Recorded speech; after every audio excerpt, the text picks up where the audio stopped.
No time to dream about the future. No time to think about the past. Better focus on right now if you're gonna last in the World Series on Fox. They said the Bombers were dead because the Braves are just way above their heads. But last night it was a reversal of fortune as the Yanks pitching proved powerful in its own right. That's right-hander David Cone.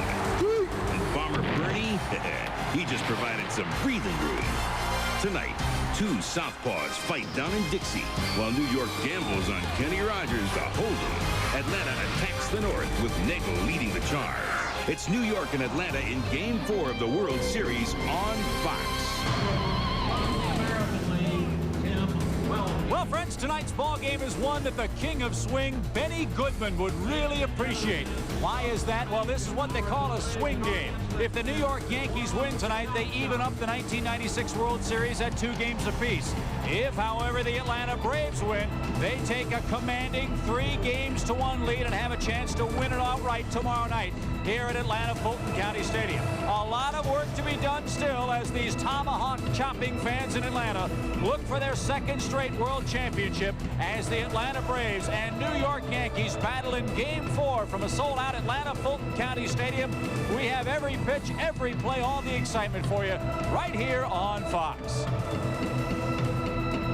Hello again, everybody. Along with Dave Winfield and Steve Lyons, I'm Chip Carey. Welcome to Game 4 of the 1996 World Series. For the New York Yankees, what a difference a day and a city can make for you. Gone for the Braves is all that swagger, all the talk of sweeping New York away as the Yankees won Game 3 5-2 yesterday, and now they feel very good entering Game 4. What you saw last night, it was a reality shift. The truth and reality is that the Atlanta Braves are not that much better than the New York Yankees. I still think the Yankees are an underdog. But listen, both these teams have improved since last year. That's why the Yankees are in the World Series. And the Braves, they are even better because they've maintained their status and returned to the series. But again, there's not that much difference in these clubs. Well, David Cone came in here and gave the Yankees exactly what they needed, a huge effort to slow down the suddenly potent bats of the Atlanta Braves. I don't know where that came from, but Kenny Rogers has to come out and do the exact same thing tonight, because if he doesn't, they go down 3-1, and then the Braves are a much better team than the Yankees. No question about it. Hey, everybody saw the difference in the way these teams play between the New York series and the way the series started here in Atlanta. The Yankees really want to rely on that bullpen. The Braves rely on their starters. Roles were reversed yesterday as David Cone pitched great. The Yankee bullpen even more impressively, and the Yankees got their first win of the series. Well, listen, I talked to Joe Torre before the game, and he said when he walked out to David Cone last night, he was hoping he'd lied to him and say that he could keep going. His pitch count wasn't high, so he had confidence in him. Listen, I played with David Cone 92 World Series, and I knew last night he was going to pitch on guts, determination, and no fear attitude. Hey, if you get into a fight, this is the guy you want in your bullpen. And he did it on what I call about 85% effectiveness before his surgery. Torre goes out to get him. Cone begs for him to stay in the game, and that's the kind of guy you want. You have to get to 6 innings to get to Rivera and then Wetland. If you don't get 6, he looked around and said, hey, what the heck? He's the best arm I got going for me. He's going to be the guy I leave out on the hill. Well, it was good news, bad news. A classic story for the Yankees last night. Good news, they finally get to use Rivera in a meaningful situation. Bad news is high pitch count, and Joe Torre has to worry about whether or not the young right-hander will be available tonight. Well, Mariano Rivera is a guy who only weighs about 168 pounds, and he's a power pitcher, a lot of fastballs. If you send him out with a lot of rest, he's pretty good, 3.2 ERA. If you get him out there on the second day, that ERA jumps to 10.6. If they have to use him today, they've only used him on 3 days in a row, 1 time all year. That's a schedule for disaster in my mind. They don't want to have to go there again. Hey, on the other hand, the Atlanta Braves, hey, they go into the bullpen. Their workhorse has been Greg McMichael, but he's been terrible recently, so they may have to go down there to Avery, Bilecki, and then to get to Wohlers. And if that's the case, at the top of this series, we said that's why the Yankees have a better bullpen. Well, that's one thing Joe Torre was worried about. Also, with the rainout of Game 1, he said, hey, the Atlanta Braves now have the advantage because the Yankees have to send Kenny Rogers to the mound, and he has been awful so far for New York in the postseason. Denny Nagel will be his pitching opponent tonight for the Braves. But still, Joe Torre has confidence in his left-hander. He defends his pitcher and his decision to start Rogers tonight in Game 4. The 2 games he's pitched in postseason, the one I discounted, pitched in Texas, and I thought that was so distracting to him that he had no chance. The last game, I was a little disappointed because he had a lead against Baltimore and he couldn't get the job done. I have to have confidence in him. He's my pitcher tonight. And the only thing I'm concerned with is if Kenny Rogers is questioning himself, because I know because of the shoulder, he may be trying to manufacture things instead of feeling as loose as he'd like to when he has his major equipment with him. So Kenny Rogers takes the mound for the Yankees. A lot of pressure placed on himself. That's one knock that Kenny Rogers has. Also, you have to consider the fact that before New York came to Atlanta, Yankee owner George Steinbrenner said, hey, I'm looking forward to your best start of the year. Oh, that'll get him ready. You know, here's a situation where the Atlanta Braves went out and got Denny Nagel for exactly this time of the year to use him as their fourth starter in a World Series situation. The Yankees don't have that luxury. They scuffle to figure out who's going to pitch game for them. They go with Rogers. Denny Nagel enables the Braves to set up their top three, Smoltz, Madison, Glavine, on enough days rest, and that's why they went and got him. And he's no slouch when you send him out there. Yeah, quite a luxury to have a 16-game winner as your fourth starter. So Nagel and Rogers feeling some pressure, but that's nothing compared to the young man you're about to see on your screen. 23-year-old Carlton Gamble is on the field taking part in the first ever 1996 Gillette Strike Zone Challenge. This young man will try to throw a strike to win $1 million tonight here in Atlanta. It's almost your salary, Jim. Oh, it's not, but it ought to be, Steve. No question about it. Rollie Fingers, of course, will be his pitching coach during this event. One shot at $1 million. Hey, I wonder if this guy is a distant cousin of Oscar Gamble, my ex-Yankee teammate. If so, he was a DH, good bat, no throw, no money's at risk. Hey, it says right here, Jim, he loves to read, hang out, and eat good food. Doesn't say anything about his varsity letter in baseball right there, though. Well, let's see what he can do. His one shot at $1 million. Go get him, Carlton. Okay, here you go, guy. Take your time. Want you aim. Hey, look at the middle of the target. Look at the middle of the target. Top of the line. Okay, remember, step right straight at it. Step right straight at that. Take a couple deep breaths before you do it now. Watch what you're doing. Is he going to the stretch or the windup? Let's see. Carlton! But the young art student from Brighton, Alabama, is going to win $50,000 in the 1996 Gillette Strike Zone Challenge. He still might get a date in Atlanta. Hey, maybe you can offer him a little financial advice, If too. he would have made that, maybe the Yankees would have considered using him as the game four starter. Oh, that's harsh, Steve. Great pitching matchup tonight between the Braves and the New York Yankees. Kenny Rogers is the man of the hour for New York. Denny Nagel, who pitched so well for the Braves in Game 4 in St. Louis, takes the hill for the Braves. It's time to swing, swing, swing here at Atlanta Fulton County Stadium. We'll see who comes out on top as the World Series continues here on Fox. Fox, the exclusive home of the 1996 World Series. I am Wall Street. Every day, people come to me with one thing on their minds: getting more for less. Will they find it in stocks, or bonds, or precious metals?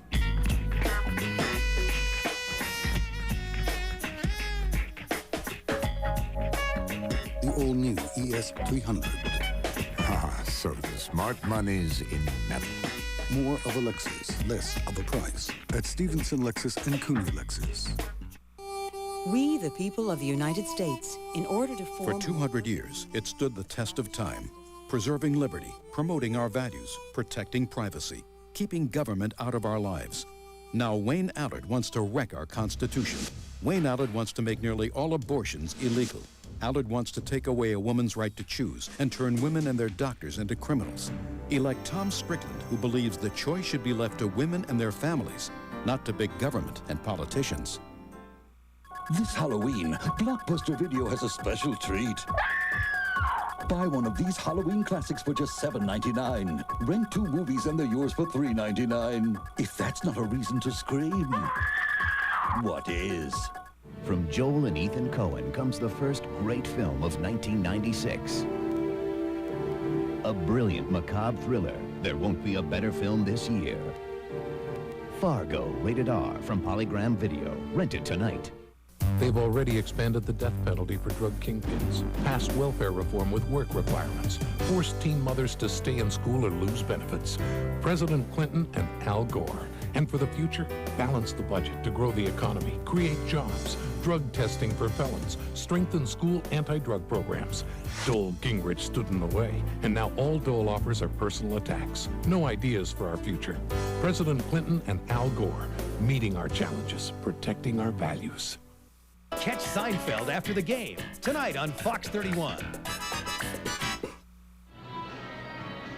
We're moments away from Game 4 of the 1996 World Series here at Atlanta's Fulton County Stadium. Let's join Braves public address announcer Marshall Mann.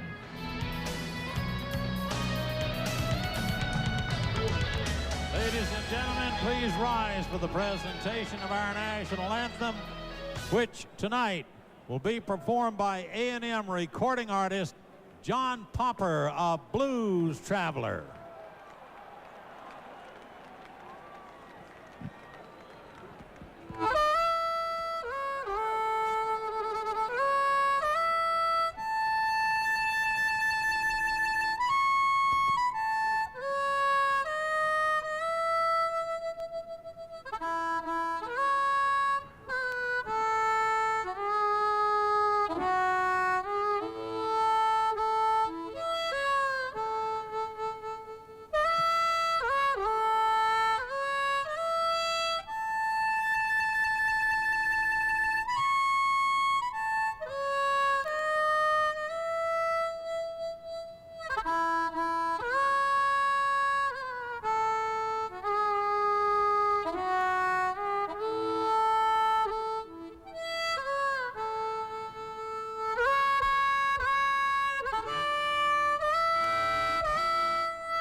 What a start for Game 4. Time now for the play-by-play call. Let's send it upstairs now to Joe Buck, Tim McCarver, and Bob Brenly. Hello, guys. Hey, Chip. Thank you very much. We're 4 for 4 on the anthem, getting ready for Game 4, along with my partners Bob Brenly and Tim McCarver. Well, last night, Tim, the Yankees came back from the dead. David Cone was terrific in his start here in Atlanta. Now tonight, the Yankees and the Braves hook up, and it's Denny Neagle on the mound for the Atlanta Braves. It'll be very easy to overlook what Denny Neagle means to Atlanta, but he is a very big piece to the puzzle for Bobby Cox. Game 4 of the World Series. You may remember Game 4 of the National League Championship Series when Denny Neagle pitched so well for the Atlanta Braves against the St. Louis Cardinals, working 6 2/3 and actually left the game with a shutout in the 7th inning. The Braves bullpen coughed it up. However, what Neagle did with that start, he allowed the big three, Smoltz, Glavine, and Maddox, to get their normal 4 days rest, and of course they finished with a flourish. He's a left-hander with a high leg kick. He's very deceptive, and he has really kicked it in the postseason along with the other Atlanta pitchers. Look at the earned run average, 1.62, only 29 walks. That's in 13 games, 103 strikeouts, and 5 home runs. Joe Torre telling me before the game, as a side note, that there are going to be more runs scored in this game, he feels, than any of the other in this series. Well, after last night's win, these next 2 games are so important for the Yankees because a win in either one of these 2 games gets the series back to New York. Tonight, the Yankees play behind Kenny Rogers, who has not been good in the postseason. Well, we saw Joe Torre last night stick with David Cone, bases loaded, 1 out. He stuck with him. He left him in the game. Don't look for that same kind of patience tonight with Kenny Rogers. He's been hammered around pretty good in the postseason. He has a lot of problems in the first inning of the ball game. ERA over 5, opponents batting average over 300, and the Braves are an offensive team that likes to jump the opposition early. Not a good combination for Yankee fans. You know, George Steinbrenner not only said I'm expecting your best tonight. I'm counting on it. I'm behind you, win or tie. One thing we know, there will be no tie tonight as the Yankees try to tie this best-of-7 1996 World Series. Kenny Rogers, Denny Neagle, Game 4. After this from your local Fox station.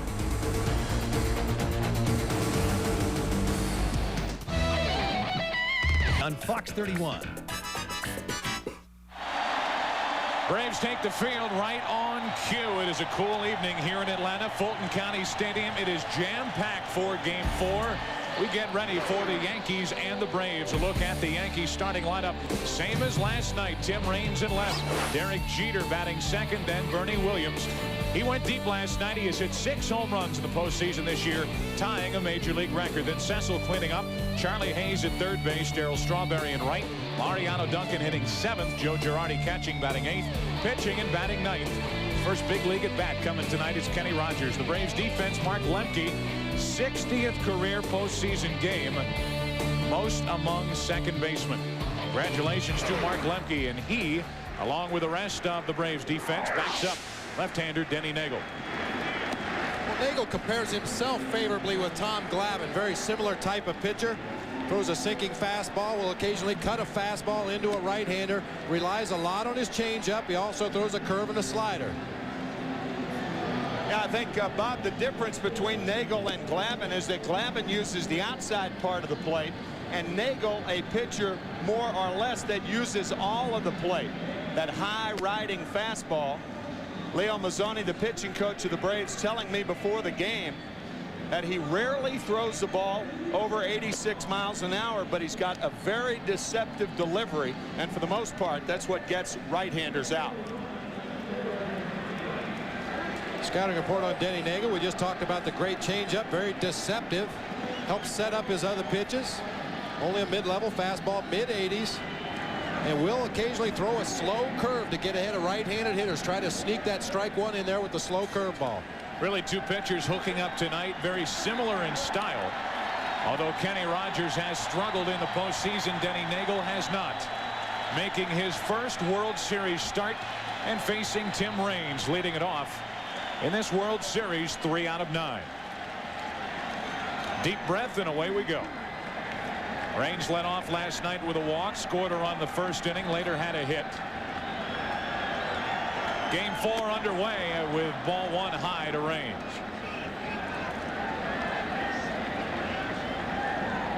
.57 degrees here in Atlanta. Second to last game ever played here at Fulton County Stadium tonight. Neagle high with the first 2 pitches, not too surprising. 2 balls, no strikes.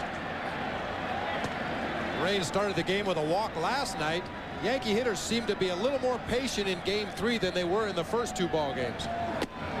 2-1.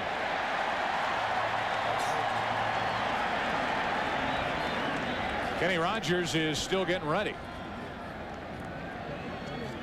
Well, that may have something to do with his first inning problem. Right. Maybe throw a little bit longer, but down in the bullpen.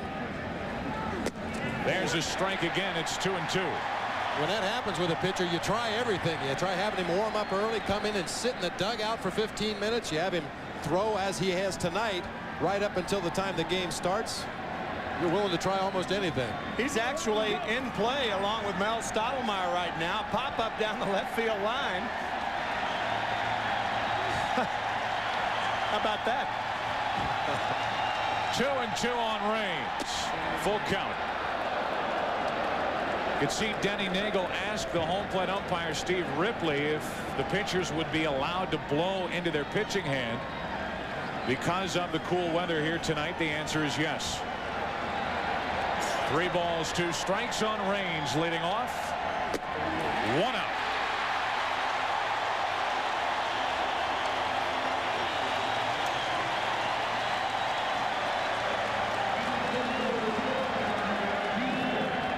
Like Raines chased a pitch, might have been up out of the strike zone, but with 2 strikes, he's got to be able to protect that plate. And the wide zone we've seen in the first 3 games of this series, I don't blame him for swinging. Denny Neagle striking out 7 Cardinals in that Game 4 of the NLCS, and almost all of them were on high fastballs.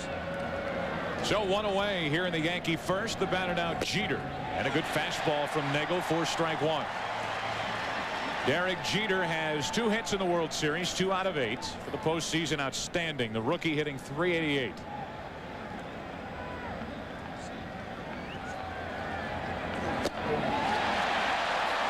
That changeup, strike 2. I guess the big question with Bernie Williams, did his bat order get in? Bernie Williams forgot his bats in New York. They were supposed to have been FedExed here to the ballpark this afternoon. The home run he hit last night was with Joe Girardi's bat. 0-2 the count, and Jeter straightens up. That'd be like John Popper showing up to play the anthem without his harmonica. How do you forget your bats? Man, that's your business partner, right? Oh, man. Can't do that. That'd be like Siegfried showing up without Roy. That's a frightening thought. 1-2 the count.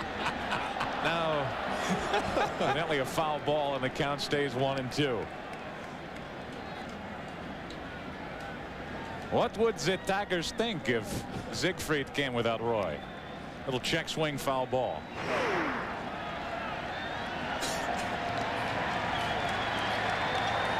Jeter still right on top of the plate. 2-2.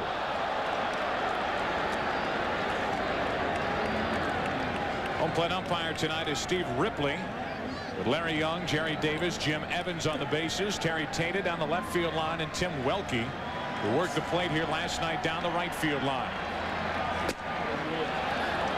Just off the inside corner in a full count, as it was with Raines. Jeter trying to get on ahead of Bernie Williams.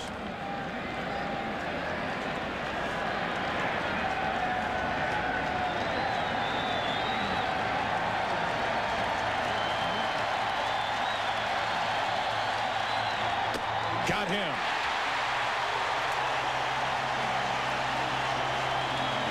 Same story, second verse. High fastball. I believe we're seeing a pattern develop here. In steps Bernie Williams, who last night broke out. He came in 0 for 7 in the 8th inning, went down the line off McMichael, a 2-run shot. It was a 3-run 8th inning, and for the Yankees, a 5-2 win. Bernie, his first 2 hits of the World Series here last night. 2 out of 12 for the postseason, hitting just under 400. Denny Nagel ran the count full to each of the first 2 hitters. He struck out Raines. He struck out Jeter. And he gets strike 1 over to Williams.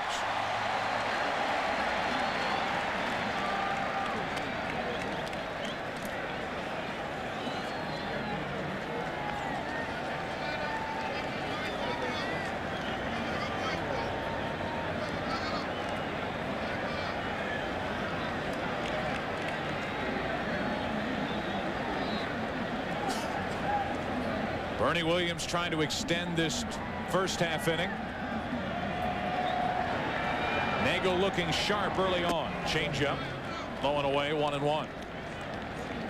We've watched Javi Lopez move on those corners for the Braves pitchers in the first 3 games of the series. He won't do it as much with Nagel.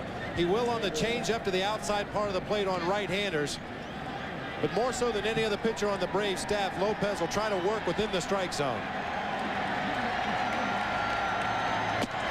2 balls and a strike on Williams.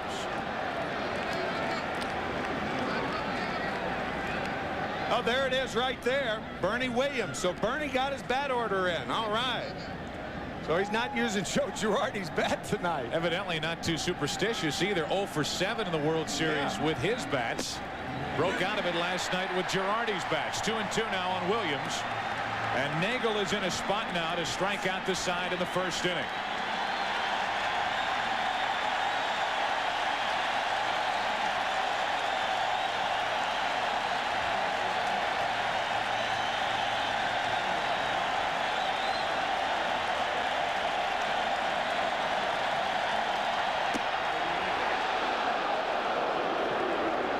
And again, a full count, as he has done with each of the first 3 hitters.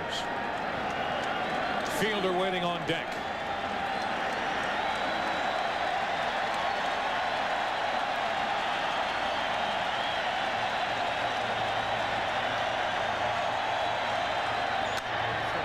To the right side, plenty of time for the right fielder, Jermaine Dye. An 18-pitch first inning for Nagel. Scoreless for the Yankees. Bottom of the first coming up. For Denny Nagel, you'd never know it. A perfect first inning, and now in the bottom half, the Atlanta Braves will send in Marquise Grissom to lead it off, hitting .500 in this World Series so far, 7 out of 14. Then Mark Lemke batting second, Chipper Jones hitting third, playing third. Fred McGriff cleaning up. Javi Lopez batting fifth. Andrew Jones is in left field. Jermaine Dye is in right. Jeff Blauser, the shortstop, pitching and batting ninth. It's Denny Nagel. Look at the Yankee defense with Joe Girardi behind the plate. 2 for 2 last night in cutting down base stealers. Got Jones and Polonia, and here is Kenny Rogers. His first World Series start so far. Not so good in the 1996 postseason. We talked about the problems that Kenny has in the first inning. He also has problems early in the count. It is imperative if Kenny Rogers is going to have success tonight to get ahead of hitters. You hear that with every pitcher, but it's particularly true with Rogers. You know, we have access to a world of statistics up here during the World Series, and one that I really found interesting is when Kenny Rogers does get ahead, no balls and 1 strikes, the opponent's batting average against his fastball is .421. Against his breaking ball is .429. Go to the change. Try something. Leading it off, it's Marquise Grissom with Lemke and Jones to follow. And Kenny Rogers starts Grissom with ball 1. That's where he often misses when he gets behind in the count. Low and away to right-handed batters.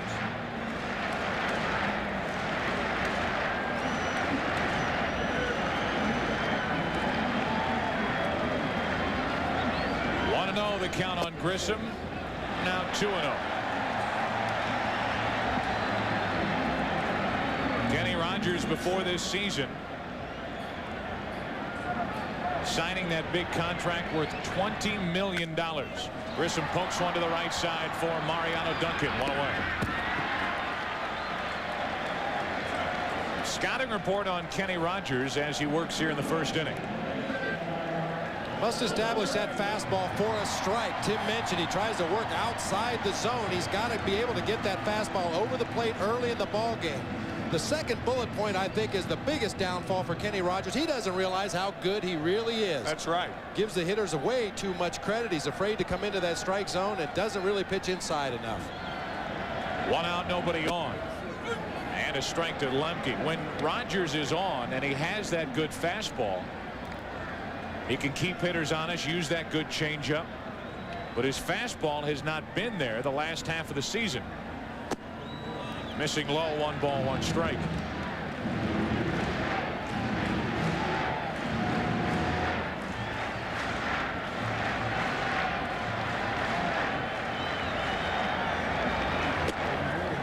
Another strike, and it's 1-2 on Lemke. And so far exclusively working the outside corner. This would be a perfect count right here to show a good hard fastball inside, just to try to establish it early in the ball game. See if Girardi moves in. Changeup. On 1-2. Now 2-2. See, that changeup will be much more effective on the next pitch if you set it up with a hard fastball in on the 1-2 count.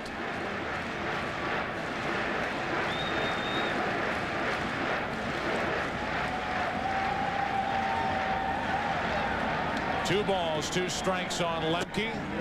Just missing the outside corner, but everything has been away to the first 2 hitters.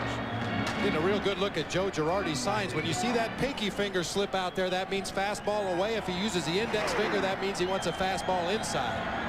3-2 pitch. Lemke to third for Charlie Hayes. High hop. 2 out. Kenny Rogers has been the Game 4 starter for the Yankees in each of the 3 playoff rounds they have been involved in. Was the Game 4 starter in the division series. Did not get a decision, but a 6-4 Yankee win. He lasted only 2 innings. That was against Texas. Game 4 in the ALCS at Baltimore.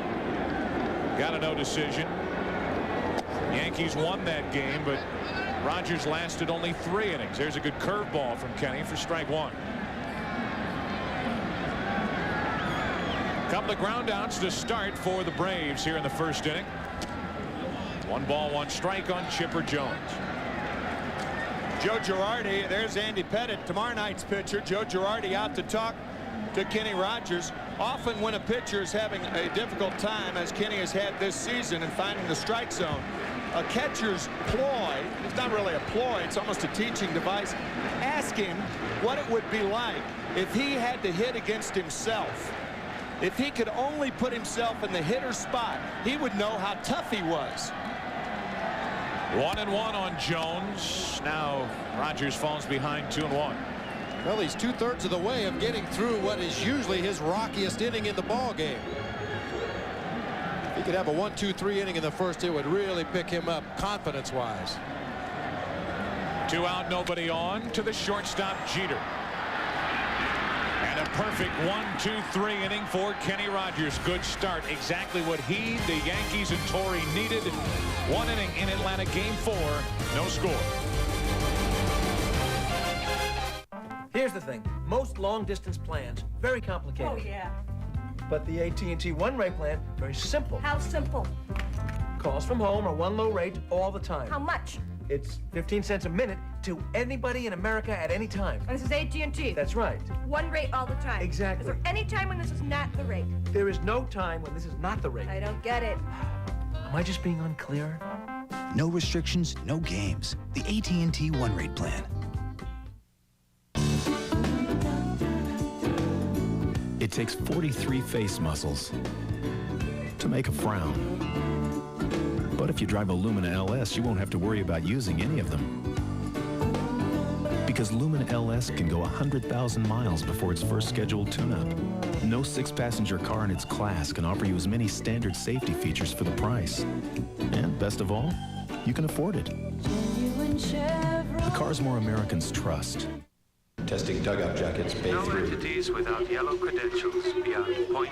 Commence autograph sequence. Retina scan positive. Ripken, Cal.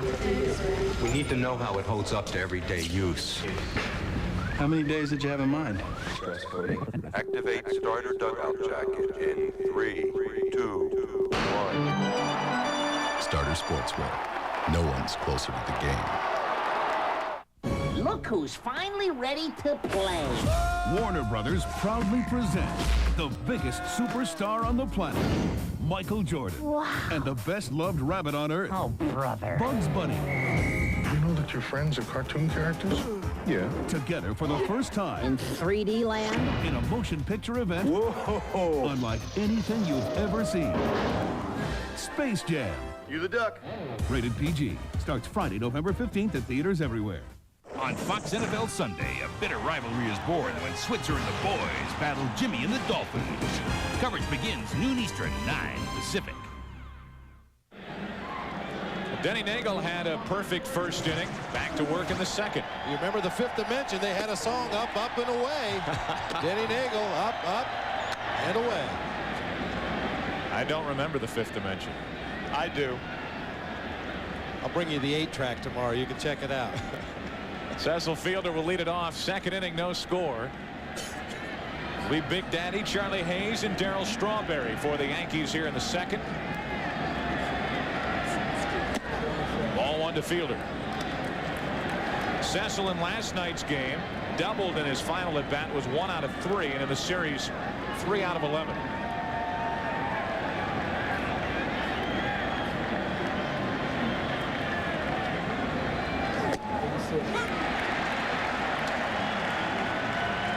Would it be fair to say that if Denny Nagel hits only the mid-80s with his fastball, it certainly appears a lot harder than that because of the other pitches that he has?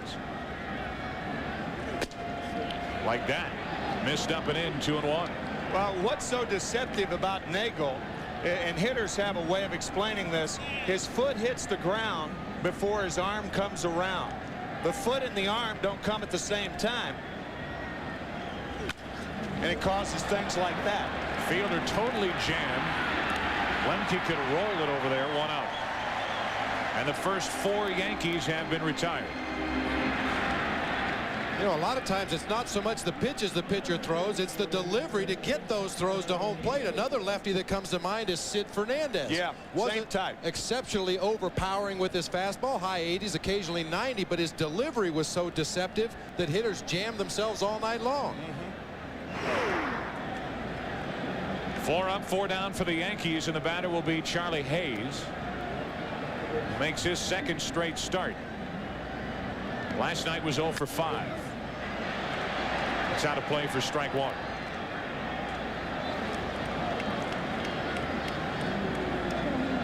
Here's Denny Nagel's delivery. He drags the arm. This could cause arm problems later. There's the foot hitting the ground. The arm hadn't come around. And that's the deception in his delivery that we were talking about. Denny Nagel, only 28 years old. Acquired by Atlanta on August 28th for a couple of minor leaguers and a player to be named later from the Pittsburgh Pirates. Falls behind Hayes, 2-1. Said it a couple times before, it was Nagel's departure that was the last straw for Jim Leyland with the Pirates. Now 3-1 on Charlie Hayes. Strawberry on deck. And you really can't blame Jim Leyland for crying out loud. One of the best managers in the game, and just wasn't given the cards to play in the same poker game with the rest of the managers. That's into right. Right at Jermaine Dye. 2 up, 2 down here in the second.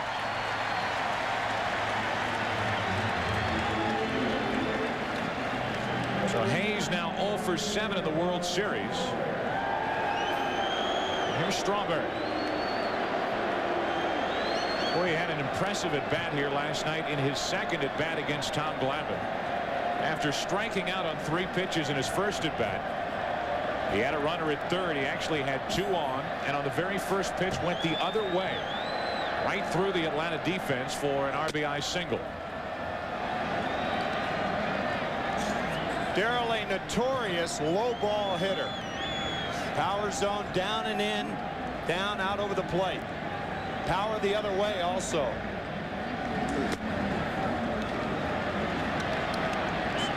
Nagel has retired 5 in a row, but he's been behind each hitter he has faced. And he's 2-0 on Strawberry.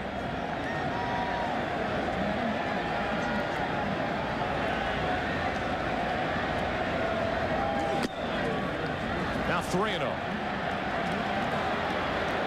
He didn't go around. You can see the Atlanta outfield. As a matter of fact, Strawberry not going around, wasn't even close. And now the Atlanta infield playing a shift with the count 3 balls and no strikes, and the outfield playing the other way. 3-1. So since Nagel fell behind in the count 3-0, Strawberry more apt to pull. The outfield stays around to the left while the infield is around to the right.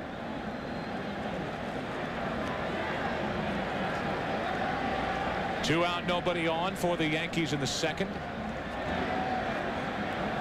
Strawberry looking for something to hammer with a count of 3-1.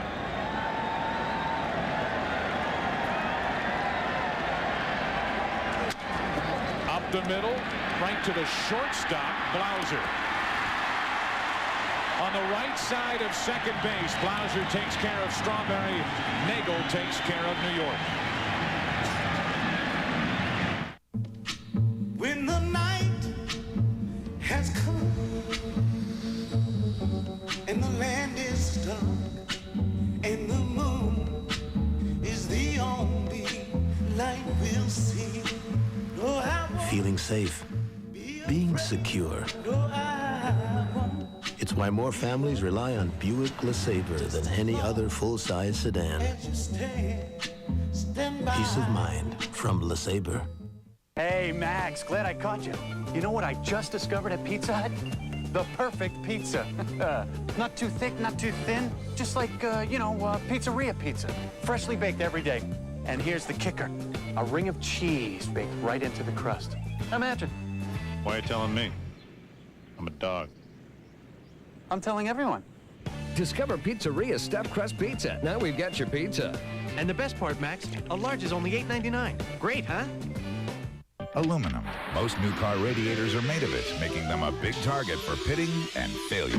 But Prestone Antifreeze bonds with aluminum, forming the Prestone zone of protection against corrosion.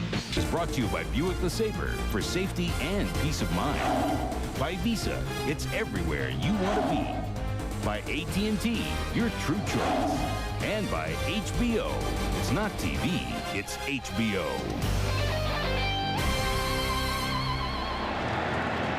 Beautiful shot overhead. No score, bottom of the second. We talked about Strawberry, that power zone low. Denny Nagel, His Highness, up in the zone, up in the zone, up in the zone. Up in the zone, fouled off, and a high fastball grounded to Lemke, or I should say Blauser, who is shifted where Lemke usually plays.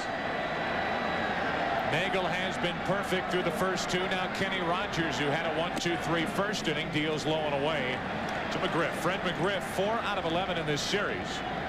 5 RBIs in the first 2 games combined. And for the postseason, hitting just under 300.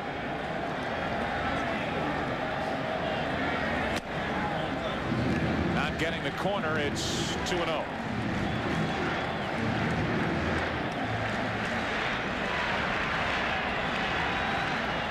See Joe Torre asking where was it? Probably asking Zimmer. Zimmer will tell him whatever he wants to hear. 2-0 the count. That's a good bench coach. Down the left field line. Long run for Charlie Hayes. Great effort. Can't get there, but Charlie did everything he could. He started so far off the line because of the infield shift. He didn't have a chance to get to that pop-up. And a lot of foul territory here at Fulton County Stadium. They won't have this much room in foul territory when they move into their new ballpark next year, which will make a lot of hitters happy. I know that. How far he is off the line. That's why he was not able to get there. Now McGriff looks at ball 3 low.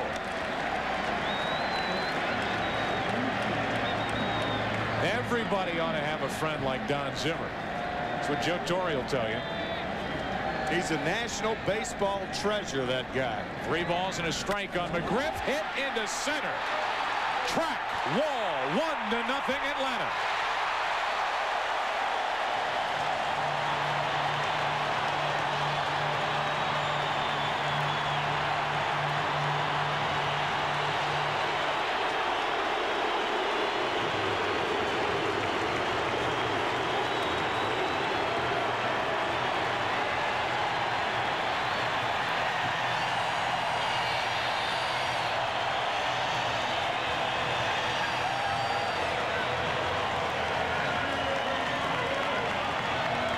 When you let Fred McGriff get extension like that on a ball over the heart of the plate, you might as well forget about it.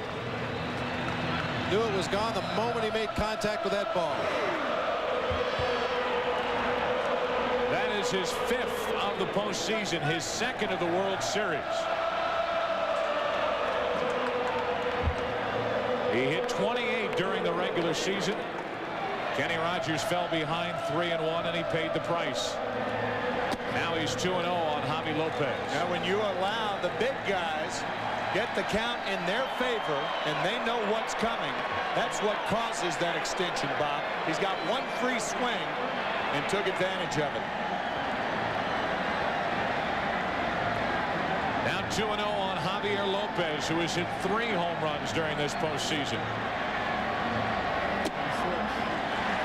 3-0.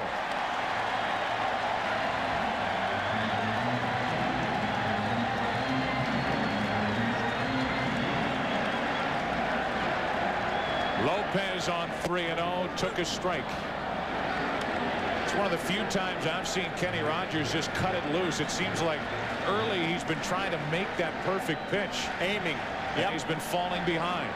Now 3-1 to Lopez, and he walked it. A home run and a walk to start the 2nd inning. I mentioned Joe Torres had the quick hook in Kenny Rogers' other 2 starts in the postseason. He's going to go out and have a talk with him, try to settle him down right now. You know, you throw baseballs and you toss darts. You don't throw darts. And that's what Kenny Rogers has been doing. And Joe Torre, I would imagine, along with Joe Girardi, telling Kenny Rogers to use more of the fat part of the plate early in the count. Throw the ball down the middle of the plate and let your natural action take care of getting the hitter out. I'm counting on it. The last 4 words Kenny Rogers heard from George Steinbrenner before this start.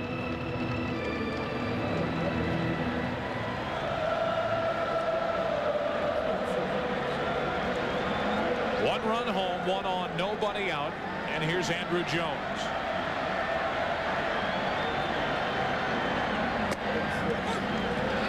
Strike 1 from Rogers.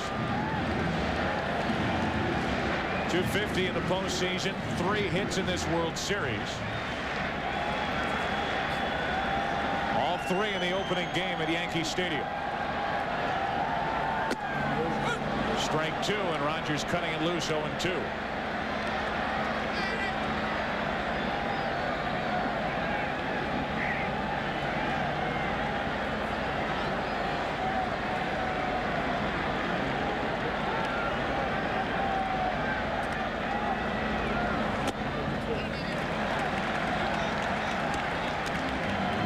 Nothing new with Andruw Jones at the plate. We've seen him take an awful lot of pitches during this postseason.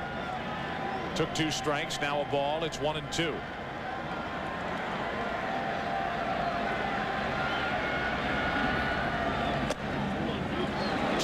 That's very unusual for a young hitter, too. But think about it and how much sense it makes. The more you take, the more you see a pitcher, the more you see his tendencies, the more you see how his ball moves. And if you have enough confidence in your own ability to be a 2-strike hitter, particularly your first at bat of the ball game, why not see as many pitches as you can? 2 balls, 2 strikes on Andruw Jones. From 0-2 to 3-2.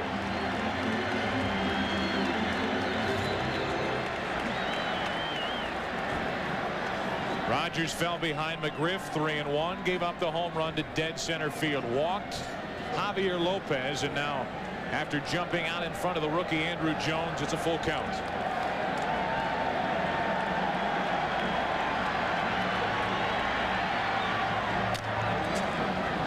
Kenny Rogers has thrown 16 pitches this inning and still has not recorded an out. Rogers very close to a balk with that delivery to home plate. Just a very minimal delay at the belt before he delivered the ball home. Perhaps thinking Lopez may be running on the 3-2 count. Watch how quickly he breaks and goes home. The leg was started up before the hands really came set. Again, the 3-2 pitch to Andruw Jones instead of check on Javi Lopez. Jones going with a different look with the Sox tonight. Not like Chipper Jones. Pulled the pants up a little bit, show a little more black there. It's keeping up with the other Jones. 3 balls, 2 strikes. 1 on, nobody out. 2 on, nobody out.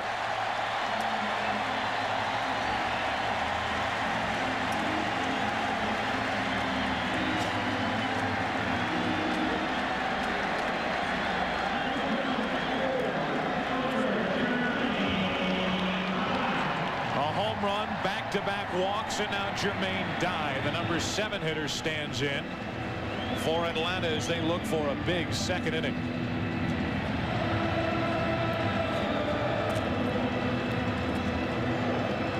Well, what walks do, often it coaxes a pitcher into the strike zone.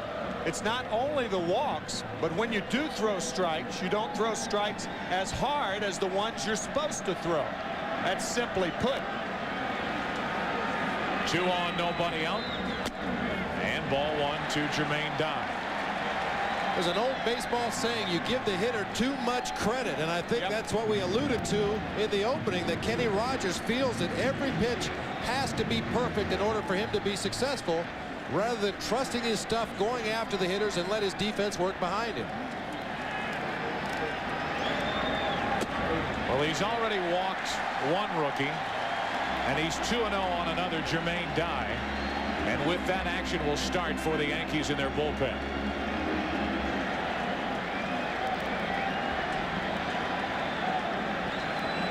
Mel Stottlemyre watching in anguish. 2-1. And a big cut by Jermaine Dye. Trying to make it 4-0 with that cut, and why not? 2-0, you have a free swing, just like Fred McGriff.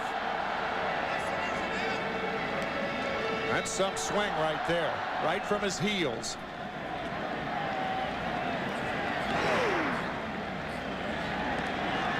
Rogers still behind on the count, 2-1. That's into right for Strawberry. Lopez will tag and try to advance. He will, and it's first and third, 1 out. So Dye advances the runner to third. Javi Lopez for a catcher runs well. And it's runners at the corners, 1 down here in the second.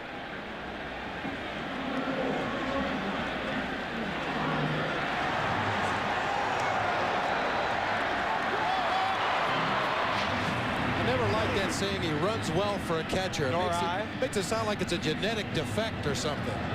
We've got 2 catchers in this ball game that run very well. That's correct. And there's 1 former catcher in this booth that can run well. Yes. Just let that sit there. First and third, 1 out for Jeff Blauser. That might be our early Aflac trivia quiz tonight. Runners at the corners. 1 out. And now ball 1 to Blauser. Double play ball gets Rogers and the Yankees out of trouble. And the Yankees would feel very fortunate to get out of it with only 1 run crossing the plate. The number 8 hitter Blauser at the plate now with Nagel, the pitcher, on deck. Blauser, an excellent bunter.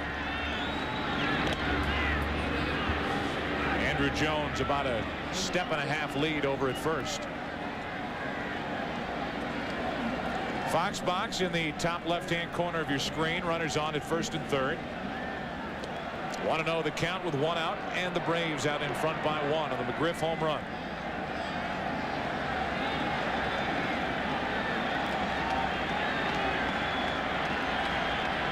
One ball, no strikes. Borderline pitch. Rogers doesn't get it. 2-0. You're not going to get those pitches if you're always out of the strike zone. The guys with good control get those types of pitches.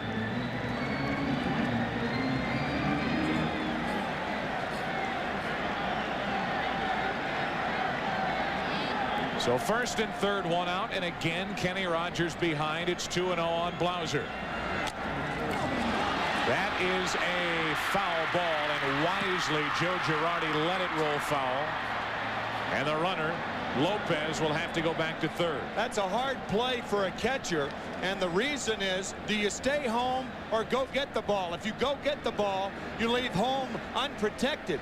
Lopez, the runner at third, saw home plate unprotected because he's a catcher himself.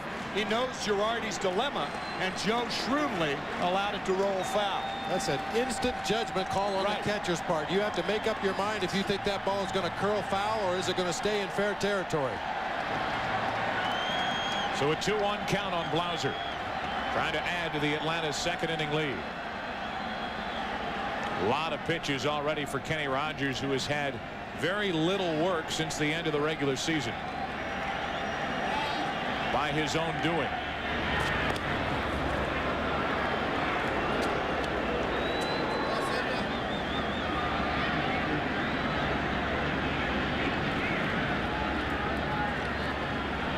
When Rogers went to first, then Lopez broke for a home.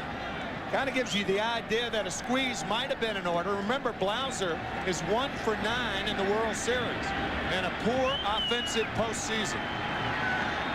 2 balls and a strike, and again a check on Andrew Jones. And you can see Jones headed back to first base. He had a real good read on Kenny Rogers' move that time.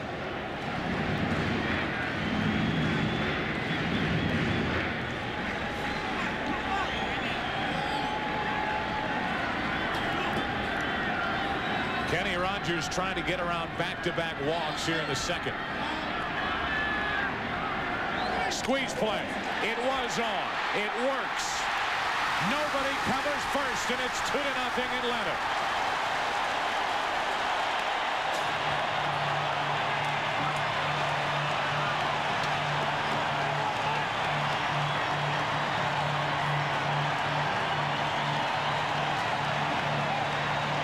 That was a squeeze all the way. The runner was breaking for home as Rogers' arm started its delivery. Mariano Duncan, caught by surprise, does not get over to cover first base. It's fortunate that Rogers didn't airmail this ball out into the bullpen. And it sets up the rest of the inning perfectly for Bobby Cox. Denny Nagel at the plate with 16 sacrifices on the year. Runners at first and second. Tim, you called it early as Javi Lopez tipped the Braves' hand a little on that throw to first. It was the first throw to first when Rogers threw over there. Lopez broke toward home. Charlie Hayes came up. It looked like Hayes was suspecting something. Now the bunt from Nagel to third. Charlie Hayes, the barehanded play, 2 out. And the runners up to second and third.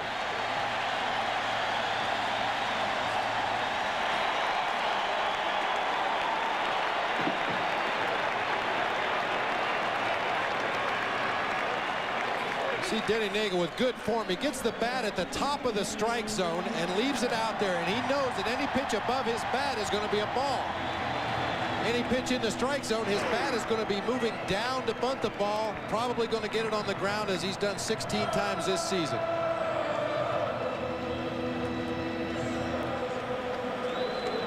So now second and third, 2 out. The Braves out in front by 2, and it's Grissom. Marquise grounded out to second his first time up. And again, Kenny Rogers falls behind.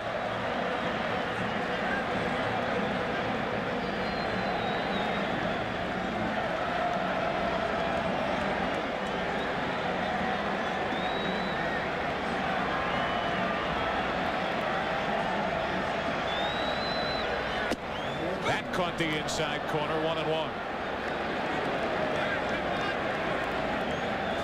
So a leadoff home run from McGriff. Back-to-back walks to Lopez and Jones. Dive fly to right to advance Lopez to third.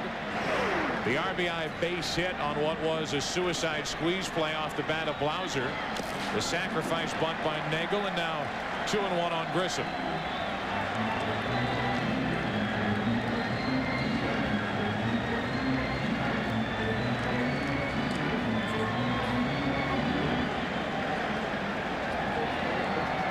Good stat for Grissom and the Braves in this spot. A base hit could double the Atlanta lead. There it is. In to score is Jones. In to score is Blauser.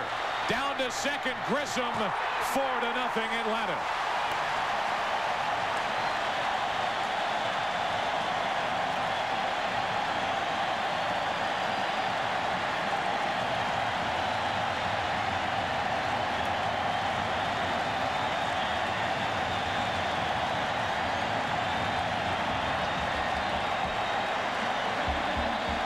Girardi slides inside, but Rogers doesn't get the pitch far enough in there. Grissom just scalded that ball by Derek Jeter at shortstop. No chance to react. Close play at second, but Grissom beats it. It's a 2-run double. It's 4-0 Atlanta. And Kenny Rogers lives to see another batter. It's Lemke, strike one. What has happened to Kenny Rogers? Last year, 17-7 with Texas. 12-8 during the regular season, but a big ERA. And in the postseason, has not done anything right. Runner at second, 2 out. Lemke chops one. Left side, good play. Jeter inning over. The Braves get 4. They lead by 4 after 2. We'll be back to Fulton County Stadium after this from your local Fox station. On Fox 31. Braves get 4 runs in the second inning. This copyrighted telecast is presented by authority of the Office of the Commissioner of Baseball and may not be reproduced or retransmitted in any form without express written consent.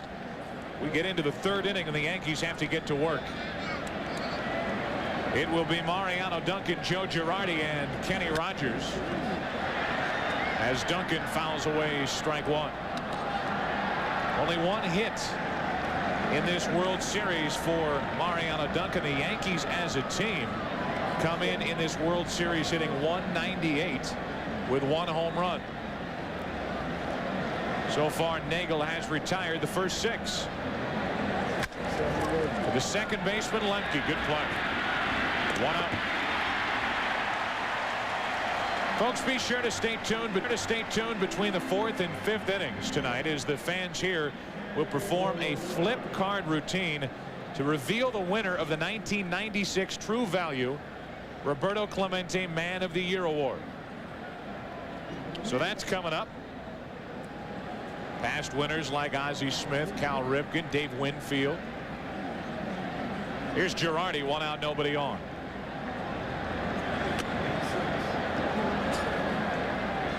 Just thinking about that bottom of the second inning, if the New York Yankees get the out at first base, if they get Blauser out at first base, remember a squeeze play is designed for 1 run, but you've got to get the out. If they get that out, it's the second out of the inning. You get Nagel out and you save 2 runs. Chipper Jones, a nice backhanded stab, and Girardi is 0 for 6 in the World Series.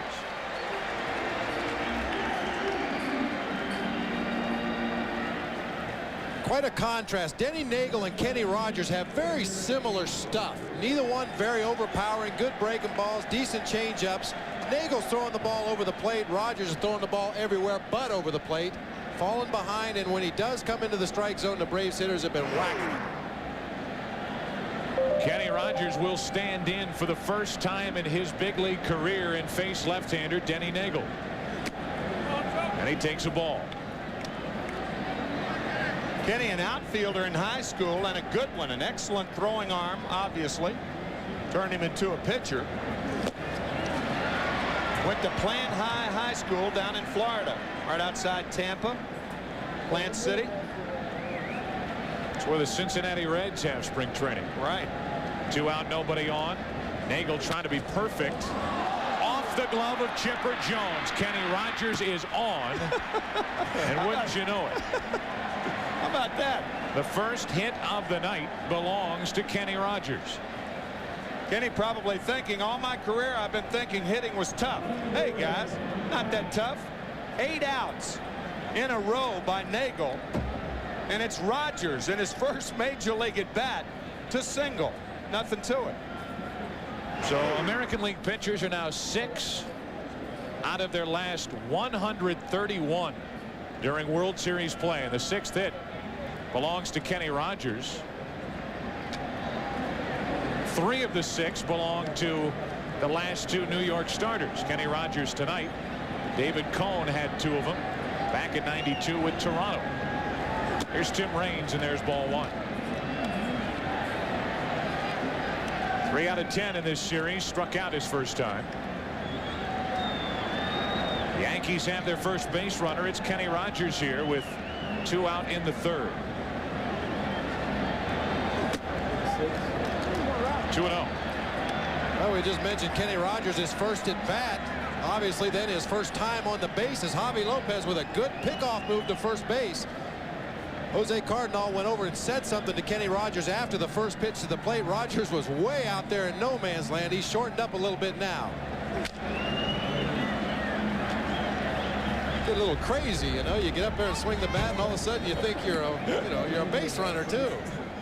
Cardinal probably telling Kenny Rogers to make like it's softball and don't leave the bag until the pitcher pitches.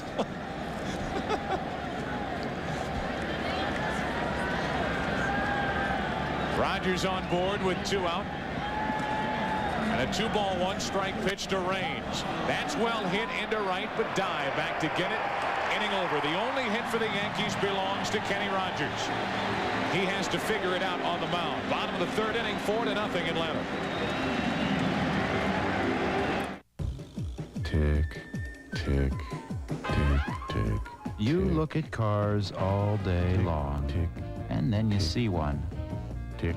With exceptional styling, tick, tick, tick. Impressive V8 engine, and a really approachable interior. Tick, tick, tick. And you just can't help but think, tick.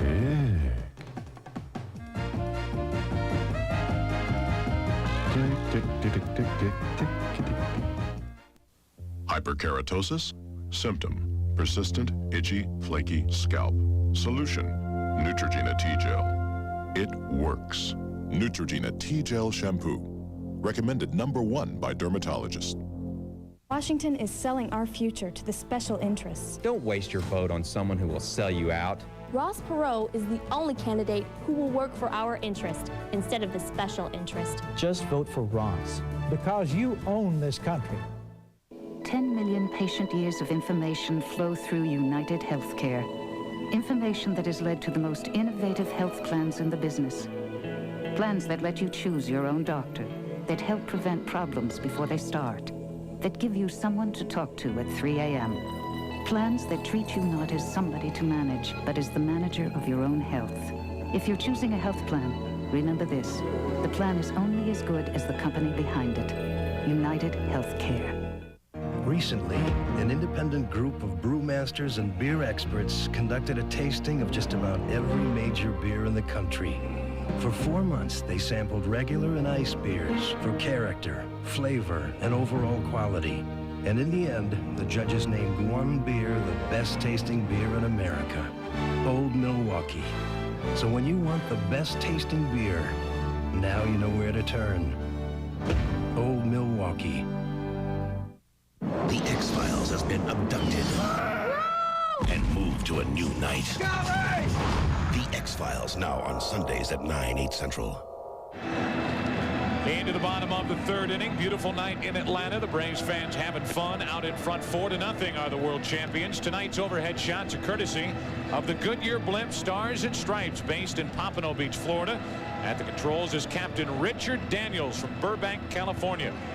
Thanks for your help tonight. There is the women's gold medal softball team. Dot Richardson at the far end there. They were playing a little burnout before the game, weren't they? They got out there with Mike Mordecai, and they were handcuffing him. So there's some great arms collected right there. All right. Saw Mike try on that gold medal. Gave it back in a big hurry. Dot wanted it back. I don't blame her. She should be very proud of that. They all should.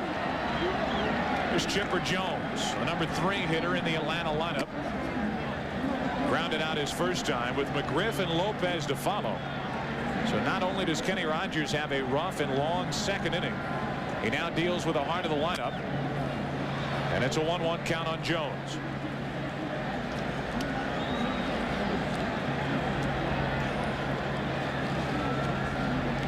McGriff got it started with a leadoff home run.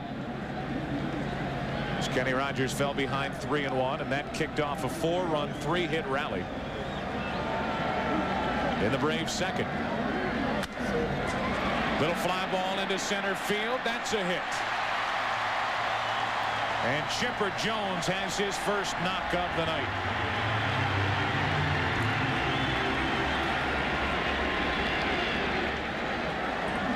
That'll bring in Fred McGriff, who in the 2nd inning took a 3-1 pitch from Kenny Rogers, and he lost it. Fred likes to get those arms extended. Most left-handed power hitters, he likes the ball down and in, but if you get it up and out over that plate where he can stretch those long arms out, he'll drive the ball out of here to any part of the park. That's why he stands so far away from the plate. He's got great reach. Strike 1 to McGriff, who started this season absolutely red hot. Then tapered off. Tremendous distance between Fred McGriff's feet and the inside corner of home plate, but he can cover that entire area. Of McGriff's 28 home runs during the regular season, only 8 came after the All-Star break, but he has come alive in the postseason. He's driven in 16. That's a record. He has now hit 5 home runs, 2 in this World Series.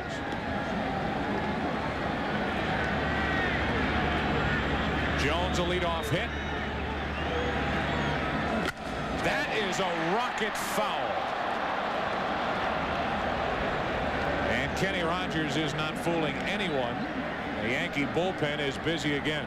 Or you can hang some clothes on this line, can't you? Woo! That was some hemp right there.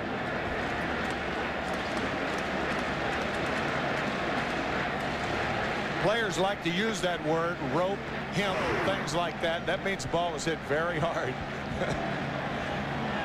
That is good news for Atlanta as they try to take a 3-1 lead in this 1996 World Series. McGriff is already homered. A check on Chipper Jones. Pretty close. But back ahead of the tag. Rogers picked off 6 runners during the regular season. Chipper looks like he gets caught in between here. Takes one little extra step to get back to the bag, but just does beat the throw.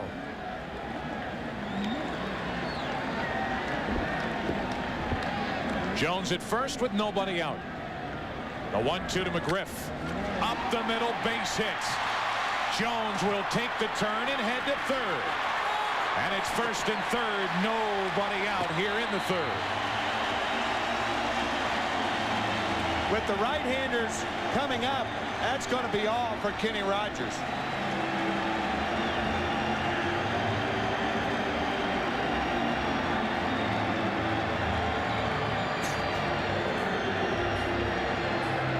Kenny Rogers gets the ball in Game 4. And as he has done in each round of the playoffs, he is gone.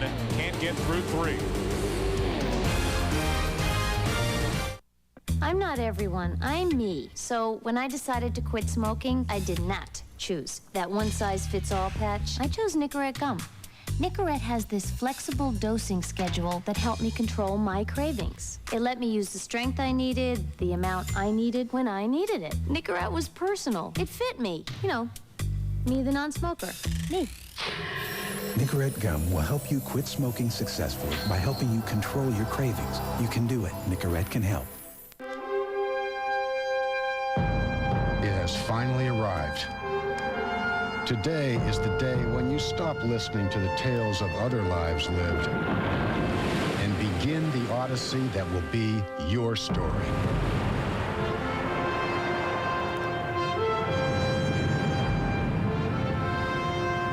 These are the days you will never forget. When you do things others only dream of doing. See things others will never know. And find the destiny to which you were born. All you need to bring with you is your honor, your courage, and your commitment. It's your journey. Make it a good one. Call 1-800-USA-NAVY. Let the journey begin.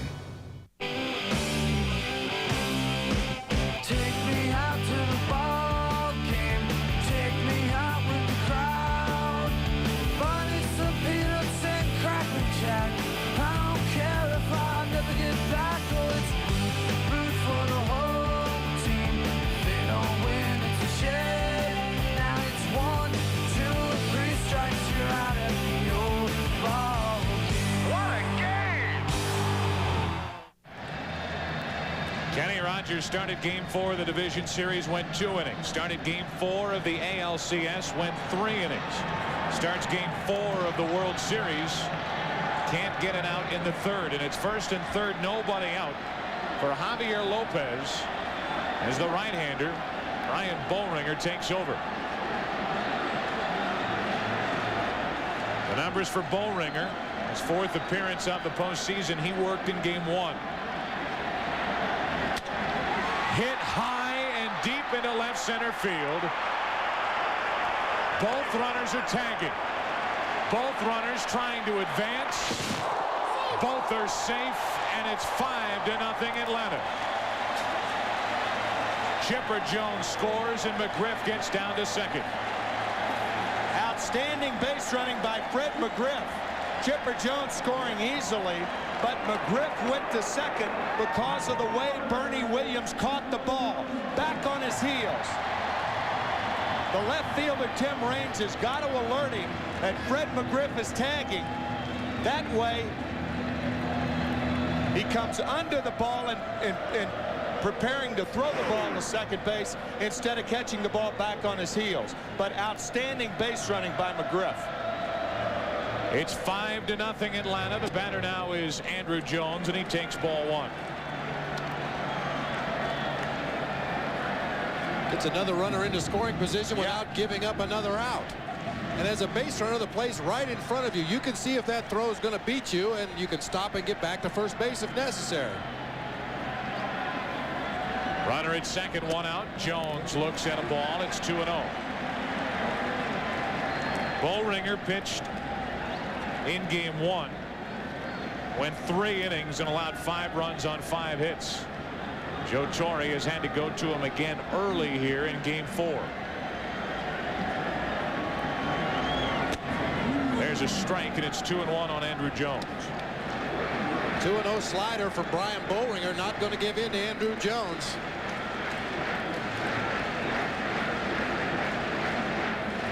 Jermaine Dye waits on deck.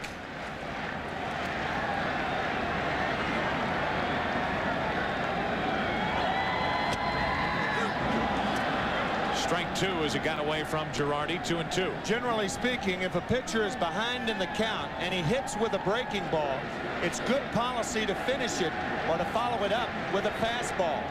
What that does, especially to a young hitter, it plants the thought of a breaking ball, and the fastball becomes, or appears to become, faster.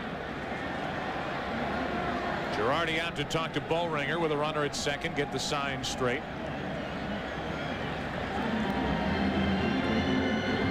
Braves have given their starter Denny Nagel 5 runs with which to work. So far, Nagel has been outstanding.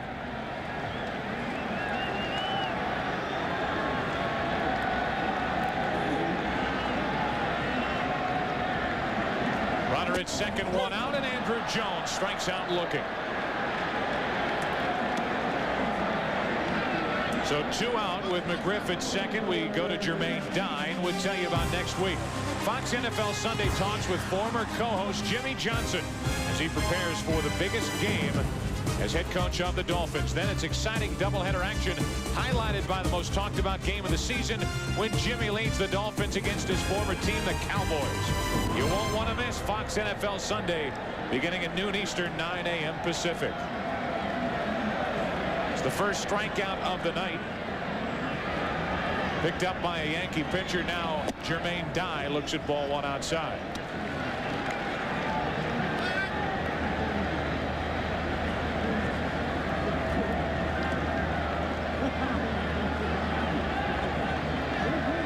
Dye is 2 out of 10 in this World Series. Trying to drive home McGriff out in front a bit. 1 ball, 1 strike.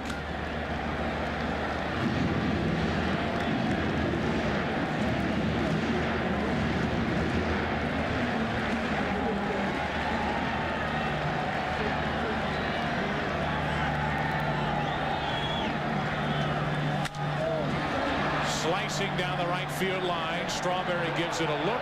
It's out of play for strike 2. Again, the slider followed by the fastball. Once you plant the seed of the breaking ball, especially in a young hitter's mind, that's enough to make the next fastball or the next pitch appear to be faster than it really is, and Dye fouls it off down the right field line. Now he's in the hole.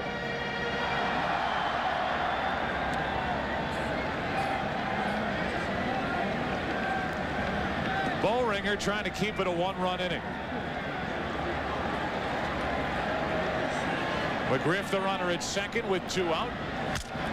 Dye breaks his bat as he pops it up. Derek Jeter puts it away. The Braves get 1. It will be Jeter, Williams, and Fielder trying to get the Yankees back in the game. 5-0 Atlanta. Academy Award-winning director Barry Levinson brings you the powerful saga of 4 friends reunited for the ultimate story of revenge. You still sleep with the light on? What do you say, Mike? Payback time. Critics are calling Sleepers powerful, riveting, stunning, unforgettable. Hoffman and De Niro are Oscar-worthy. Sleepers, based on the controversial bestseller, rated R, now playing at a theater near you. Some people long for the good old days, before there were hundreds of channels of television, before there was an internet to surf, before you could email someone on the other side of the world. Let me tell you something about the good old days. They were pretty dull. I want to see things I've never seen, hear things I've never heard, experience things I've never experienced. Otherwise, what's the point of being here? Phillips Magnavox. The Value Drive is on during Oldsmobile's Value Drive sales event. Exceptional quality and value. That's 88 by Oldsmobile. J.D. Power and Associates' best premium midsize car in initial quality. For a limited time, Oldsmobile is clearing out all remaining 96s. And with special factory-to-retailer incentives on new 97 models, you have an even greater opportunity to save. 88 by Oldsmobile. The time to buy is now. The Value Drive is on. See your Oldsmobile retailer today. Would a man attack the peak of K2 if a remarkably soft pair of pants were placed there? Would a man tread the lip of a volcano for pants that were pure cotton yet wrinkle-free? Would a man brave the trackless Sahara for pants that were suitable for work and play? A man would, if he were a fool, because he could go to the store and say, yes, I'd like to try on the ultimate pant, new by Hager.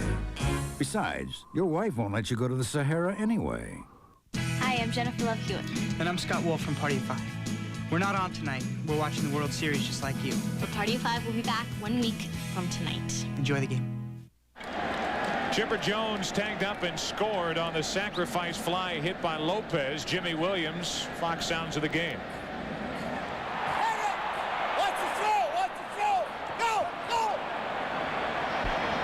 Jimmy Williams, a third base coach for the Atlanta Braves, and that picked up by the microphone in the third base bag. It was a one-run third inning. There's Jimmy Williams.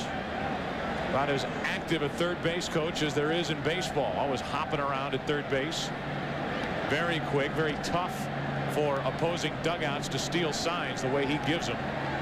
A guy who succeeded Bobby Cox as manager of the Toronto Blue Jays in 1986. Of course, it was Joe Torre who succeeded Bobby Cox here in Atlanta in 1982 and took the Atlanta Braves to the National League Championship Series, only to lose to St. Louis in a Cardinal sweep. Here's Derek Jeter. He looked at a ball, now another. It's 2-0. Jeter, Williams, and Fielder for the Yankees here in the fourth inning with the Braves out in front by 5. Right guys coming up for New York to try to do something about this score. But Denny Nagel has been outstanding. 3-0 from Nagel.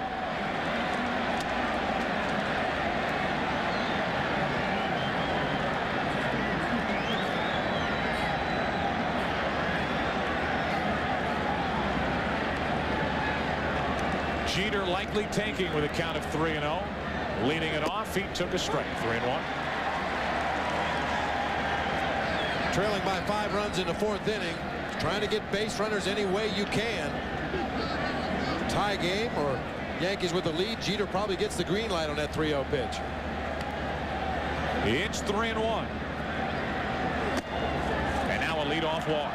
First walk issued by Nagel tonight, and that's the way the fourth inning begins. There are different reminders that hitters have when they come up to the plate. Bernie Williams, what he will do before each at bat, he'll draw a line toward the pitcher, right toward the center field position.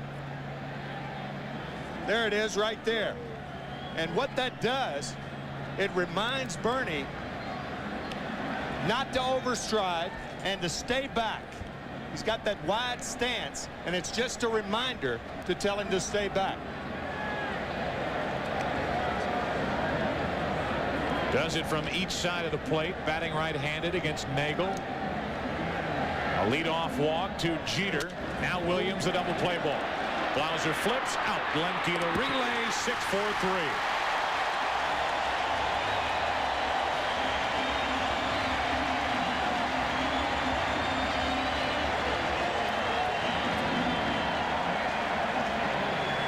Mark Lemke, one of the best for years at turning double plays at second base. This one he's got the luxury of delivering the ball to Fred McGriff and getting out of the way, but he hangs as tough as any second baseman in baseball. Comes off the back of the bag. Good strong throw to first. Also saw him make that throw sidearm to make Jeter get down. That in itself is a protection device for a second baseman or shortstop. Here's Fielder, 2 out, nobody on in the 4th inning. So a leadoff walk, that's erased. On 1 pitch to Bernie Williams, 6-4-3. Now 2 out, nobody on. Out in front of a changeup, 1-1. Here's what Mark Lemke did on that play. Watch him step back and drop down, and Jeter had to get down when Lemke dropped down. Get down, drop down, get down. Isn't that a KC and the Sunshine Band song? 2 out, nobody on, and now strike 2 on Fielder. Probably talking about a second baseman pivoting in that song. Oh, right? there's no doubt. Right.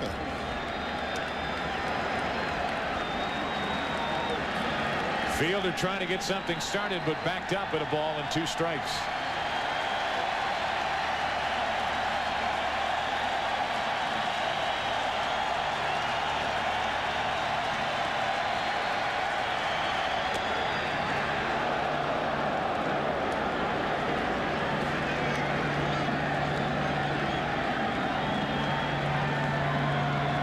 Cecil Fielder, a dead low ball hitter, looks for something down that he can golf. The idea is to come in above the hands, up and in. Too high, 3-2.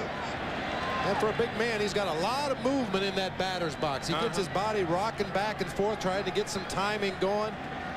We mentioned Nagel's funny delivery, the way his foot lands before his arm comes forward. Makes it very tough for a hitter with a lot of movement to get any kind of timing. 3 balls, 2 strikes. Foul.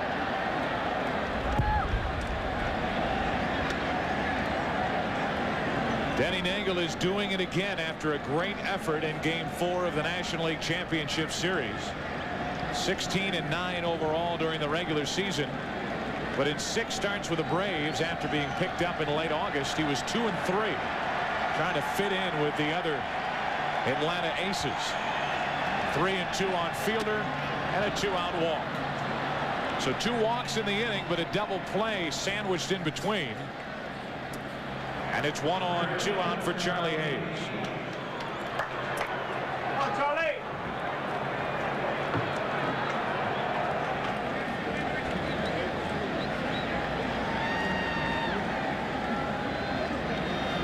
Charlie Hayes is trying to get it going.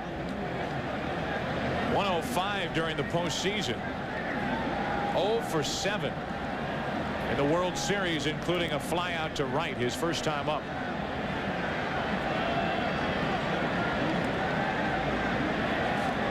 McGriff plays safely behind Fielder at first. And Hayes looks at a ball. Well, Cecil was a perfect 2 for 2 in stolen bases this year. That's right. First 2 in his major league career. Talk about the element of surprise. 1 on, 2 out. A high strike to Hayes. It's 1-1. Well, they don't pay Cecil to steal bases. Cecil is on with a 2-out walk. And the 1-1 to Hayes, 2-1. Nagel really all night has fallen behind hitter after hitter after hitter. But he's walked only 2 and allowed just 1 hit. That was to Kenny Rogers back in the 3rd.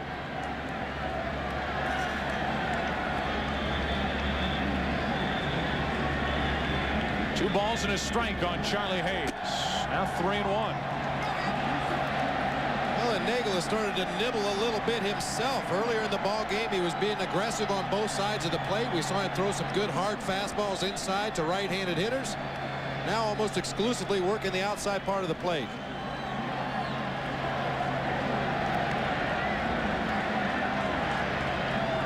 Three balls and a strike, and now another walk. So 3 walks in the inning. The double play hurting the Yankees here in the 4th inning, and a visit from Leo Mazzoni for Denny Neagle.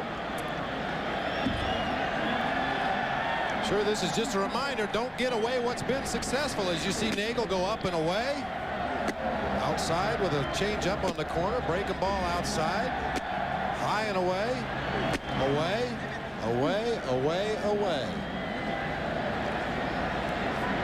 Talked about how important it is to be able to get that fastball on the inside part of the plate to make the changeup more effective. And the other side of the coin is, if you throw that changeup, it makes the fastball more effective. But when you don't come inside to the right-handed hitters and they can just look at the outside part of the plate, it loses the effectiveness of all your pitches. Kenny Rogers can only sit and watch from here on out.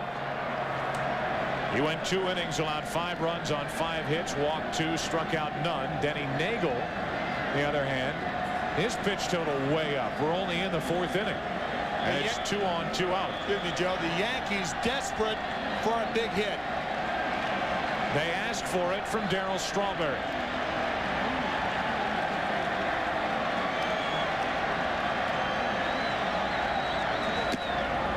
Strike 1 from Neagle.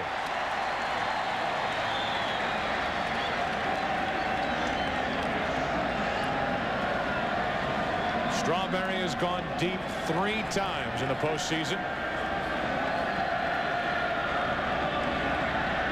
1 out of 7 in the World Series.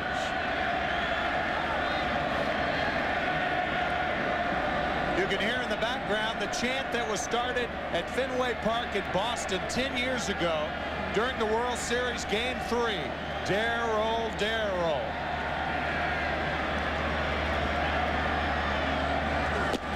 Way out in front, strike 2.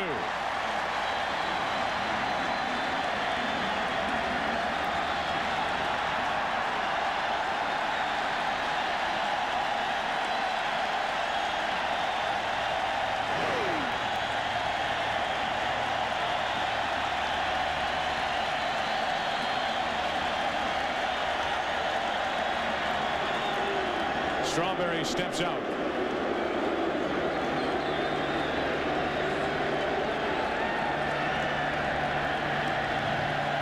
Three walks in the inning.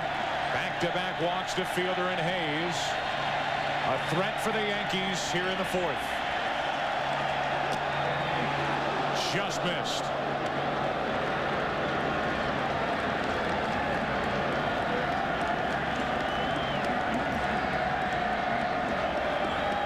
Another hard slider over the outside part of the plate, breaking away. Darryl able to check his swing. 1-2. Got it.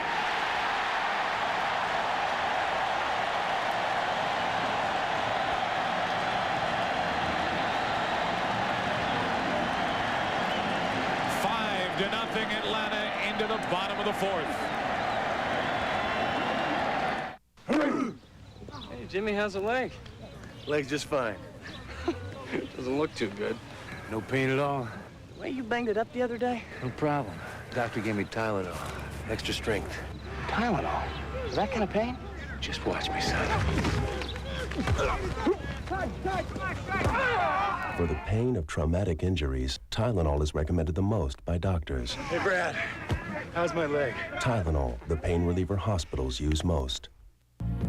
Time. It fools you. You think you have all the time in the world, and then one morning you wake up and you're older and getting closer to retirement. But many Americans haven't saved enough to enjoy it. That's why there's Sun America.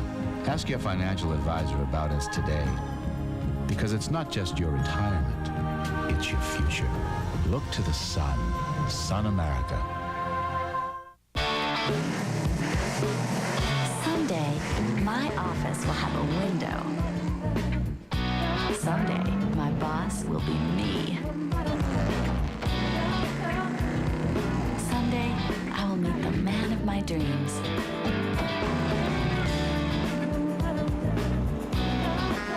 Guess not today. The Chevy Camaro's 200 horsepower 3800 V6. Therapeutic, isn't it? Presenting Gillette Clear Gel Antiperspirant. A clear, clean gel that goes on smoothly with no white residue. For powerful all-day protection, Gillette Clear Gel Antiperspirant. Nearly half of all eligible Americans don't even bother to vote. People like me, we're disgusted with politicians selling out to special interests. But this time, I'm not wasting my vote. I'm voting for Ross because you own this country. You're just 2 days away from the series People magazine calls the best new show of the year. The 1,000 years is over! Millennium series premiere Friday on Fox. 5-0 Atlanta into the bottom of the fourth inning. The Braves bat, providing tonight's shots from above is the Goodyear Blimp Stars and Stripes. It was 1926 when the Goodyear Blimps began making appearances over major sporting events. Here they are in 1996, helping us cover the World Series. Our thanks to them. Bottom of the fourth inning. Braves bat, they lead by 5, and Blauser looks at ball one high. Blauser laid down the bunt on what started as a suicide squeeze. Kenny Rogers back in that second inning, fielded the ball, nobody covered, so it went for an RBI base hit. 1-1 from Boehringer. If Kenny Rogers were to throw the ball to first, actually nobody was covering. Had either first baseman Cecil Fielder or Mariano Duncan been there, that's the second out of the inning. And then Nagel's not allowed to bunt the runners over. It's a 2-0 game at the time instead of a 4-0 game. There's a sacrifice. Go ahead, Bobby. And the difference between 2-0 and 4-0 is amazing in the game of baseball. One guy on and somebody pops one, you got a tie ball game. 1-2 the count on Blauser, now 2-2. And against this Atlanta team with the kind of pitching they have, the way Nagel is throwing, he's allowed only one hit. 4-0 looks like 8-0. 2 balls, 2 strikes on Blauser, leading it off here in the fourth.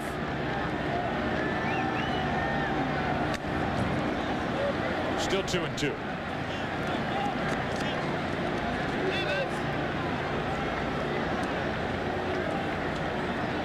Last night the Yankees got the early lead. David Cone gave New York 6 extremely strong innings. 1 run on 4 hits, and then that good New York bullpen took over. 3-2 now on Blauser, leading off. Probably the last inning for Boehringer, due up third in the Yankee fifth.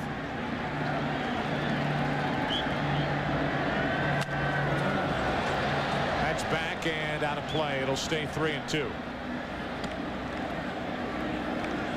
Tomorrow night is Game 5 of the 1996 World Series and the final game to be played here at Fulton County Stadium.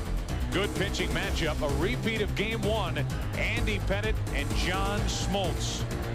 Smoltz 9-1 in postseason play. Andy Pettitte this season 2-1 and a loser in Game 1. 3-2 on Blauser. Boehringer rings him up. Threw it right by him, and for Boehringer, his second strikeout.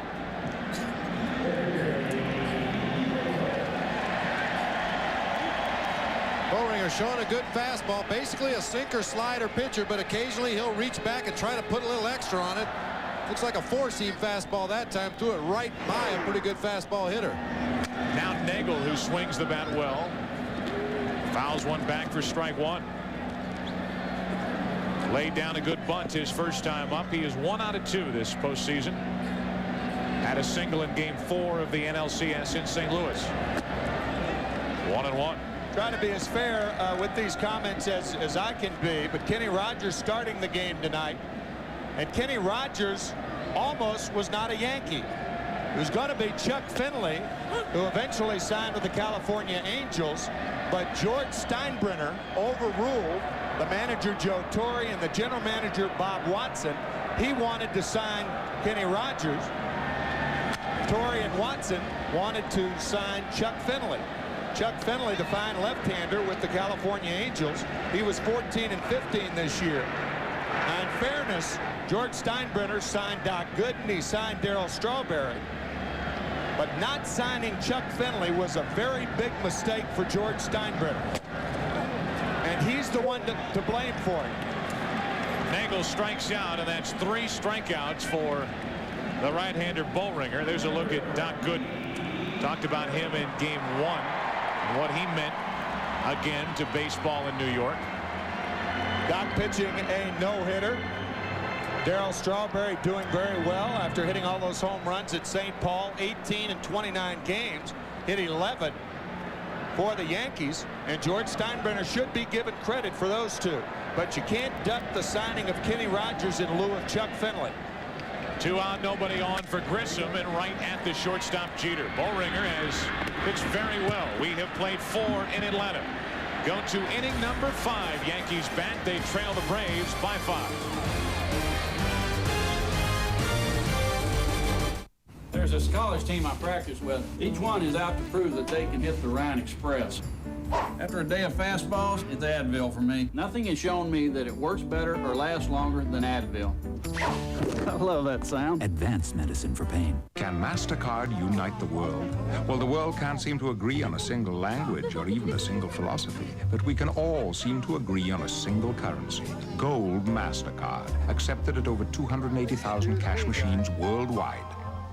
Hey, help me figure this out. Usually the more gizmos you want, the more money you gotta spend. Then there's a Chevrolet Cavalier. It gives you a lot of the same gizmos that make expensive cars easy to live with, for about half the price.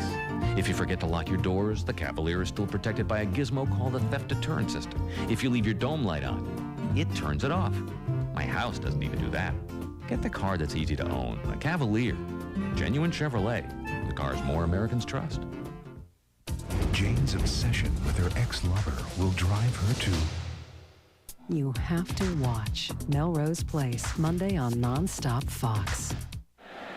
Well, this is outstanding. It's now time for the fans to reveal the winner of the 1996 True Value Roberto Clemente Man of the Year Award. Let's go to PA announcer Marshall Mann. Ladies and gentlemen, please hold your cards in place as our nationwide television audience is about to join us.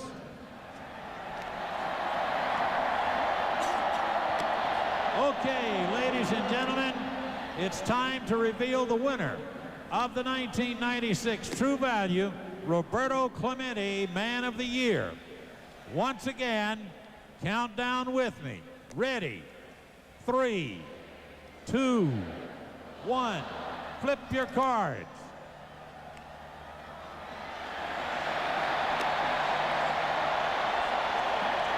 You can read in the top ring of the stadium, a shot from the blimp. It's Kirby Puckett.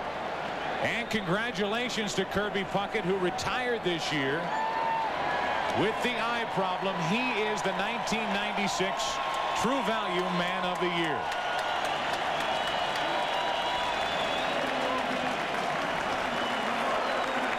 Wow, what a show, huh? Beautiful. Great coordination here at Fulton County Stadium and Kirby Puckett. What a year it's been for Kirby Puckett and the Minnesota Twins, having to wave goodbye to one of the greatest players in this modern era. Well, the only problem with holding those cards is people didn't get a chance to clap. And you know everybody in this stadium would love to show their appreciation to Kirby Puckett. Congratulations, Kirby Puckett. Mentioned earlier some of the past winners. Ozzie Smith last year, Dave Winfield in '94, Cal Ripken got it in '92. Game 6, October 26 against the Atlanta Braves. Charlie Leibrandt, we'll see you tomorrow night. That was Jack Buck's call on that 3-0 pitch. And then the Minnesota Twins went on to beat the Braves in 7 games on a single by Gene Larkin in the bottom of the 10th inning. Jack Morris going all the way for the Twins. All 10. Yeah. We're now in the 5th inning here in Atlanta. 5-0. The Braves out in front. Denny Nagel back to work, and Mariano Duncan, first pitch swinging, grounds to Chipper Jones, 1 out.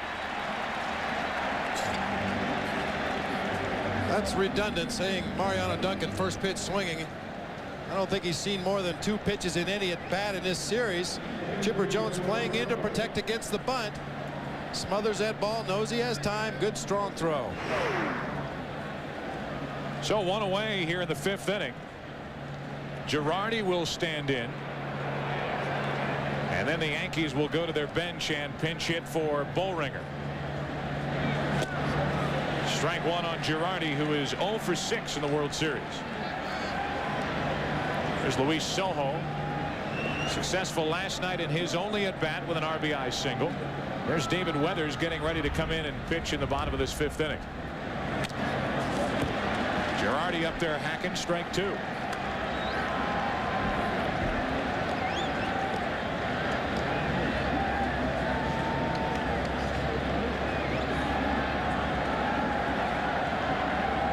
Joe Girardi grounded out to third his first time up.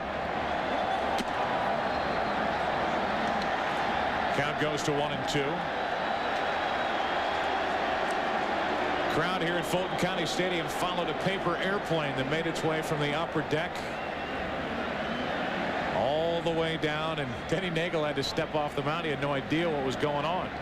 That could establish a dangerous precedent. That was made out of one of the cards that they used in the salute to Kirby Puckett, and we know there are about 50,000 of those cards in this ballpark.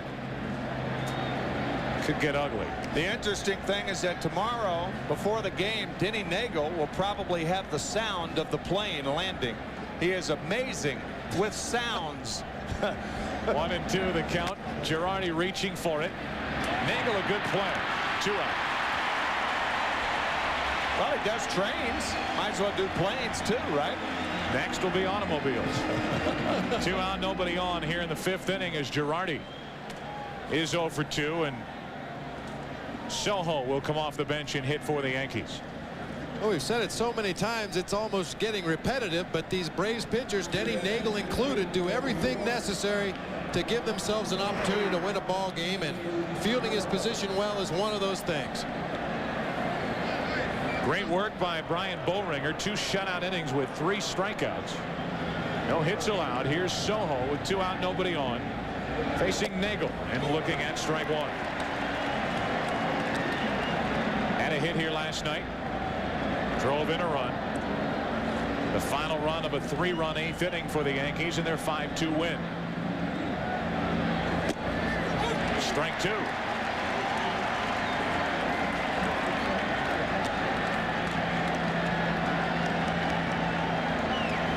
Nagel working on a perfect 5th inning.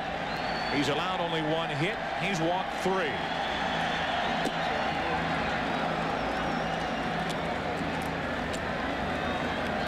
Top of the order will follow, but will it be here in the 5th or in the 6th?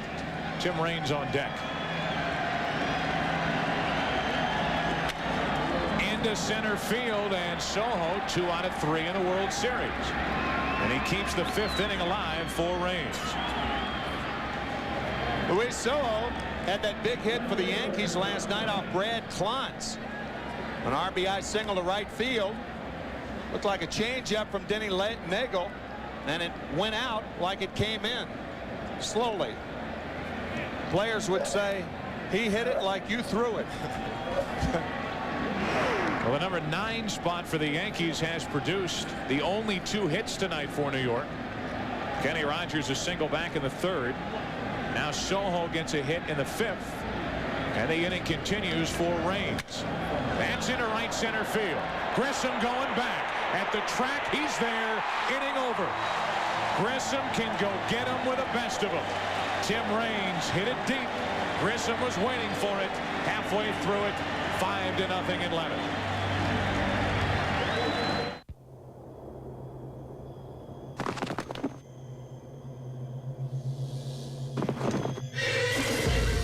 Jack.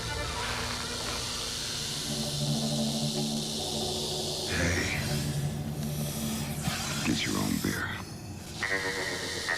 Since 1873, original Coors in the yellow can. So I hear Ray got a new pickup.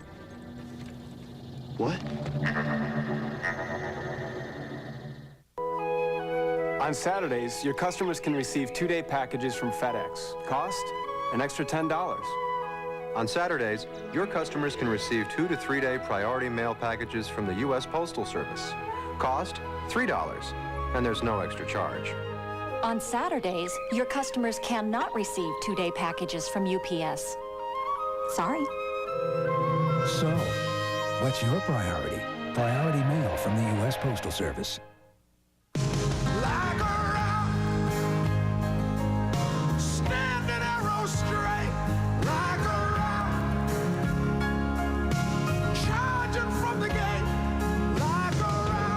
Last year, more than 6 million people got into a Chevy truck. This year, it'll be even easier. Chevy, the most dependable, longest-lasting trucks on the road.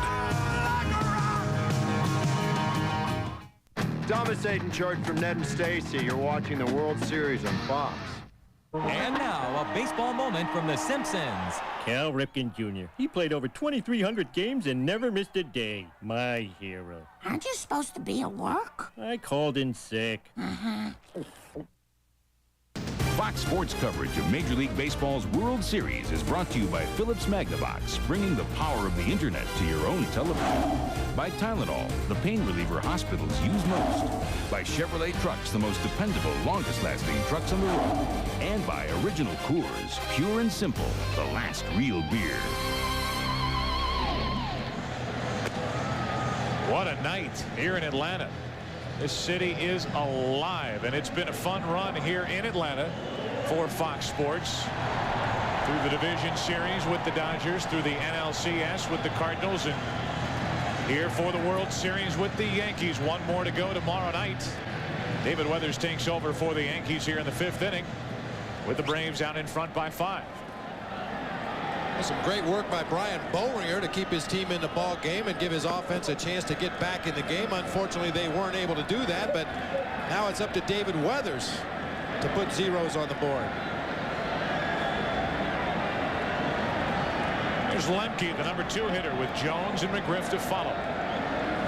Yankees won here last night 5-2, meaning they had won all 6 postseason road games.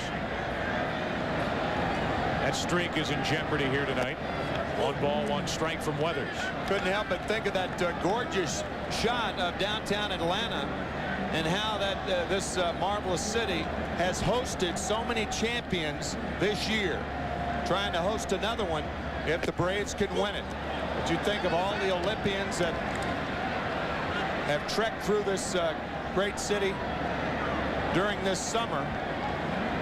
And after tomorrow night's game, this stadium will be torn down and the Braves will have a new home next year. A home that was home for the 1996 Summer Olympic Games. 2 balls, 2 strikes on Lemke. That'll get out of play. It is remarkable when you think that last year was the first year that Atlanta ever had, as you look at Atlanta's home for next year. That'll be the Braves' home next year right there. They're tearing down these stands right there. But when you consider the fact that last year was the first time that Atlanta ever won a world championship of any kind in any sport. Lemke strikes out to start the 5th inning. Good start for David Weathers.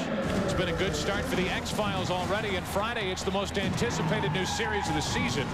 People magazine calling it far and away the best new show of the year. Got to check it out. From the creator of the X-Files comes Millennium, premiering Friday after a classic episode of the X-Files here on Fox. 1 out, nobody on for Chipper Jones. Ball 1 from Weathers.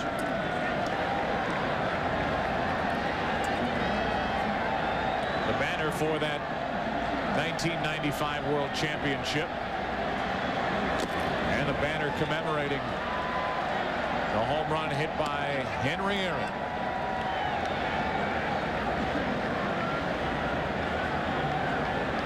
Chipper Jones at the plate, 1 out of 2 tonight. Led off the 3rd inning with a single and came home on the sac fly by Javi Lopez. 3-0.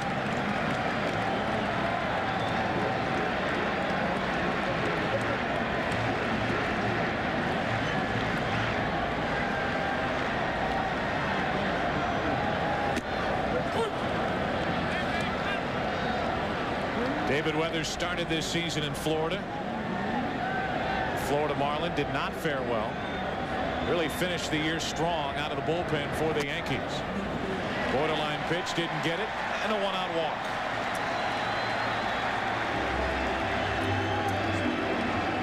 Weathers, much like Brian Boehringer, a sinker slider pitcher, mostly power stuff. Will throw an occasional changeup.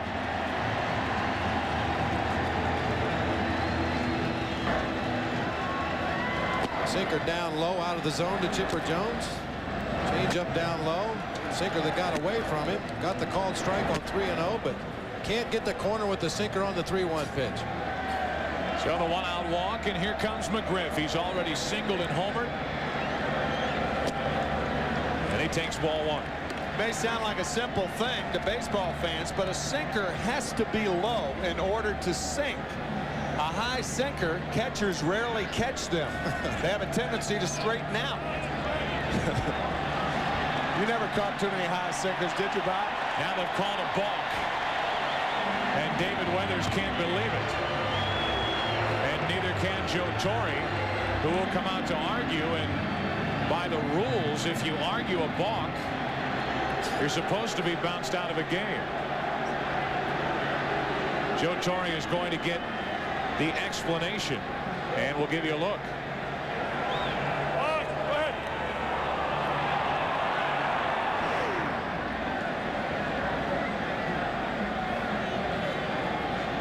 Once that pitcher starts any kind of movement, if he wants to stop, he's got to step off with the foot that's in contact with the rubber. Weathers is saying, I never moved. And then he said something else. He was awful quick to the plate there. Moved his arm just a little. And because of the balk, now you see Joe Torre. They will intentionally walk McGriff. So the balk does one thing, takes the bat out of the hands of Fred McGriff here in the 5th. Yeah, but it puts the bat in the hands of Javier Lopez, who had 13 hits in the National League Championship Series, the most by any catcher ever in any series in postseason play. And we just mentioned that Weathers is a sinker ball pitcher. Lopez a great low ball hitter. So the intentional walk, and McGriff is on base for the 3rd time tonight, and it's 2 on, 1 out for Javi Lopez.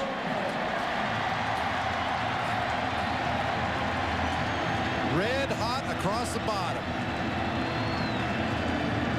That doesn't necessarily mean he can't handle pitches in the other zones, but if he had his druthers and had to put the ball on a tee, it would be down low around the knees. So Lopez has a chance to bust this game wide open. 5-0 Atlanta. Bottom of the 5th inning. And it's 2 on with 1 out for Lopez, who tonight has driven home a run with a sac fly, walked and scored. Ball 1. Oh, you might ask yourself, well, you've got a low ball hitter up there. You've got a low ball pitcher on the mound. Well, what does the pitcher do? Does he throw high sinkers? No. Remember we talked about that. You don't throw high sinkers because they straighten out. So what this at bat really is the sinker of David Weathers against the low ball prowess of Javier Lopez. 1-0 the count. One after it, 1-1.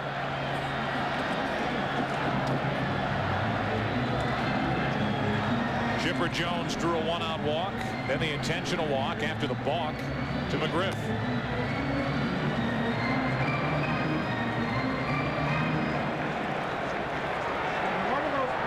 Talked to Joe Torre before the game. He said, after last night's win, I'm finally starting to enjoy this. He cannot be enjoying game 4. Well, both managers had a chance to push some buttons in that ball game last night, as opposed to the first 2 games of the series. 2 on, 1 out. Borderline pitch. Weathers does not get the call. It's 2-1.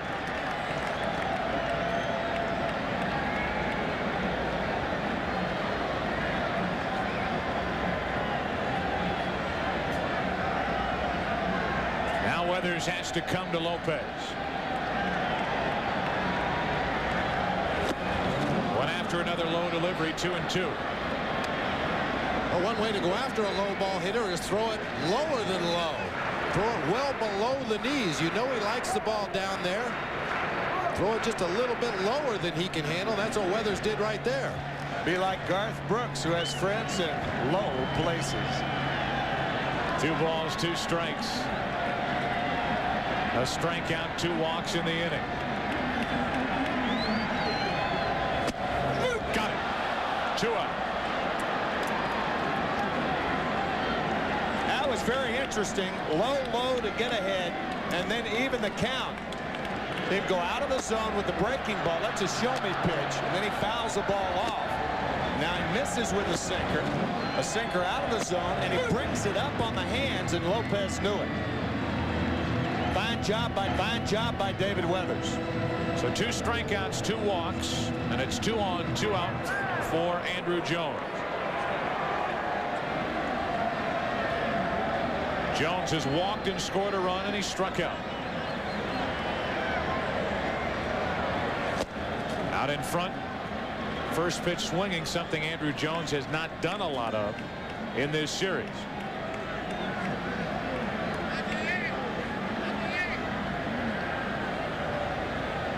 Runner at second is Chipper Jones. On at first, McGriff. Braves already out in front by 5 here in the 5th.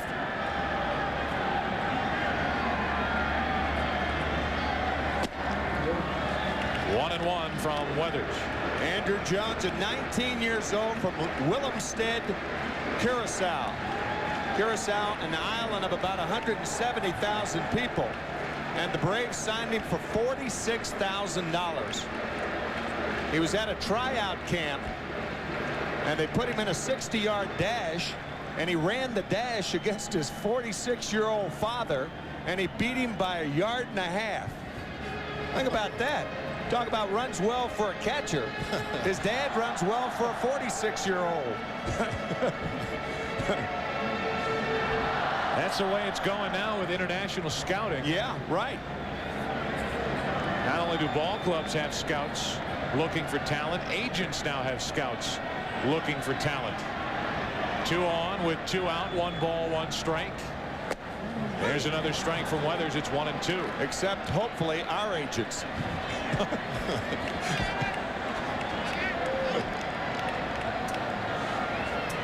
You have to go to that international market to get players who are not in line for the draft. 2 on, 2 out, 1-2 the count. Now 2-2.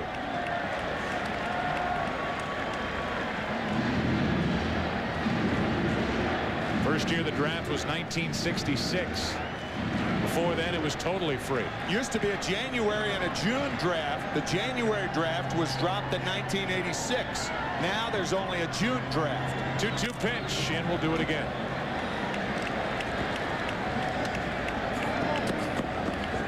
Jermaine Dye waits on deck. Andruw Jones trying to add to the Atlanta 5-0 5th inning lead. Well, if there was ever an organization that proved the value of a good scouting system, it would have to be the Atlanta Braves. They just seem to be coming up with good young talent through their system every year. And this guy's the best of them right here. Full count.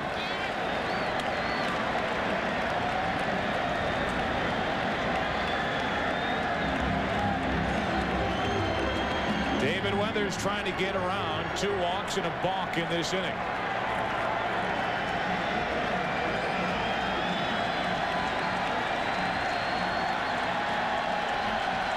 Runners will go with a 3-2 pitch. To third, Hayes can't make the play. Here comes Chipper Jones. Fred McGriff heads for third. Jones scores, and it's 6-0 Atlanta.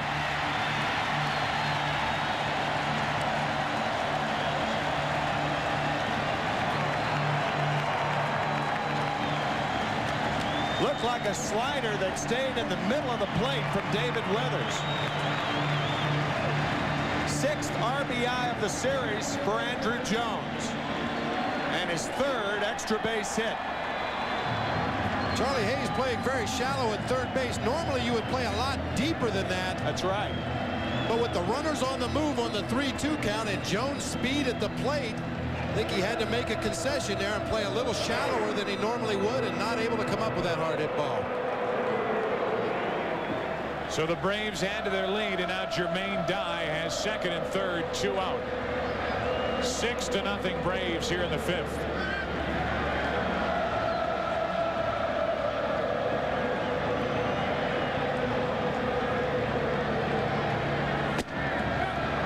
In on the hands for strike one.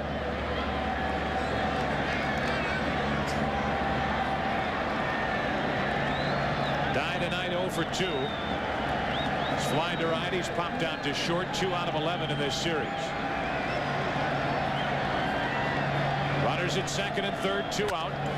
Hard hit, high hop, very good play by Derek Jeter. The Braves strand 2, they score 1, and after 5 in game number 4, they lead the Yankees by 6.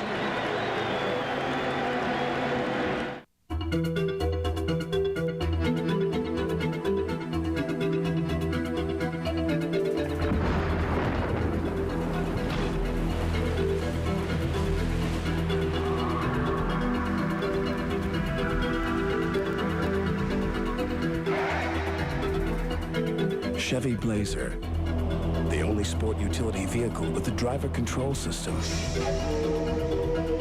It's nice to know it's there. Remember when phone calls were simple? Well, AT&T is making them simple again. Calls from home are one low rate all the time. Are you saying one rate all the time? Yeah. This is from AT&T? Yeah, it's 15 cents a minute, no restrictions. To anybody, anywhere, anytime. Daytime? All the time. After my nap? Anytime. To anybody? Everybody in America at any time. 953.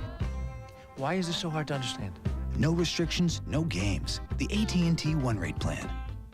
10 minutes and we're out of here. Hi, Ralph. It's that pipe again. Will it take long? Nah, only... Oh, DirecTV. A couple hours. Well, lock up when you leave. Sure.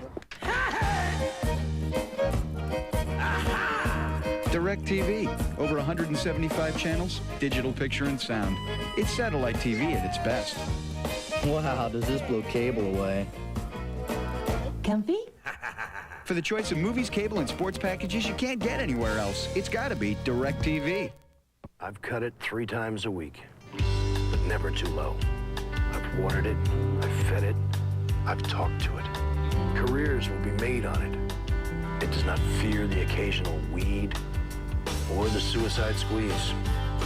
They will spit on it, but they will wear it home. This is my yard, and you can play on it if you're good enough. True Value, a proud sponsor of Major League Baseball and yards everywhere. In just 2 days, You can't stop it. the wait will finally be over. The killer, he's got more bodies. Millennium Series premiere Friday on Fox. We're into the 6th inning and a gorgeous night in Atlanta. The Braves are out in front by 6 as we move into inning number 6. There's tomorrow night's starter, Andy Pettitte, who during the regular season was 13-3 after a Yankee loss.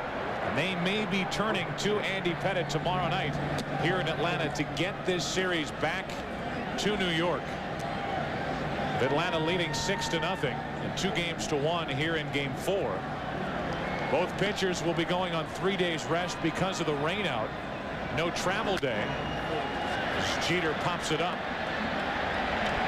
Right side, tough play, and nobody will get there. Right field umpire got in the way. I think the right field umpire, Tim Welke, who's got to stand his ground in case the ball is fair or in case it's a close play. And Jermaine Dye running after the ball right there. There's the umpire, even makes contact. Ought to throw a flag on that. That was clipping. There it is right there. Tim Welke looking up. But you know, the interesting thing, he wasn't on the line. He's got to be on the line or get out of the way, seems to me. Welke was the only one in position to catch that ball. Didn't have a glove. I think he was more concerned with staying out of the way of Fred McGriff and Mark Lemke and didn't realize that Jermaine Dye was coming in right behind him. Derek Jeter, a count of 1-2. No error ruled on the play. Jeter pops it foul, and that will get out of play. One final thought about tomorrow night starters. Remember, Andy Pettitte in game 1 lasted only 2 1/3 innings. So while he's going on 3 days rest tomorrow night, he ought to be ready to go, whereas John Smoltz went 6 and was around the 100 pitch mark when he left after allowing a run on 2 hits. 1-2 on Jeter, and that's a little flare into right. Trouble. A leadoff base hit. So Jeter is on to start the 6th inning. You know, they're young, they're funny, and they're living single. Find out why these 6 people are making Thursday one of the most outrageous nights on television. Living Single returns on Halloween night with a brand new episode right here on Nonstop Fox. There's Kim Fields Freeman, star of Living Single, although people in my generation will remember Kim as the lovable Tootie on The Facts of Life. 1 on with nobody out. Here's Bernie Williams. Ball 1. Williams 0 for 2 tonight, grounded into a double play his last time up. Who could forget Tootie? I couldn't. Nagel gives up only his 3rd hit of the night. Belongs to Jeter, and it's now 2-0 on Bernie Williams.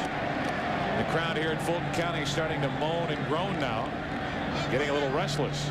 If Denny Nagel does get into trouble, it'll be very interesting to see who Bobby Cox gets up in the bullpen. Greg McMichael had a tough time last night. He's had a tough time in postseason. Williams could not hold his swing. It's ruled a strike, and it's 2-1.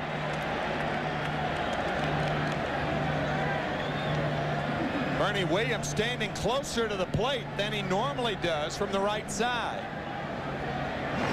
2-1. You wonder if they're ever going to go back to Steve Avery out of that Atlanta bullpen. Right. He is the lost man out of the bullpen for Bobby Cox. Now 3-1. Steve Avery has had such limited work in the postseason that you wonder if Bobby Cox and Leo Mazzoni would be comfortable going to him after he had the injury toward the end of the season with the rib cage problem and so ineffective at the end of the regular season. I guess Mike Bielecki or Brad Klontz would be the alternative right-handers if Bobby Cox doesn't go to Greg McMichael or Steve Avery, the left-hander. Terrell Wade, another left-hander in the bullpen, is normally saved for later in the ball game, specific matchups. 3-1 on Williams, and now a walk. So a hit and a walk, and the Yankees trying to rally here in the 6th inning. I would think the bullpen would be getting up right now, and sure enough, Bobby Cox talking to Leo Mazzoni. Mazzoni on the horn. And we'll see. Avery has made only 2 appearances. Very limited work in this postseason. You see Bielecki take his jacket off and Terrell Wade take his jacket off.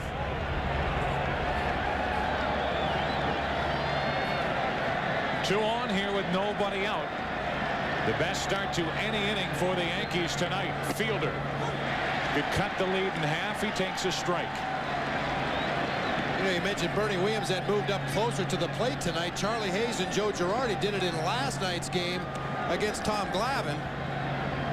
Some of the other Yankee hitters taking a hint. It doesn't take long to figure out that these Braves pitchers are not going to come inside for strikes very often. The only guy who'll do it's John Smoltz on a consistent basis. Now 0-2 on Fielder. Coming up in the 9th inning, Tim Bob and I will award tonight's Chevrolet Player of the Game. Chambliss, the hitting instructor for Joe Torre with the Yankees.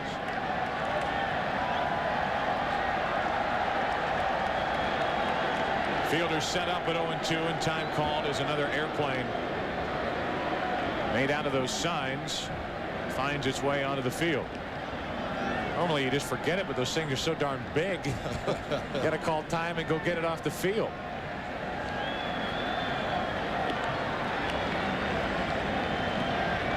A hit and a walk to start the 6th inning.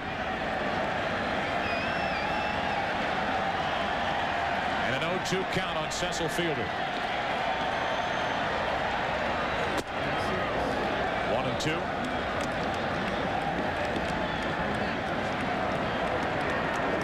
Nagel comes up and in, but not for a strike. Very rarely will come inside where he can be hurt.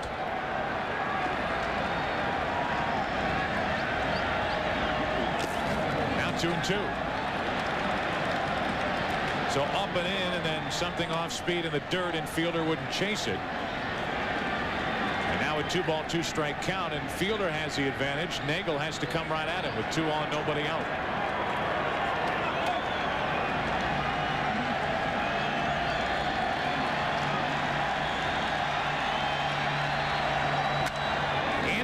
Field, base hit, it gets past Don. Here comes Jeter, he'll score. Headed to third is Bernie Williams. They bring him around. They miss the initial cutoff man. Williams is safe, and it's a 4-run game.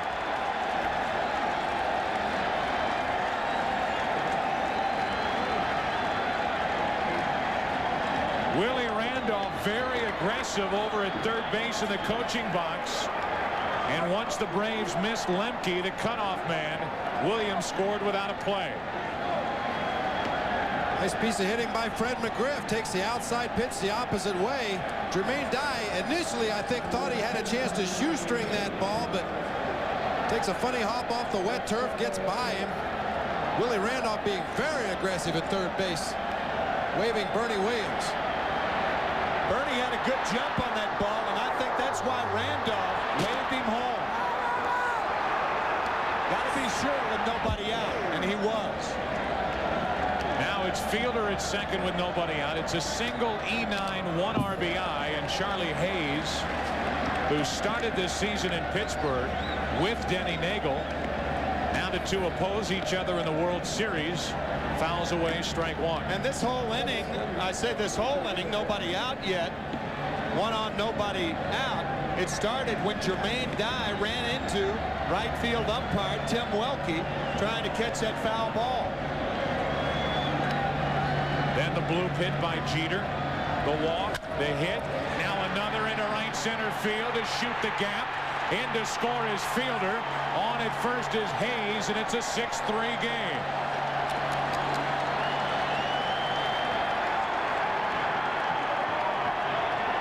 The first World Series hit for Charlie Hayes comes at a perfect time for the Yankees here in the 6th.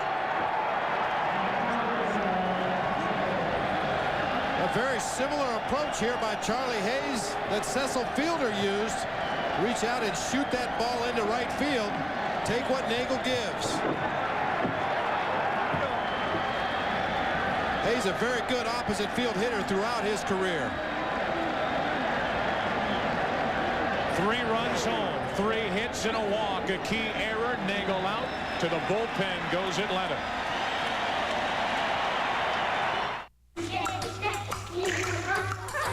What an extraordinary time to be a child. Now that we can surf the internet through our TVs, the world is literally at their fingertips.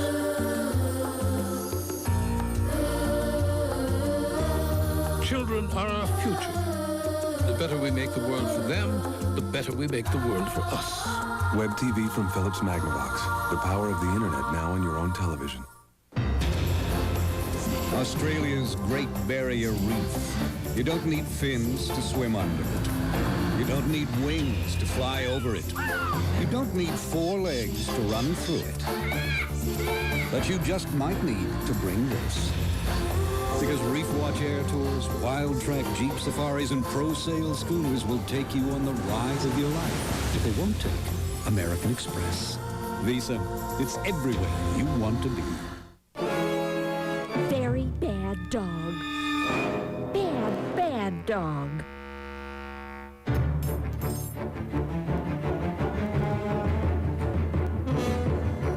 Very bad dog.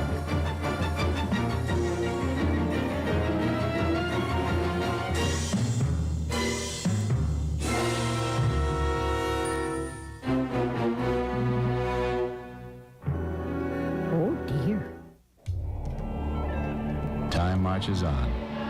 And if you haven't planned for your retirement, you're losing ground.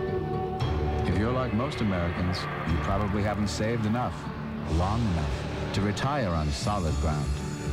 That's why there's Sun America. Ask your financial advisor about Sun America today. Because the only thing that goes faster than money is time. Look to the sun. Sun America. Game 5 is tomorrow night, the final game ever at Fulton County Stadium, and a good pitching matchup, a rematch of Game 1, Pettit and Smoltz. Right now, the Braves leading 2-1 and 6-3. Strawberry, why not? Why not is right. Up there to bunt against Terrell Wade with the left side of the infield wide open. If he bunts it hard enough, he could get a double. Terrell Wade takes over. He appeared in Game 1 back in New York. Only 2/3 of an inning. Do it again. Yankees need base runners.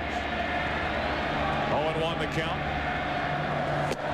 0-2 the count as Terrell Wade comes in firing strikes. Well, unlike the other lefty pitchers on the Braves staff, Terrell Wade is a power pitcher. He throws a 4-seam fastball, very little movement on it. Good hard slider. Strawberry steps out. The Yankees have never overcome a 6-run deficit in their postseason history. Trying to do it here tonight, and a 3-run 6th inning has helped get him back into the game. 3 runs home. Hayes on at first. Nobody out. 0-2 to Strawberry. Just missed the outside corner.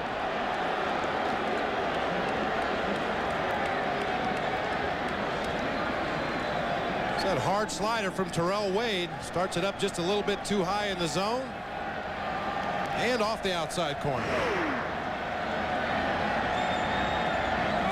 And again, just as Wade comes set, it's almost like a timeout in football trying to ice the place kicker. Strawberry steps out and makes Wade step off and gather his thoughts again. Darryl Strawberry has been charged with 2 timeouts. 1 on, nobody out. And a 2-2 count. Now with Darryl Strawberry's curl, the curl of the bat in his stance, and Terrell Wade throwing that hard, it is unlikely, unless the ball's down and in, that Strawberry will pull the ball. 1 on, nobody out, and from 0-2 to 3-2.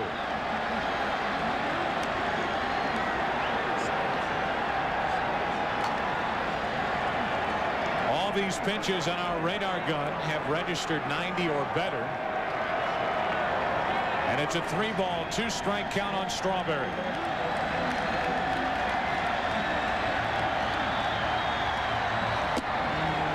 The walk puts 2 on with nobody out. Second walk of the inning, and the Yankees have something cooking here in the 6th. I would imagine Wade was brought in to pitch to one hitter. He missed on some very close pitches. I think Bobby Cox giving his right-hander a chance to warm up. Even though Steve Avery is warming up now as we speak, and Avery very effective against right-handed batters. You would expect to see Bilecki come in here with Mariano Duncan coming to the plate. So the second pitching change of the inning. Wade jumped out in front 0-2 to Strawberry. He walked him. 2 on, nobody out for the Yankees, down by 3. Hey, Max, glad I caught you. You know what I just discovered at Pizza Hut? The perfect pizza. Not too thick, not too thin. Just like, pizzeria pizza. Freshly baked every day. And here's the kicker. A ring of cheese baked right into the crust. Imagine. Why are you telling me? I'm a dog. I'm telling everyone. Discover Pizzeria's Stuffed Crust Pizza. Now we've got your pizza. And the best part, Max, a large is only $8.99. Great, huh? It's a trip. It's an experience unlike any other. It's It's the ultimate in movies and entertainment. And it's only on the 18-inch digital satellite system. This is U.S. Satellite Broadcasting. You can see everything from here. Hey, we should use this song in the movie. What movie? It's a movie me and Lil did, you know, we're playing cops. Renegade cops, loose cannons. What part of the word undercover do you clowns not understand? But Sarge, it was a setup. As soon as the game ended, everything went crazy. It was Penny's fault. I was just discussing a community watch I'm taking program. you both off the case immediately. Get your feet off the desk. It's called Double Action, you know, and it's gonna be real cool. Sounds cool. The Academy don't recognize this. We got a problem. It's the middle of the night. She woke up with heartburn. She should take Zantac 75. The medicine in here was prescribed by doctors over the last 5 years, more than all other medicines of its kind combined. Just one Zantac 75 relieves nighttime heartburn. So take one of these and call me in the morning. Zantac 75, the final word in acid relief. That's the right mix in 1996 for the Yankees, with Bob Watson, the GM, on the right. Joe Torre on the left. The two have had quite a ride through 1996. Here they are in the World Series. Game 4, trailing 2-1. They trail 6-0 coming into this 6th inning. They've scored 3 runs, have 2 on, nobody out. In case you're wondering, as Bilecki takes over, Aldrete, Boggs, Fox, Martinez, and O'Neill left, along with Leyritz on the bench for the Yankees. Right now, it's Mariano Duncan with 2 on, nobody out. Tying run at the plate for New York here in the 6th inning. Bilecki, a high strike.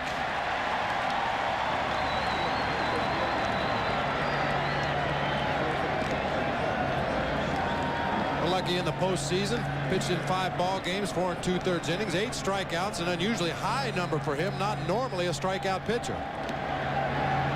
2 on with nobody out. And a 1-ball, 1-strike count on Duncan. The crowd thought Mariano went around. Larry Young did not. On the high fastball from Bilecki, certainly seemed like that bat was out in front of home plate.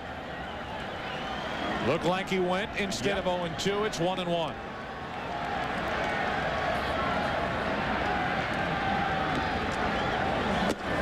Over the outside corner, a perfect pitch from Bilecki, strike 2.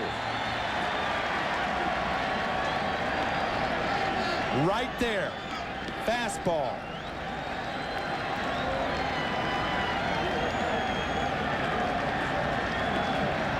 Now Duncan in the hole at a ball and 2 strikes. 2 on, nobody out. Yankees trailing by 3. Wouldn't chase. 2-2. Rather patient at bat here for Mariano Duncan. Now it's Brad Klontz and Steve Avery getting ready for the Braves out in their bullpen. During 1996, outstanding with runners in scoring position. He has 2 on, nobody out. Bilecki gets him for the first out here in the 6th.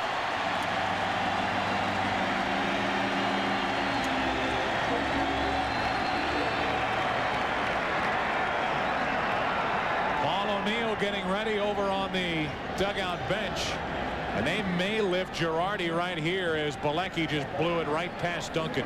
Well, control more than movement or finesse right there. Just a rare back 4-seam fastball over the outside corner.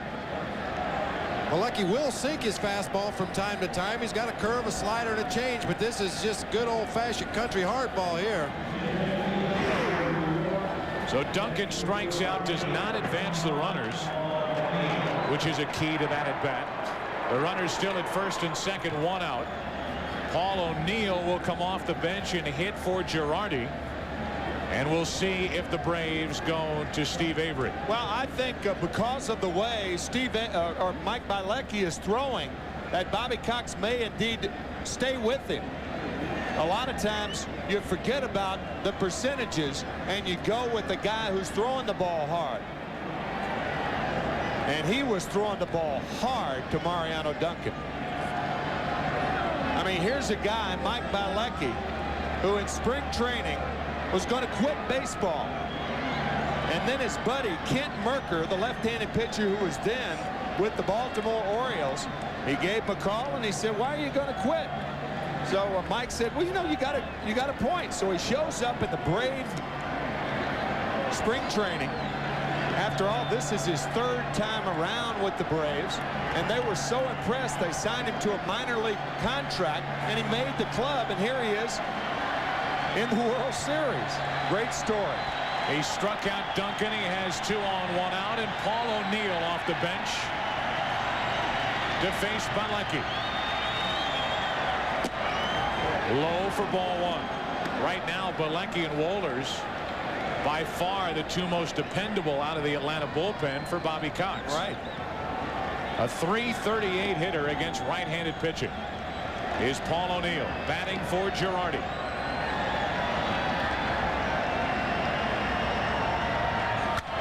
That's foul for strike 1. Girardi 0 for 7 in the World Series is lifted for O'Neill. With a pitcher's spot due up next, barring a double play, Tino Martinez comes into the on-deck circle. He'll hit for Weathers.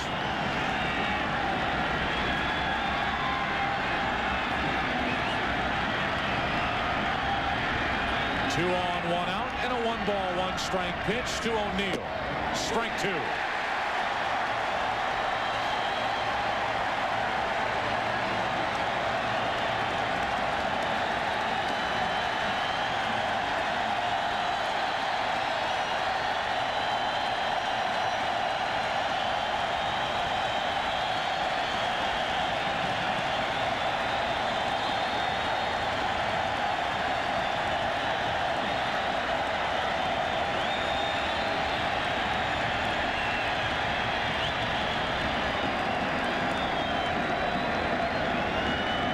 Wanting Lopez to go through the signs one more time. I think that may be location. I think he wanted the pitch, but he didn't want the location. And if that's indeed the pitch, it's got to be a fastball, because that's the only pitch you'll locate. Unless you're thinking about a backdoor breaking ball, and there is no way they're going to throw that now, especially the way Bielecki's throwing.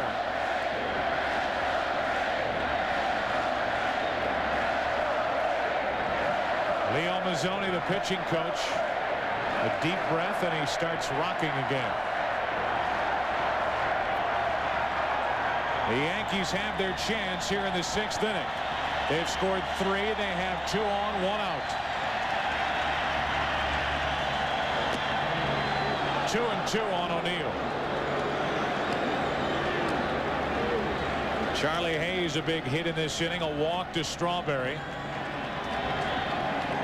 Then Bielecki came in to strike out Mariano Duncan. Yeah, key player in this mix is Darryl Strawberry at first base. Has got to get a jump and break up a double play. That's out of play. And you're right about Bielecki pumping it up. Leo Mazzoni told us the other day he may get to 90. Bielecki on that last pitch, 91. O'Neill grounded into 21 double plays on the season. Fred McGriff playing way behind Strawberry at first base. He's really got to work to get a good lead and try to beat that force at second. 2-2 on O'Neill. Got it.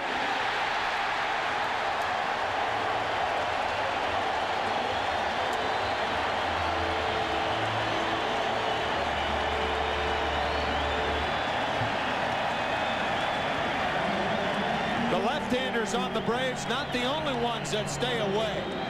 Watch Bielecki's pattern. After he gets ahead, away, fouled off, away, fouled off, struck him out, and Paul O'Neill knew it.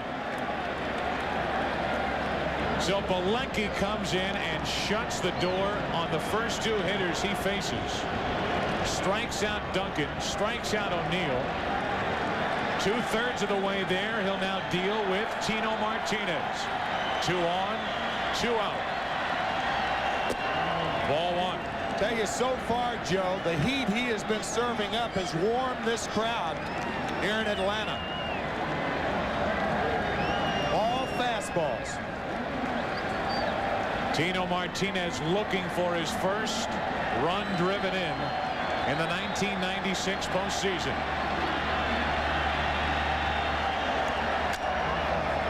That's foul, 1-1. Bilecki finally goes to the split-fingered fastball after pumping one fastball after another. It's Tino Martinez to chase a split finger and ground it to the right side, foul.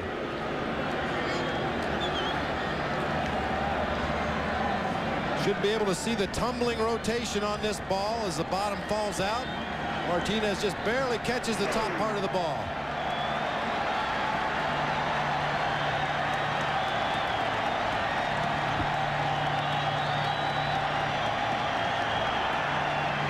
Two on, two out.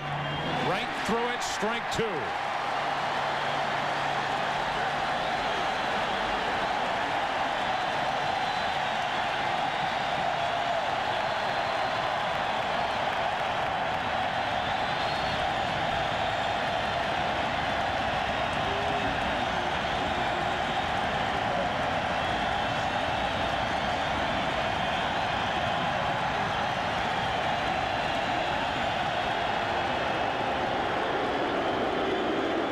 Tino Martinez drove home 117 runs during the regular season. His first year as a Yankee. Set up here at a ball and 2 strikes.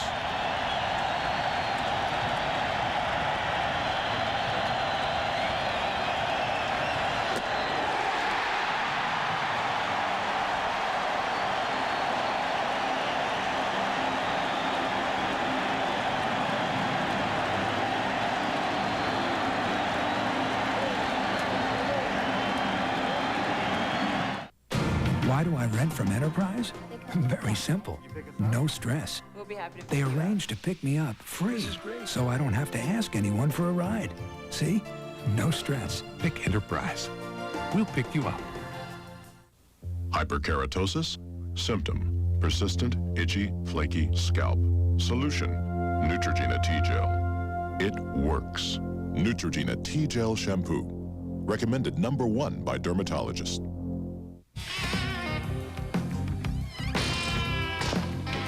Give me a beer. Well, let's see.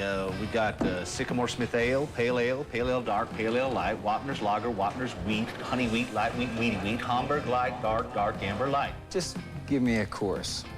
Since 1873, original Coors, pure and simple. Why'd you come back?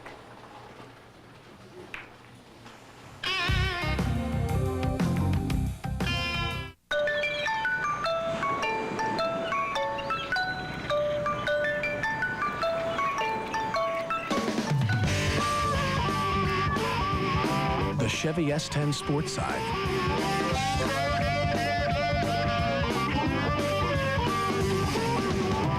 The coolest thing to come on the back of a truck since the Nutty Buddy.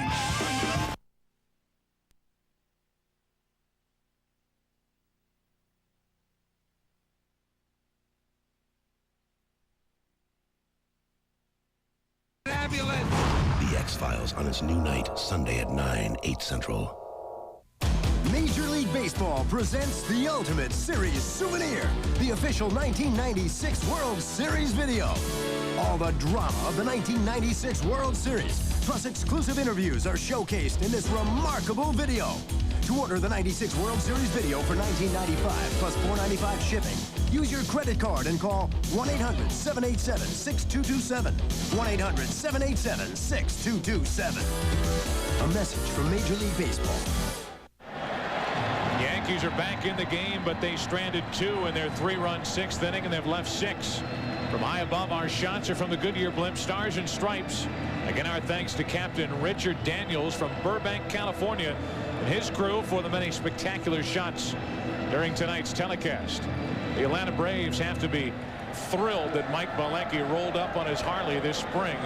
He just rolled right through the Yankees in the top of this 6th inning. Motored right on by those left-handers. Got Duncan, then he got the lefties O'Neill and Tino Martinez. 3 strikeouts in a row to keep it a 3-run game, and now it's Jeff Nelson on for the Yankees. Takes over for David Weathers. Facing Blauser, 1 ball, 1 strike. Leyritz takes over behind the plate. Joe, Bob and I were talking between innings, and we both agreed that Mike Bielecki has never thrown that hard in his life. We've seen him a lot of years. Picked a good time to crank it up. Man, it's amazing what little World Series adrenaline will do for that fastball. Right? We'll get him. In fact, he threw so well. Right now, he's in the on-deck circle. He may hit here in the 6th inning. Blauser strikes out. Nelson makes quick and easy work of the Atlanta shortstop.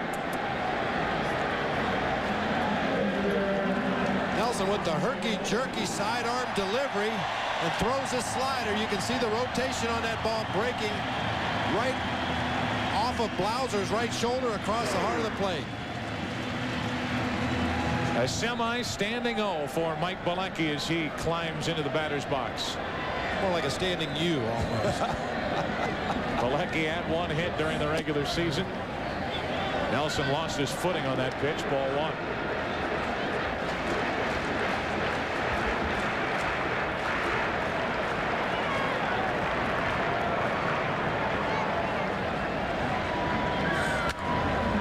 Pretty good swing. 1 ball, 1 strike. The Yankees in the 7th inning will have the top of their lineup. Range, Jeter, and Williams.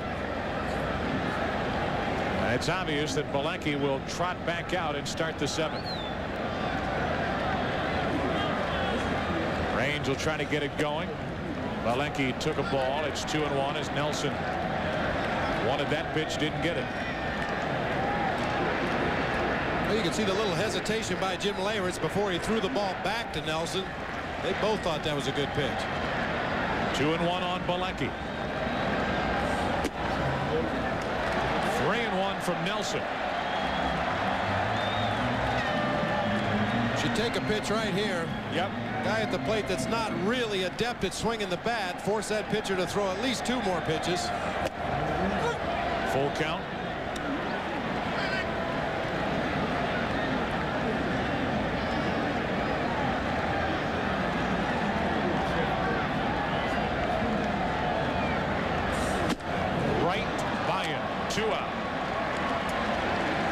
Chase ball 4.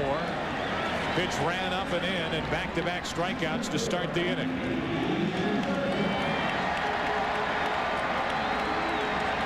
Definitely ball 4. Sinker that got up. Bielecki with no chance to hit that pitch. And you know what? It doesn't matter to Bobby Cox. Or to Bielecki. No. Just wanted to get out of there without getting hurt. You think about what Bobby Cox did. I mean, how many managers would have taken the bait? Joe Torre sends up Paul O'Neill, the left-handed batter. Tino Martinez, the left-handed batter. And Bobby Cox said, my eyes tell me that Bielecki's throwing good. Why take him out? That combined with the fact that Avery just hasn't had any work and has been so ineffective. And Bielecki was outstanding in that 6th inning. Here's Grissom.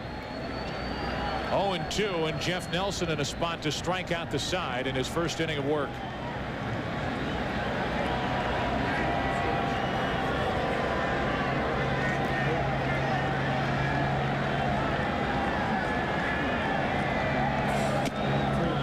One and 2.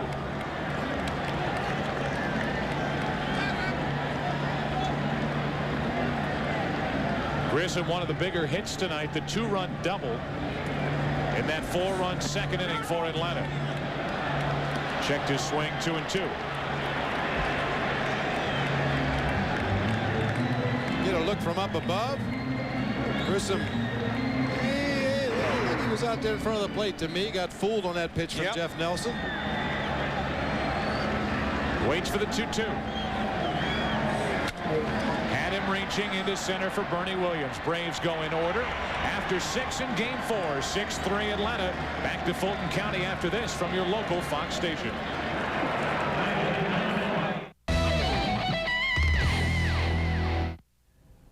This is a Fox News update. A 757 skidded off the runway in Tampa, Florida. The pilot took too sharp a turn. Nobody was hurt. This has been a Fox News update. For a portrait of classic rock in Colorado, 103.5 The Fox. Colorado's original classic rock, 103.5 The Fox. There's only one station where every song is a classic rock masterpiece. 103.5 The Fox.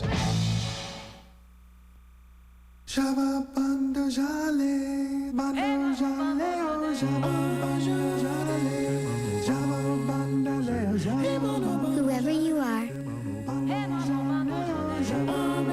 whatever you need, we're here for you every day of your life.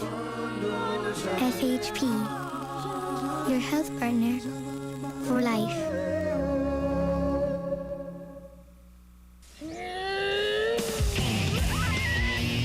Saab gives you 4.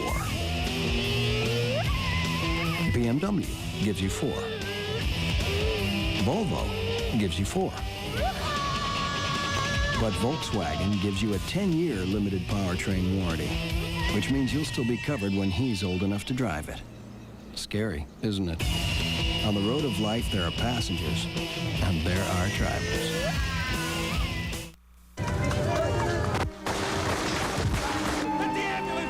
It was over in a moment, but the pain lasts forever. President Clinton stood up and helped pass the Brady Bill. It wasn't about politics. The president had the integrity to do what was right. When I hear people question the president's character, I say, look what he's done. Look at the lives the Brady Bill will save. Catch Seinfeld after the game, tonight on Fox 31. 2/3 of the way through it. Braves out in front 6-3. They led 6-0. For defensive purposes, they insert Rafael Belliard into the lineup. Blauser out for the rest of the night. Bielecki back to work. Top of the lineup and strike one. Nothing new from Bielecki as Tim Raines leads it off. Raines, Jeter, and Bernie Williams. Raines hitless tonight. Strike two.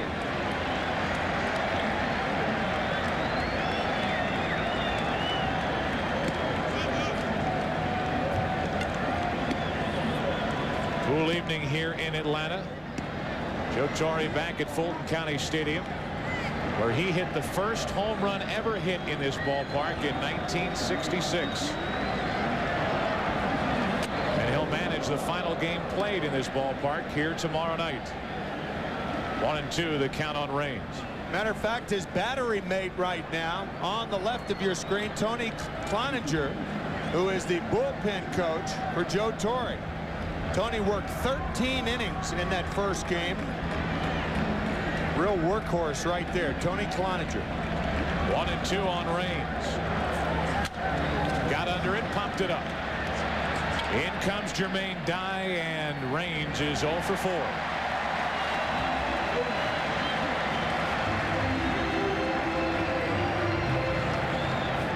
Tomorrow night, the World Series continues with Game 5 and a good pitching matchup. Andy Pettitte and John Smoltz. They hooked up in Game 1. Pettitte, a 21-game winner during the regular season. Looking at the probable Cy Young Award winners in each league. We'll get it underway tomorrow night, Game 5 at 8 o'clock Eastern. Here's Derek Jeter. 1 out of 2 with a strikeout, a walk, a single, strike one. Bielecki starting off Tim Raines with a forkball, and now he starts off Jeter with a slider. It's almost like he's taken a different approach because he's starting an inning and not coming on with runners on at first and second.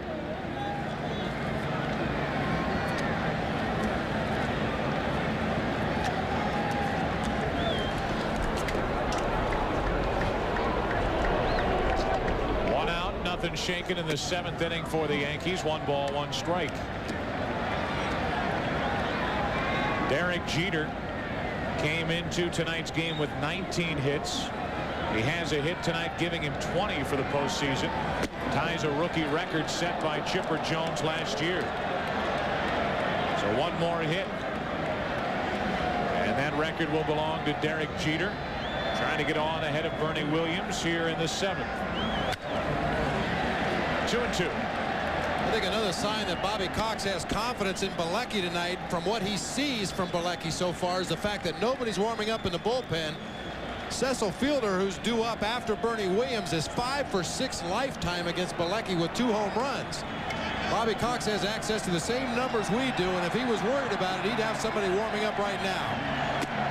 3-2 on Jeter.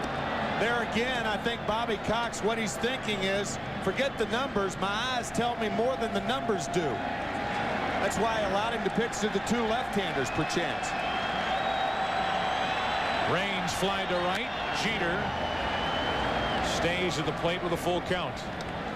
What's really going to be interesting is the setup role tonight. McMichael has had a rough postseason, at least 2 games very rough, including last night. Bilecki rolled right through the 6th.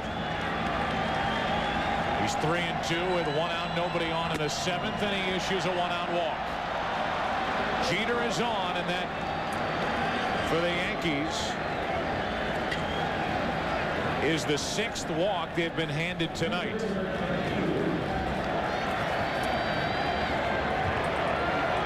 And the first to reach against Bilecki in his inning and a third here this evening. Here's Bernie Williams, who homered, batting left-handed here tonight, his 6th home run of the postseason. And even as a left-handed batter, Bernie Williams drawing that line right out towards second base, and the pitcher, there it is right there, to remind himself not to overstride. Bilecki was getting ready to work to Williams, and Jeter gets the wrist guard for his right wrist, not his bad wrist. He wears that during the regular season all year to protect that right wrist for any head-first dives or slides. A lot of guys have a bad habit of putting down the hand to slow themselves when they slide. A very easy way to jam that wrist. A brace supposedly keeps you from doing that. 1 on, 1 out for Bernie Williams, and a strike from Bilecki.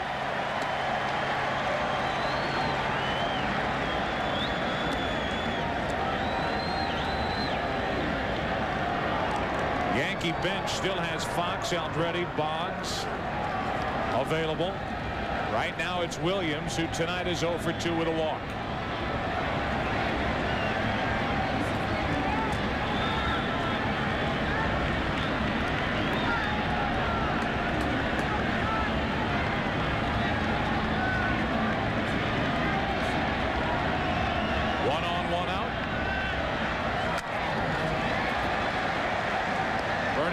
Hitless tonight. He may try to look for Girardi's bat again. Last night he used Girardi's bat and had an RBI single, hit the ball to the wall, and homered in Game 3 of this World Series.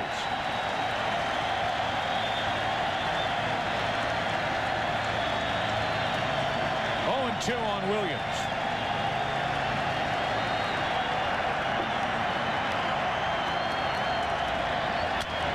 Hit and foul. Boy, an 0-2 pitch, and Bilecki made it too good. I think that was the splitter, and I think that's why Bernie Williams got around on that ball. Left-handed hitters from a right-handed pitcher is more apt to pull the splitter than the fastball. Appeared to be the splitter. It could have been the fastball, but it appeared to be the splitter. Hit foul.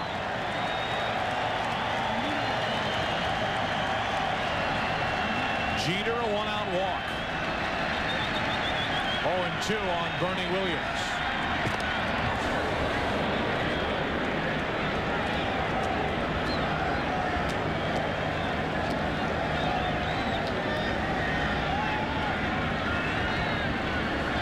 We're in the 7th inning with the Braves out in front 6-3.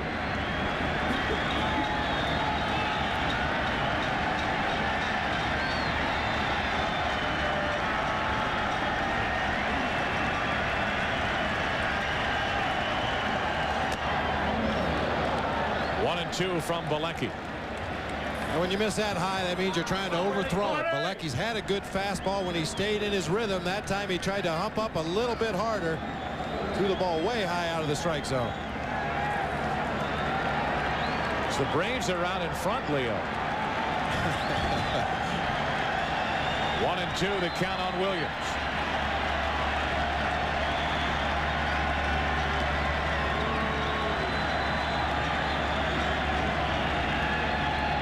The hero from last night, David Cone, for the Yankees. 1 on, 1 out. Another pretty good swing, and you can hear Bernie Williams yelling at himself for not putting that between the lines or over the wall. He got a pitch he thought he could handle, took a good rip at it, and in frustration, screamed out.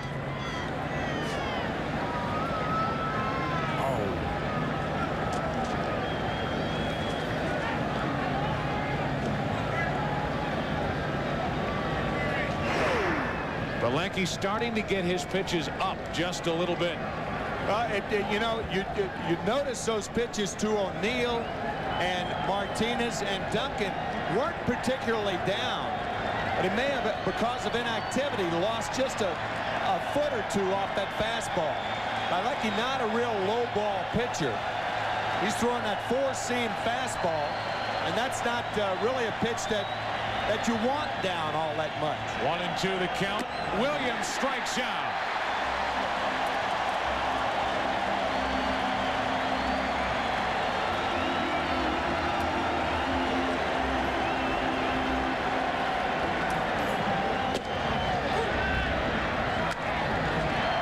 Big thing is Bilecki has been getting ahead, especially at the left-handers. Williams misses his pitch, and then Bilecki takes care of Bernie Williams with the high, wide fastball. How about 4 strikeouts in an inning and 2/3 for Bilecki. Now Fielder. 1 on, 2 out. Ball 1. If there's anybody who does know the stat other than Bob Brenly, Fielder against Bilecki, it's Bilecki. That's why that strikeout of Bernie Williams was so important, as Mark Wohlers is up and throwing. 1 on, 2 out. Into left field. Falling into the glove of Andrew Jones. 2 shutout innings from Mike Bilecki. A deep breath. He lets it go. Time to stretch. Braves by 3. TriStar Pictures presents We're here with Super Agent Jerry Maguire. Tom Cruise. Everybody loves you. Yes. In the motion picture event of the holiday season. We're gonna go all the way. Put Jerry Maguire on the phone. I need to speak with my agent. You know, some dudes might have the coin, but they'll never have the quan. Quan means love, respect. Quan. Great word. You want to go out to dinner? I know a great place. You bet on me like I bet on you. I love him. If you don't love her, you've got to tell her. What do you want? My soul or something? I deserve that. Tom Cruise is Jerry Maguire. In the story of a legend who became a man. Jerry Maguire. Not yet rated. At theaters December 13th. First came Tagamet, then Zantac, then Pepsid, but the newest, Axid, now in non-prescription strength as New Axid AR. A medicine so effective, for many, Axid AR can prevent heartburn completely. New Axid AR.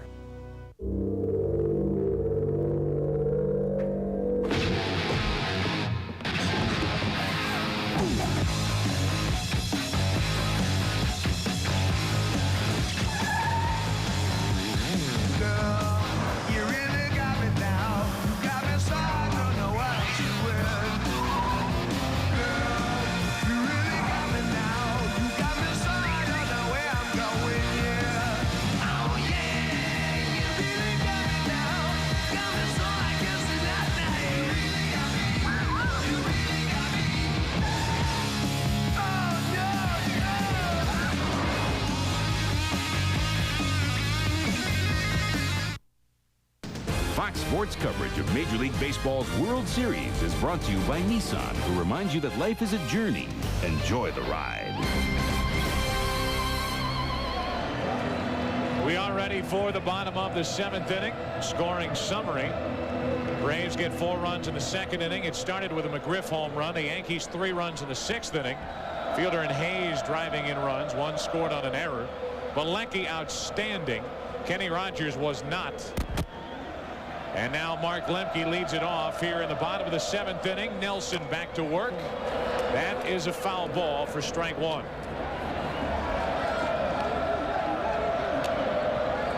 It'll be Lemke, Jones, and McGriff. We asked the question last inning about who would Bobby Cox's setup man be tonight after McMichael failed last night. Well, there's the answer. Mark Wohlers is going to set up. Mark Wohlers getting ready here in the bottom of the 7th inning. Should make you believe he'll pitch in the 8th and start the 8th. A strike from Nelson. It's 0-2 on Lemke. I don't think there's any question about it, Joe, because he would not be up and throwing and getting warm if he weren't coming in the 8th inning. As we say that, he's going over toward the bullpen, but I think it's just for water. Well, he was throwing in the 7th inning. Yeah, right. When Belenke faced Cecil Fielder, Wohlers started to throw then. So he ought to be ready by the 8th, and it's going to be a long night for Wohlers. 1-2 on Lemke. Of course, a lot may depend on what happens in the bottom of this 7th inning. The Braves can add to their lead. We may not see Wohlers in the 8th. Well, Belenke's certainly capable of going longer. He's been a starter at times throughout his career. Lemke grounds to Fielder. The flip and the out. 1 away. Time for our Aflac trivia question from our friends at Aflac, which has produced the fewest 4-game sweeps over the last 25 years.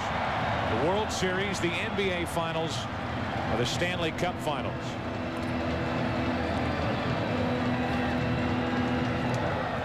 One sweep that comes to mind, the Cincinnati Reds over the New York Yankees back in 1976. Last couple of Stanley Cup Finals have been sweeps.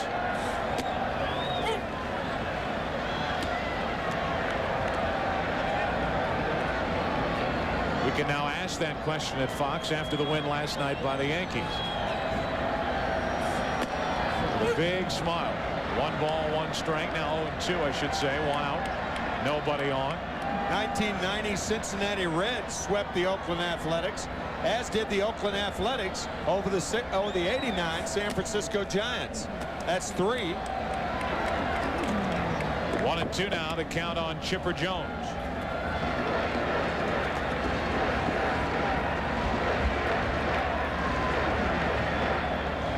Jeff Nelson has come in and retired 4 in a row.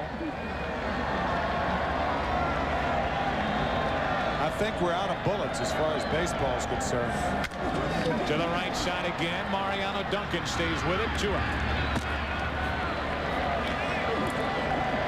Think of any more sweeps in baseball over the last 25 years? The 3 you mentioned are the only 3 that came to my mind, and that was only after you said them.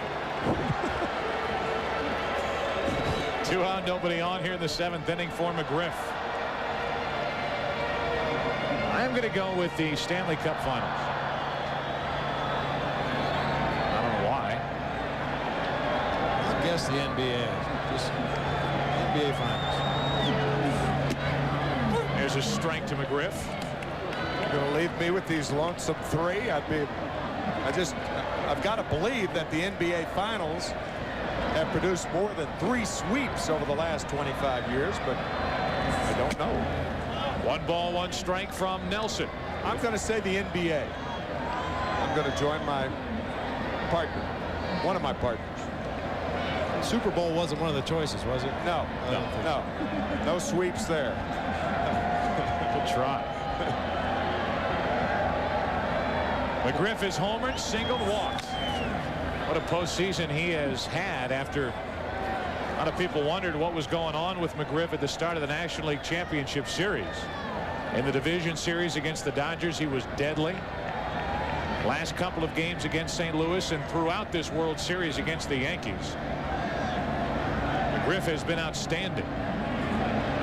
Bases empty for Fred. 2 out, nobody on. And a 1-ball, 2-strike count from Nelson. Trying to pitch 2 perfect innings.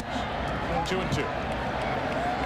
Over the course of a season, a major league ball player will go through a lot of little mini slumps, not necessarily where you don't feel good at the plate, but you maybe hit into some tough luck. You go through 3 or 4 games and you don't really have anything to show for it, and sometimes, unfortunately, that comes in the postseason. A lot of reasons for it, sometimes nagging injuries that accumulate over the course of the season. Now 3-2 on McGriff.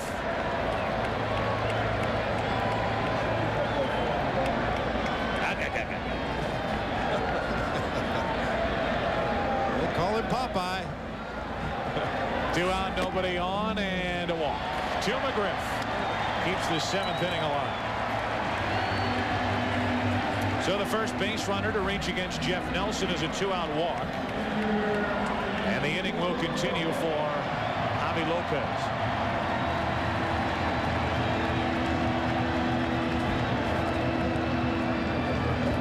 Lopez tonight 0 for 1. He's walked. He's driven in a run with a sac fly. Here's another guy who came to play when the curtain came down on the regular season. National League Championship Series MVP for Atlanta, an easy choice.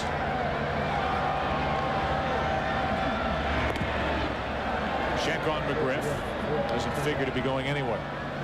Well, that's been the book on McGriff when you read the advanced scouting reports. Just don't ignore him at first base. If you forget that he's over there, he has a way of sneaking off that base and stealing when you least expect it. But if you usually throw 1 throw over there, that'll stop him. Now as the Braves get a base runner, more action for Atlanta in their bullpen as Wohlers has company out there.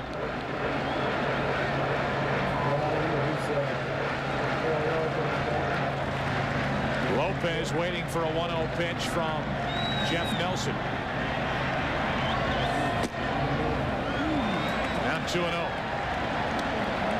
Brad Klontz is by himself right now, but Wohlers again went to the bullpen to get something, and now he's coming back out. So I think depending on what the Braves do in this bottom of the 7th inning will tell us who will be on the mound in the 8th. 3-0 on Lopez. You would guess if it stays a 3-run lead, we'll probably see Mark Wohlers. The Braves should happen to score some runs here somehow. Perhaps Brad Klontz would then be the man, although it looks like Klontz has put his jacket back on. There's a strike. You know, Bobby, it's not beyond Bobby Cox to play a couple of games with that bullpen, and I don't think it's just a coincidence that every time we show you the bullpen, a different guy is standing up and throwing. Klontz threw about 5 pitches. Now he goes over and sits down. That's off the plate. Nelson waits for it to return to the atmosphere, and the inning is over. A 2-out walk to McGriff. We head to the 8th. Wohlers comes in from the bullpen. Now he stops. He goes back. Who will it be? We'll find out in a minute. This is about the biggest idea in business communication today. About simple being smart, less being more. About how your business can get local and long-distance calling, plus everything from paging to conferencing, global to cellular, the whole menu, soup to nuts. From one team on one bill, from the one and only company in America with the power to put it all together. Network MCI. That's how. It is a basic desire of people everywhere to want to do their jobs better, to design better homes, make a better life, even build a better car. The new Camry. Over 6,500 American workers. Hundreds of improvements. It's been called the best car built in America, only now it's even quieter, smoother, more comfortable. The new Camry. Better than ever.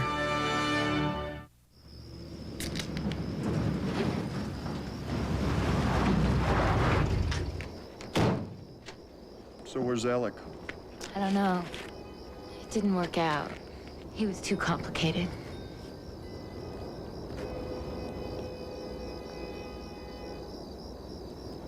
And he wore alligator loafers. Since 1873, original Coors in the yellow can. Alligator loafers? Can't believe he broke it at the company picnic. Incredible. Our employee health plan covers him, right? Not deductibles or co-payments. So he has to lay out his own money. Your health plan can work better with Aflac. Supplemental insurance from Aflac helps cover the unexpected costs of recovery so you can give your employees the protection they need and deserve. Any ideas? Yeah, Aflac. Aflac, insuring over 40 million people worldwide. Don't miss The Simpsons Mini Marathon. Oh my God, Marge, it's escaped. Sunday at 7/6 Central on Non-Stop Fox. Number of changes as we get ready for the top of the 8th inning. 6-3. The Braves out in front. Our Aflac question, which has produced the fewest 4-game sweeps for the last 25 years. World Series, NBA Finals, Stanley Cup Finals. Our Aflac trivia answer. There have been 3 World Series sweeps over the last 25 years, all named by Tim McCarver. 4 from the NBA, 8 in the Stanley Cup Finals. Give me 5 there, brother. Yeah, we got to give that one to you. Good call. Here's Eddie Perez. He takes over behind the plate, the double switch, as Mark Wohlers is into the game, pitching and batting 5th. Charlie Hayes leads it off, a swinging bunt that will roll and stay fair. Unbelievable. A leadoff base hit, and Hayes is on to start the 8th inning. Bob, it's unbelievable. You were talking about that a couple of days ago at Yankee Stadium. It's on the grass, stays fair. If it's on the dirt, it's not. And this is where the home field advantage comes in. You should know your own field. That ball's headed foul, hit something, and came back in. Normally, you would know your own field well enough to know whether that ball's going to stay fair or not. And you can see right there it bounced and came back into fair territory. Didn't get far enough in to hit the grass and go back foul. You could read Bud Selig's signature 18 times as it went down the third base line. Here's Strawberry, and there's ball 1 outside. Alan H. Selig. That's right. So a leadoff hit, and Wohlers, who has a long night ahead of him, a 2-inning night, takes over. A leadoff hit, and now Strawberry with Duncan to follow. Wohlers has picked up 6 straight postseason saves. He's really going to have to work for this one. 1 on, nobody out. Strawberry overmatched, 1-1. Well, Darrell's not going to be able to hit the high fastball off Mark Wohlers. If he hits the fastball, it's going to have to be down. And you see the riding high fastball right there. And after the swing, Darrell, you can see with his hand telling himself, make him get it down. Yep.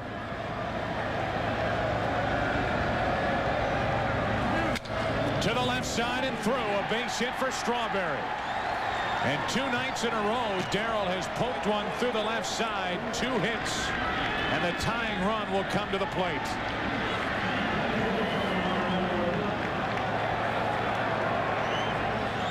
Remember, the first fastball was by Strawberry. That was up. That's the base hit. That ball was down. That was about thigh high, mid-thigh high. The pitch through which he swung was the pitch before. That one right there. And then you could see the fastball dipping and Darrell dipping into the single bunch. Now Mariano Duncan up there swinging. Wohlers broke one off for strike 1. When you go to the plate looking for a 90-plus fastball and he snaps off a slider like this, it'll fool a lot of good hitters, particularly an aggressive hitter like Duncan. He's shown better patience with runners on base, but that time way out in front of the slider. Duncan's only hit in the World Series came here last night. Double play ball maybe. Belliard kicks it. They get only 1. Belliard into the game for defensive reasons. It was hard to hit, but it rolled up his arm, and it's 1st and 3rd, 1 out. Another slider after getting Duncan to chase the first one. This one is a pretty hittable pitch over the plate. Belliard just plays it off the heel of his glove, off his wrist, up into his body, only able to get the force.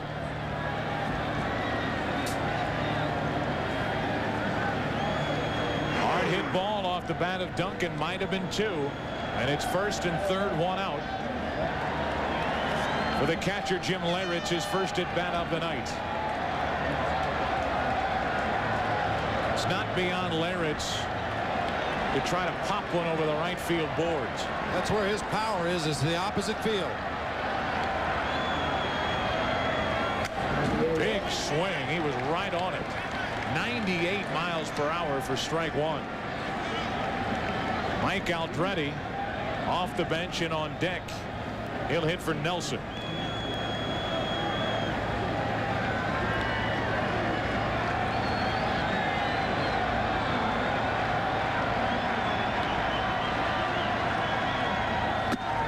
One and 1. 86-mile-an-hour slider from Mark Wohlers. It's faster than the best fastball Denny Nagel threw in the ball game. Right, right. That's right.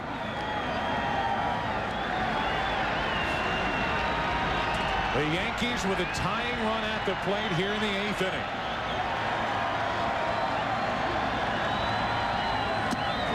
And now 2-1 on Leyritz.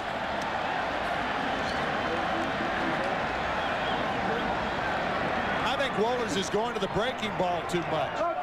This situation right here, this is a game situation. It's almost like Bobby Cox is shaking his head. If you get beat, you want to get beat on your best pitch, not your third best pitch. 2-1 on Leyritz.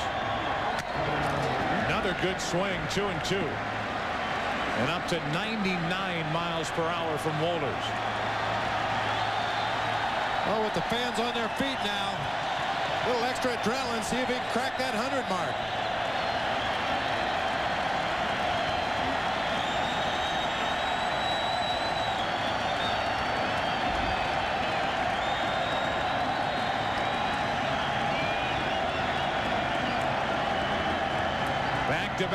Back-to-back singles and a force out. And a 2-2 pitch coming to Leyritz.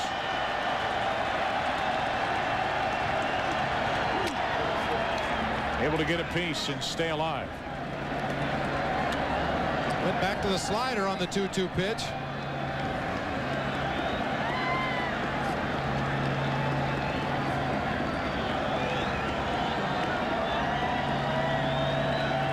Should be able to see the rotation on this pitch.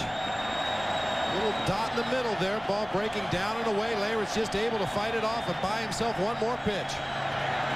Again, the 2-2 to Leyritz.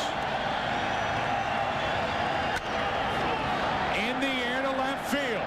Back at the track, at the wall, we are tied.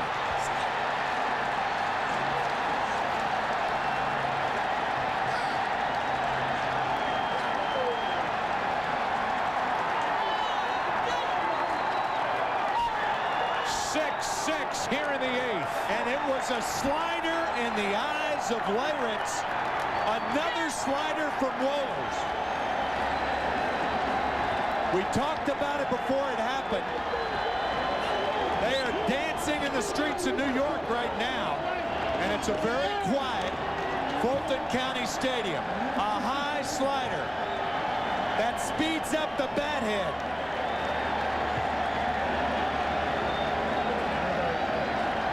That's why Leyritz pulled the ball, because it was a slider and not a fastball.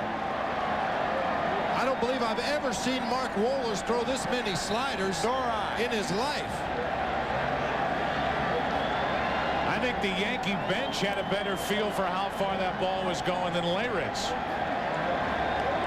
Just did get over the wall as Andruw Jones scaled the left field wall, and Wohlers, the inning started on that ball that stayed fair. Don't forget the missed chance on the double play ball that rolled up the arm of Belliard, and the 3-run home run by Leyritz and a hug from Nelson.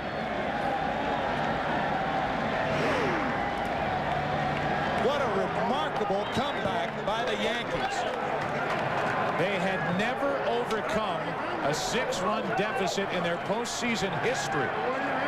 And you know what kind of history that's been. 34 World Series. They've won 22. They've lost 11.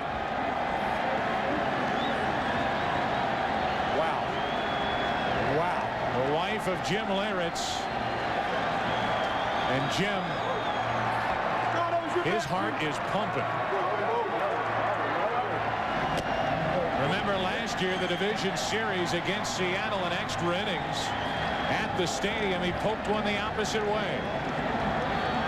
That was in '95, and in '96, even bigger in the World Series.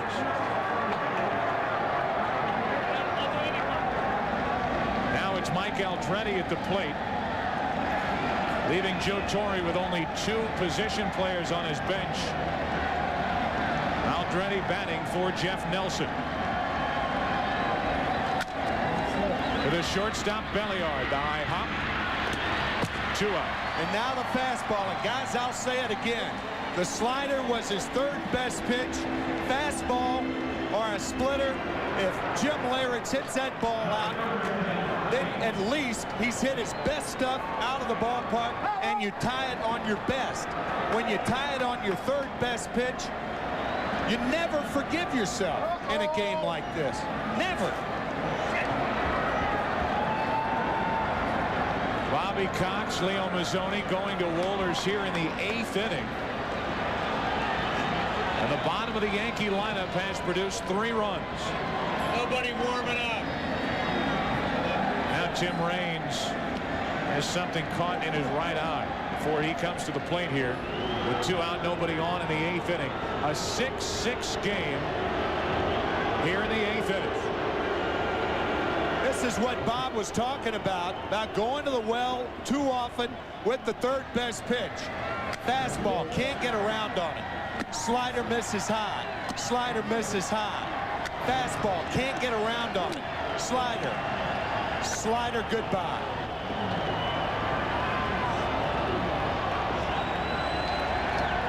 His first at bat of the night produces a game-tying 3-run home run here in the 8th.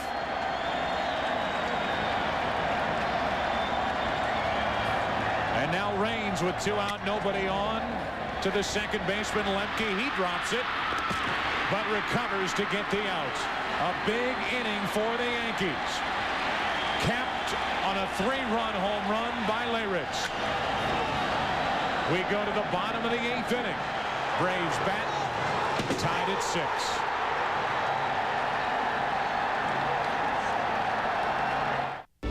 Who doesn't want to make the world a little safer?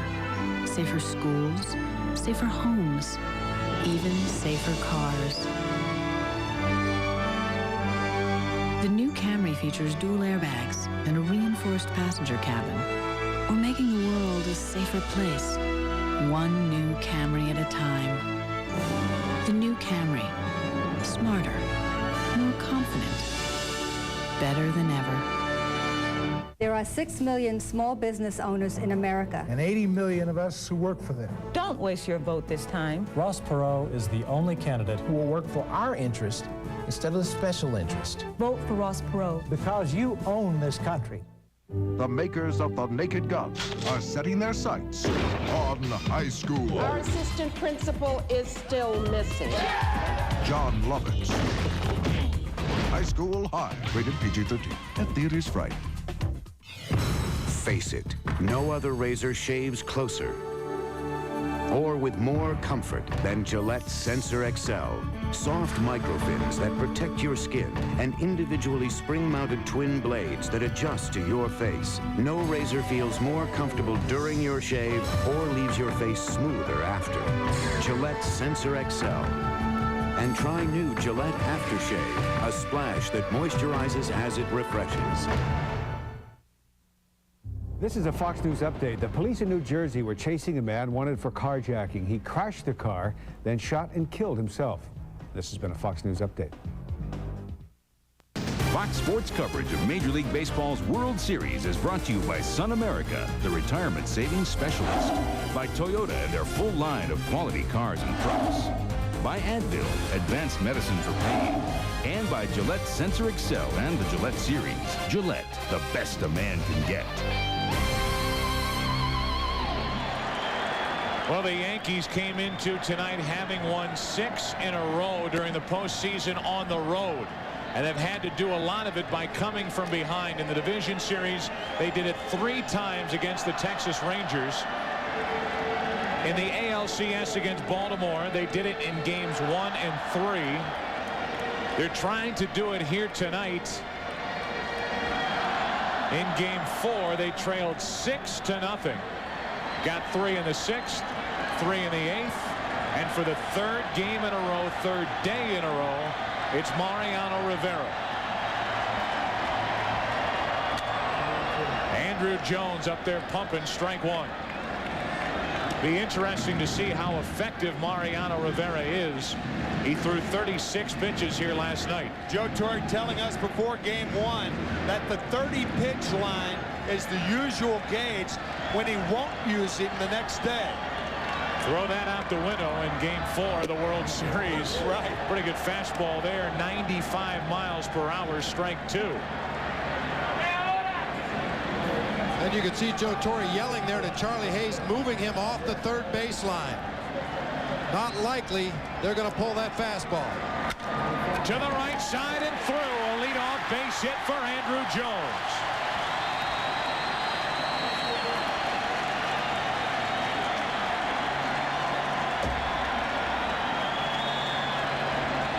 Now the Braves will call Ryan Klesko back to their dugout and send in the rookie Jermaine Dye.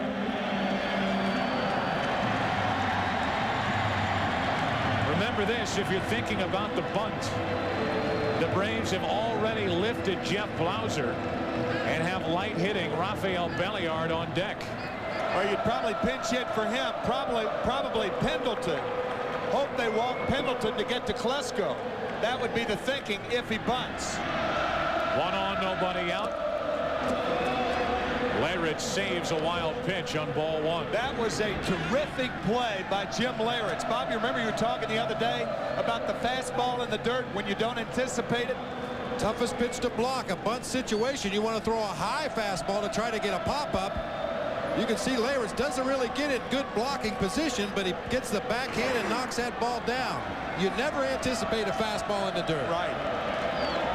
The leadoff man is on. Dye showing bunt early. You know, you have to go all the way back to the starter tonight for the Yankees, Kenny Rogers, because he only went 2 innings. Joe Torre had to go to his bullpen in the 3rd, and right now he's only left with Graham Lloyd and John Wetland in the Yankee bullpen. Almost forced to use Rivera. Good luck trying to bunt that. Strike 1. Going to have to bunt the ball to first base here. Charlie Hayes is positioning himself about 60 feet from home plate and charging on the pitch. If he bunts that ball to 3rd base, there's a good chance to get a double play or at least get the force at 2nd. I didn't appear real comfortable with this bunt attempt. Not too many guys will be against Mariano Rivera. 1 on, nobody out. And the bunt to first is foul for strike 2.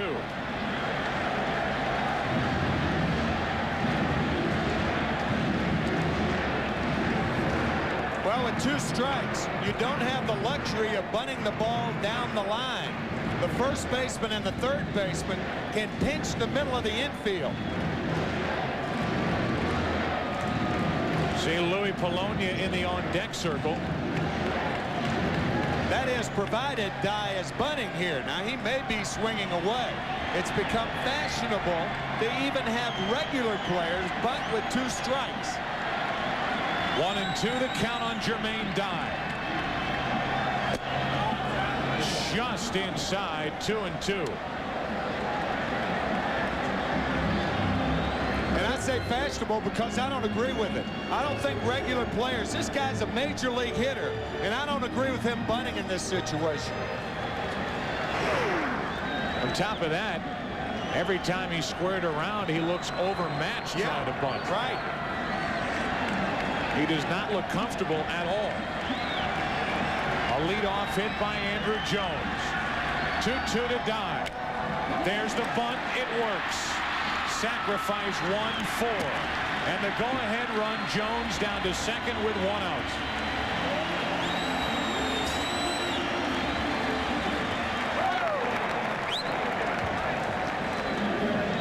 Well, as uncomfortable as he looked on the first 2 attempts, this one he bunts perfectly. As you said, Tim, keep it away from the line, get the ball down on the ground in fair territory. Depend on Andruw Jones to get a good jump at first base and beat any attempted force play. No chance to get him at second. And no chance for Joe Torre to walk Luis Polonia right here, even though first base is open, because you have Ryan Klesko on deck. Just go right after Polonia. Mel Stottlemyre out to talk to Rivera as Polonia stands in. The Braves pinch hitting has been atrocious. Pinch hitting wise, the Braves are 0 for their last 20, which is the longest drought in postseason history. And they asked for a big hit out of Polonia. The bench has not been kind to Bobby Cox in the postseason the last 20 tries, which dates back to last postseason. I think Mel Stottlemyre, the pitching coach of the Yankees, said 2 things to Mariano Rivera. Go after Polonia and watch Jones at second base. Jones a fast runner, and if you don't pay attention to him and he steals third, then the chances of the Braves picking up a cheap run increase. A leadoff hit by Andruw Jones on an 0-2 pitch to the right side.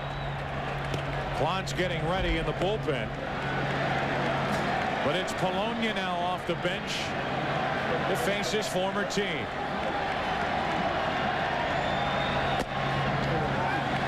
Ball 1 outside.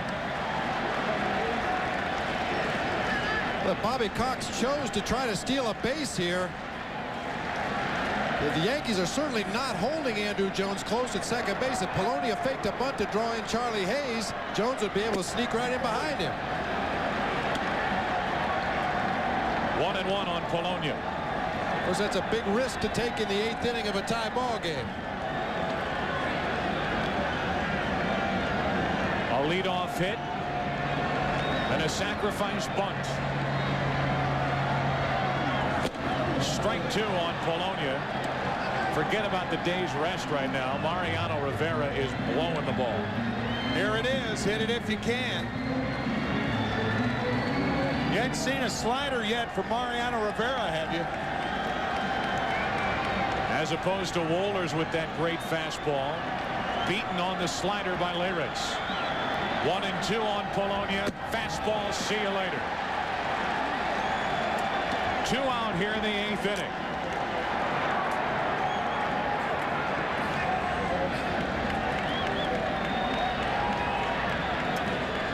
What do you do when you pull a car into a service station? You fill it up with gas, gas, gas, gas. And with the strikeout of Polonia, that makes the Atlanta bench 0 for their last 21 pinch hitting appearances.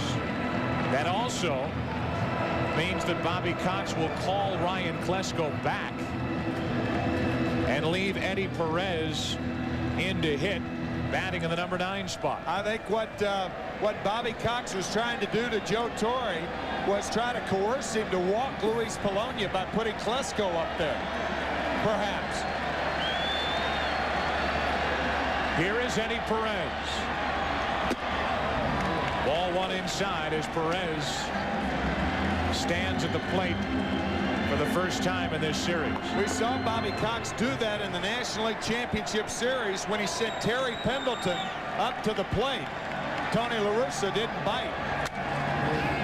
Way late and a dangerous foul ball into the seats. 1-1 on Perez.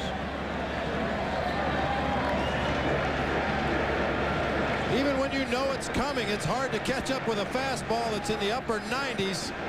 Eddie Perez knows what Mariano Rivera is going to try to do and still can't get the bat hit out in front of home plate. A leadoff hit off Rivera, trying to get around it. Runner at second, 2 out. the hands, back to Rivera. Here comes another fastball. Inning over. No runs, one hit. Rivera gets around the leadoff hit. We go to the ninth in Atlanta, tied at 6. Would a man attack the peak of K2 if a remarkably soft pair of pants were placed there? Would a man tread the lip of a volcano for pants that were pure cotton yet wrinkle-free? Would a man brave the trackless Sahara for pants that were suitable for work and play?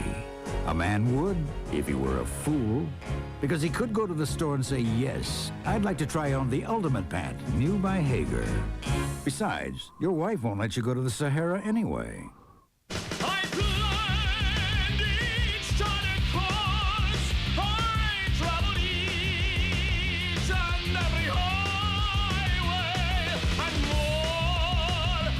More than this, I did it my way. There's over 2 million miles of paved road out there, but you're not obligated to drive on any of it. Tacoma 4x4, Toyota trucks always come through. There's this college team I practice with. Each one is out to prove that they can hit the Ryan Express. I'm out to prove they can't. After a day of fastballs, it's Advil for me. Nothing has shown me that it works better or lasts longer than Advil. For sore muscles, more doctors recommend Advil than any other pain reliever. I love that sound. Advanced medicine for pain.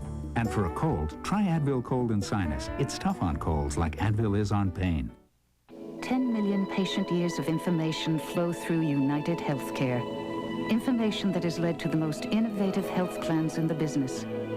Plans that let you choose your own doctor, that help prevent problems before they start, that give you someone to talk to at 3 a.m. Plans that treat you not as somebody to manage, but as the manager of your own health. If you're choosing a health plan, remember this: the plan is only as good as the company behind it. United Healthcare. You're just 2 days away from the series People magazine calls the best new show of the year. The 1,000 years is over! Millennium series premiere Friday on Fox. Well, we've played 8. The Yankees really have played 3. First 5 innings, they didn't do anything. They get 3 runs in the 6th, 3 in the 8th to tie it. Terry Pendleton into the game at 3rd. Moving over to short is Chipper Jones. Interesting that Bobby Cox wouldn't use Pendleton as the pinch hitter instead of Polonia. He has now used 4 players in the number 8 spot. You bring up a very interesting point, and that's a nice catch, Joe, because you're using 2 players for 1 spot. Now, of course, you're trying to get your best hitter up there because you have a runner in scoring position. But who's to say Pendleton is not as good as Polonia? Wohlers back to work. Pendleton at 3rd with Jones at short, and a strike to Derek Jeter. The Yankees have Jeter, Williams, and Fielder. If anybody gets on, Charlie Hayes here in the 9th. Tied at 6. Fouled that off his leg or foot in the count 0-2. Who's left on the Atlanta bench? Klesko, Arolt, the 3rd string catcher, and Mordecai. Klesko walked to the on-deck circle twice in that bottom of the 8th inning. Never got to the plate. 0-2, the count on Jeter leading off. Breaking ball, got it.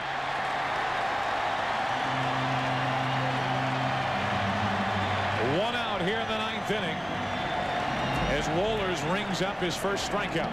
And this is a split finger fastball from Wohlers, a pitch that sets up off of his regular fastball, just dropping over the outside corner. So Jeter 1 out of 3 tonight. Batter will be Bernie Williams. There's Boggs and Andy Fox left for Joe Torre on the Yankee bench.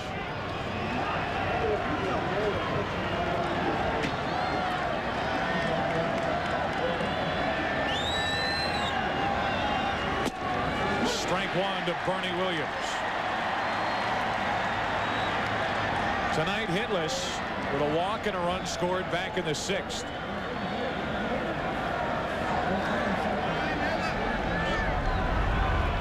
Wetland getting ready now for the Yankees.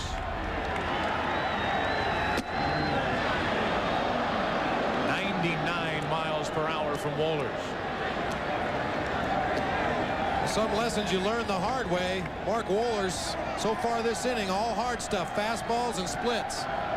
He has not thrown a slider since the 3-run homer to Lawrence. Splitter there, missed. 2-1. It's a much more explosive break on that split finger fastball as opposed to his slider.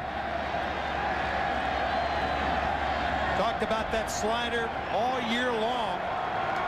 And for years and years, that's the easiest pitch to make a mistake with. 2-1 on Williams. Broken bat, ground ball to Pendleton. 2 out.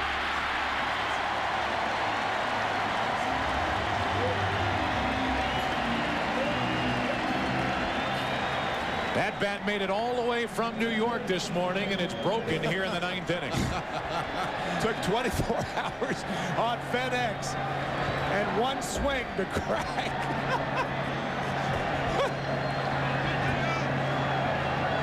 A lot of people think all bats are the same, but see those knots in the barrel and that wide grain right there? That means that bat has thunder.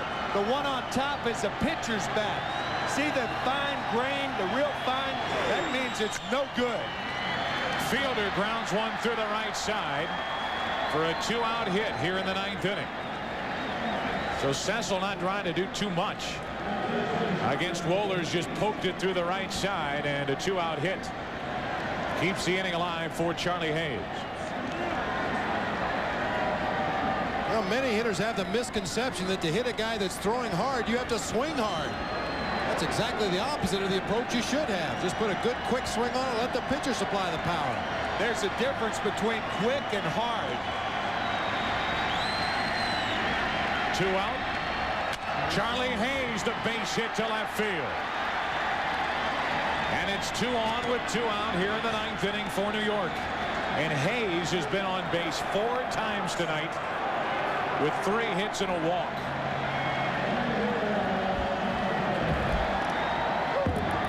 It's down and in on Charlie Hayes. You could see him open up that front foot to try to clear the hips out of the way to get the bat head to that fastball. He clears the hips out of the way, and he clears the way for Darryl Strawberry. 2 on, 2 out. And Eddie Perez will walk out and talk to Wohlers. 57,000 people plus here at Fulton County Stadium. And I wonder how many people in New York City right now are on the edge of their seats or stools or couches. Strawberry, 2 out of 9 in the World Series, a hit tonight. Facing Wohlers. 2 on, 2 out. Tie game, 9th inning.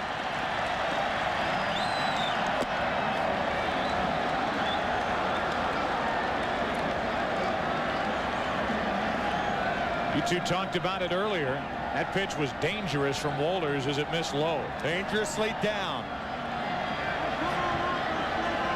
Just about to say a pinch runner might be in order here for Cecil Fielder at second base, and Joe Torre does send Andy Fox out to run.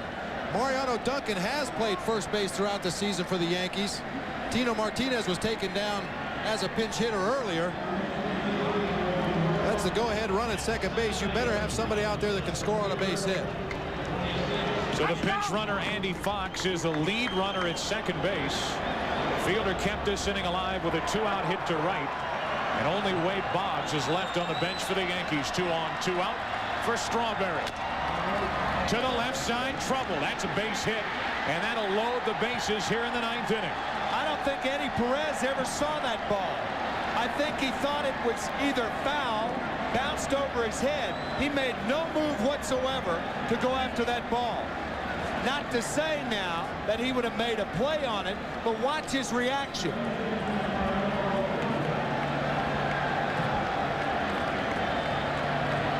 Never even got into the picture.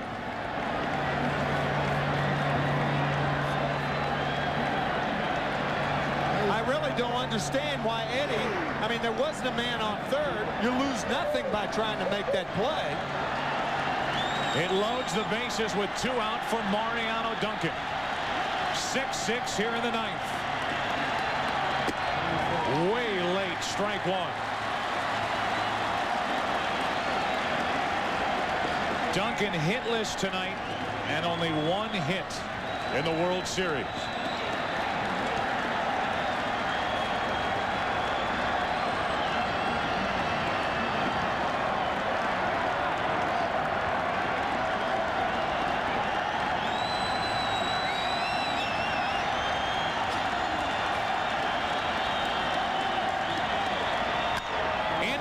Field, caught. Jermaine Dye, the catch to preserve the tie. Hard hit right at Dye. And the Yankees leave the bases loaded. Top of the order coming up for Atlanta. Bottom of the 9th inning in Game 4, tied at 6.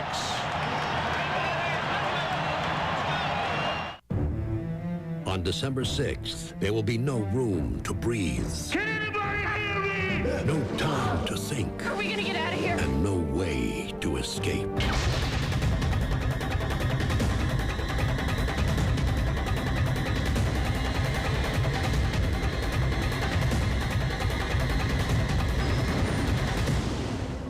Daylight breaks December 6th.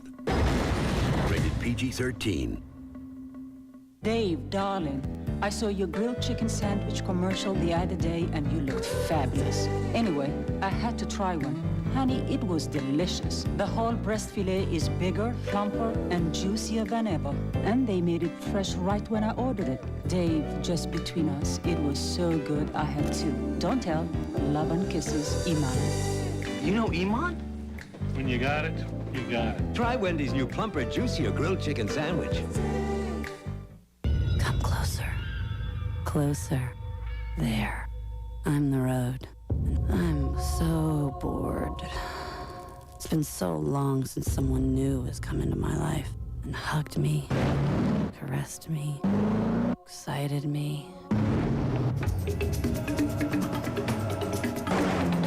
The all-new ES300.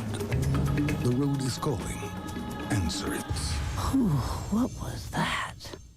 There are 27.5 million veterans in the United States. And there's one more battle to fight. We have to take our country back from the special interests. Don't waste your vote in '96. Just vote for Ross. Because you own this country. Presenting Gillette Clear Gel Antiperspirant. A clear, clean gel that goes on smoothly with no white residue. For powerful all-day protection, Gillette Clear Gel Antiperspirant. There's been a second abduction. Don't miss what everyone will be talking about Monday morning. Help! The X-Files, now on Sundays at 9, 8 Central. The Braves and their fans looking for a bottom of the 9th inning rally, a 6-6 game. Andy Fox stays in the game, takes over at third base, shifting Charlie Hayes across the infield to first. And in the bottom of the 9th inning, facing Mariano Rivera, it'll be the top of the Atlanta lineup. Grissom, Lemke, and Jones. Chipper Jones.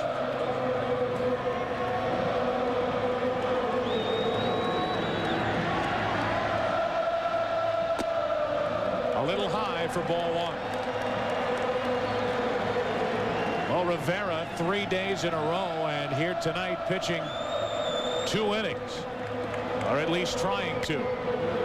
Off the hands behind second base for Jeter. 1 up, 1 down, and Grissom 1 out of 5.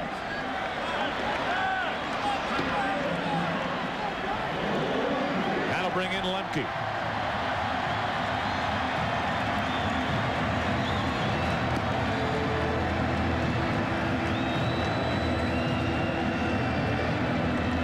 Hitless tonight, but 5 out of 16 in this series. And a reminder that this is a guy who can turn around anything above the waist, as he did last night against Rivera. Has 1 postseason home run in his 60 games at second base, and he hit it in the NLCS at St. Louis. It took him 195 postseason at bats to hit that home run.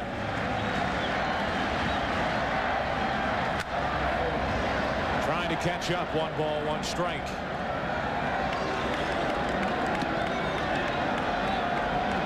If this game goes to the 10th, the Yankees would have Leyritz to lead it off. Then a pinch hitter. They have only Boggs left, and then Raines. Strike 2. Bobby Cox a little better fortified on the bench with Klesko, Mordecai, and Arol. And in the bullpen, Joe Torre left with only 2 down there. Up the middle, a 1-out base hit. And the winning run is on here in the 9th inning.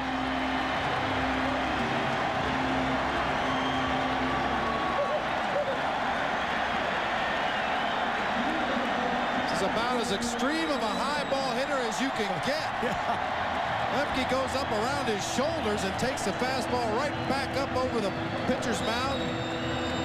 It's a go-ahead run on base with an out. You know what Bobby Cox likes to do when there is a chaotic environment? He likes to put the runner in motion. If Lemke's thrown out, then Jones still with the power to hit the ball out of the ballpark. We'll see.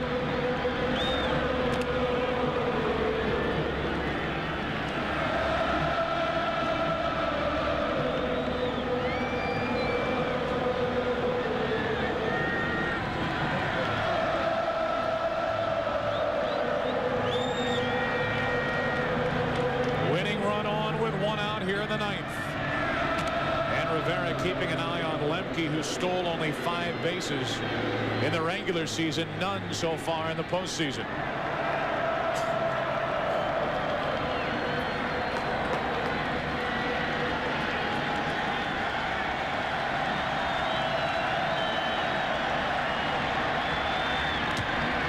Three in a row, keeping an eye on Lemke.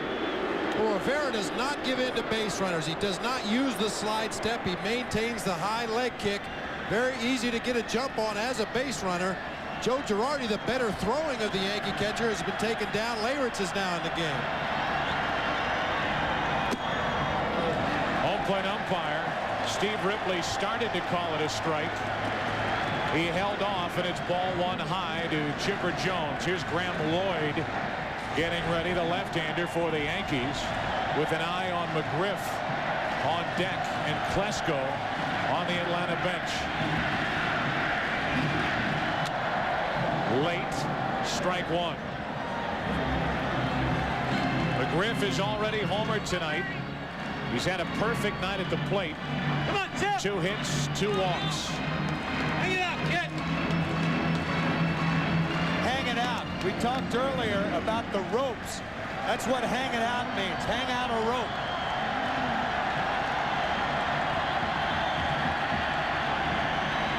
One on, 1 out, 1-1. The count on Jones.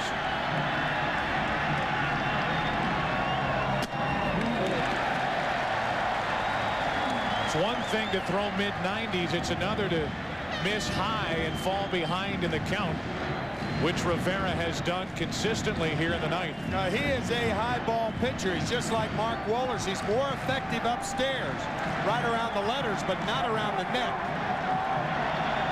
Behind on the count to Chipper Jones. He has never homered in the World Series.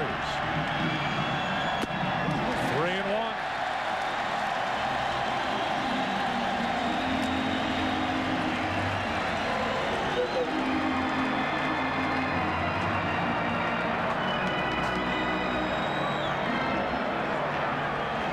Rivera pitched around a leadoff single in the 8th, trying to pitch around a 1-out single here in the 9th.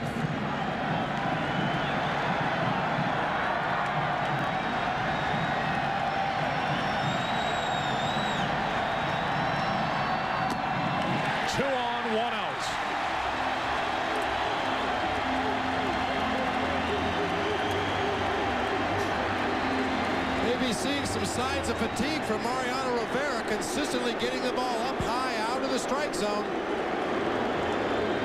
Usually what happens is the lower part of the body weakens and that makes a pitcher go up in the strike zone. It's not arm fatigue, it's that lower part, that driving mechanism, and Joe Torre knows that, and Lloyd probably will be the pitcher.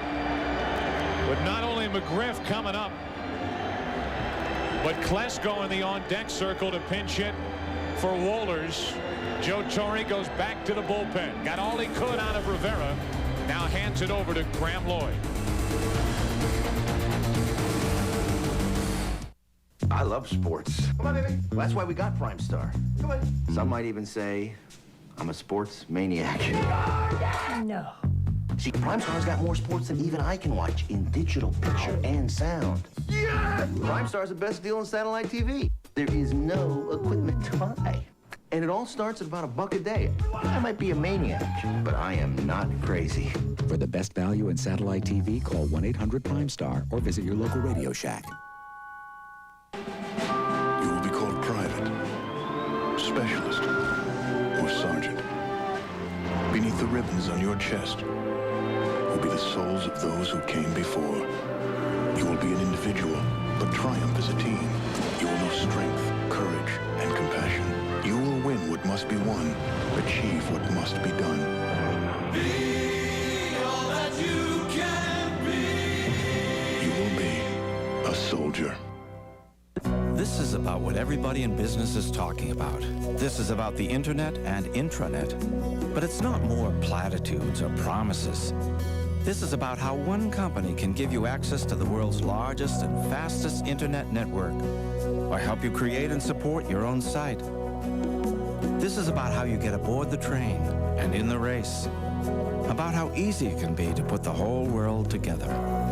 Network MCI. That's how. You mean Hertz helped us earn these free airline tickets? Exactly. Triple miles from Hertz. Triple miles just for renting with Hertz? Exactly. On weekly and weekend rentals. And we still get computerized driving directions, emergency roadside assistance, and all the Hertz service? Exactly. It's Hertz. So, I guess I can stop thinking about how much we're saving and start enjoying our vacation. Exactly. What a season 1996 has been for Graham Lloyd. Started the year in Milwaukee, traded late to the Yankees. Did not fare well early with the Yankees. Controversy swirling around his trade. But in the postseason, outstanding. 6 appearances, no runs allowed. And he's picking up for Rivera. Tie game 9th inning, 2 on, 1 out, and facing McGriff.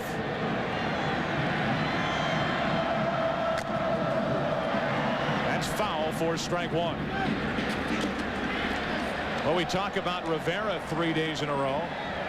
3 days in a row now for Graham Lloyd. The first Australian ever to play in a World Series. A man from down under who throws over the top. Don't forget tomorrow night at 8 o'clock Eastern, Game 5.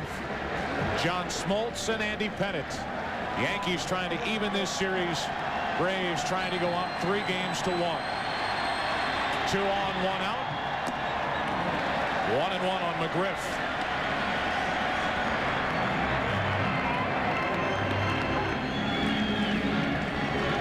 McGriff in this series against Lloyd is 0 for 2. With a strikeout and a pop-up. 2-1. Derek Jeter at shortstop playing very close behind Mark Lemke, trying to make sure he doesn't get too much of a jump out there at second base. Hopefully give his outfielders a chance to make a throw to the plate on a base hit. Jeter will try to start it. 6-4-3. We're going to extra innings here in Game 4. Lloyd comes in, gets McGriff. Beautifully turned by Jeter and Duncan. Through 9. The Braves and Yankees tied at 6.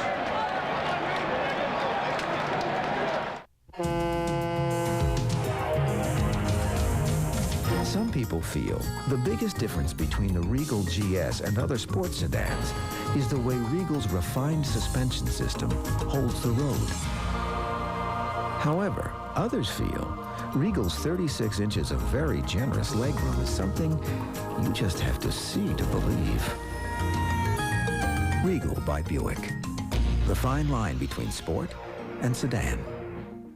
Just up from 40 Deuce and Dream Street, there's a joint that jumps with solid swinging and hepcat scat. Where the Heidi-Ho Man and the Godfather of Soul hit the high notes with every cool in the pool.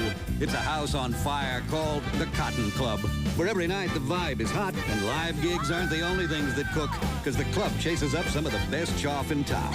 So if you're hip to the scene, grab some threads and bring your Visa card, because the club jives and jukes into shape, but never with American Express. Visa, it's everywhere you want to be. Oh, the kids are always glued to the TV at dinner time because that's when all the cool stuff's on. But lately, rounding them up hasn't been that much of a struggle. Maybe they're starting to understand the concept of family time, or maybe there's just nothing good on.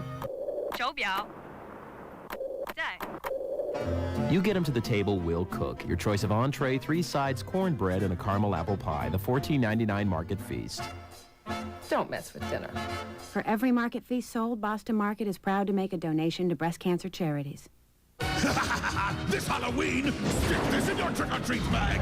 4 nights of the wildest Halloween party of the year, with all new Halloween episodes of your favorite Fox shows. The Doritos Fox Halloween Horror Nights from Universal Studios Florida begin Monday. Look for these displays wherever you buy Doritos. Witness the most incredible disasters caught on tape in the special everyone will be talking about. When disasters strike Monday on Nonstop Fox. Well, we're into extra innings in Game 4. Jeter, talk about turning a double play in a tight spot. Both Jeter and Duncan outstanding. Now Leyritz swings right through the first pitch from Steve Avery. Tough turn for Mariano Duncan because he was playing Fred McGriff to pull well over in the hole. Avery had a 1996 season. It was a lost year. Injured the second half of the season.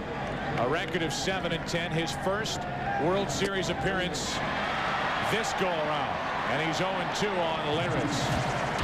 In the 8th inning, Jim Leyritz hit a slider from Mark Wohlers over the boards and left to tie the game at 6.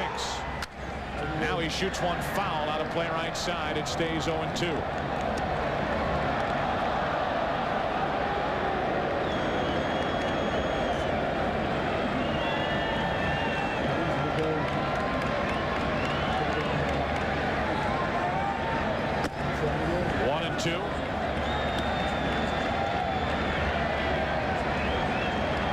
Jim's wife. It's already been a big night for Leyritz. Chops one to Pendleton. Second chance since entering the game. 1 out.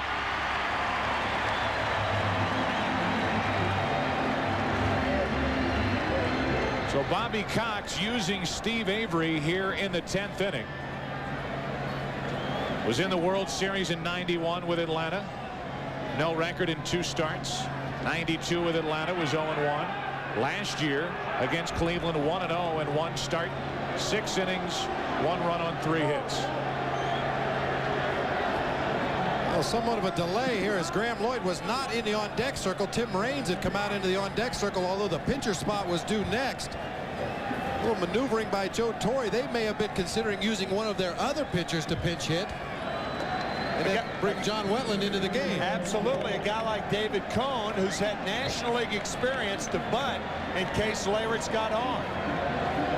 So it's Graham Lloyd at the plate.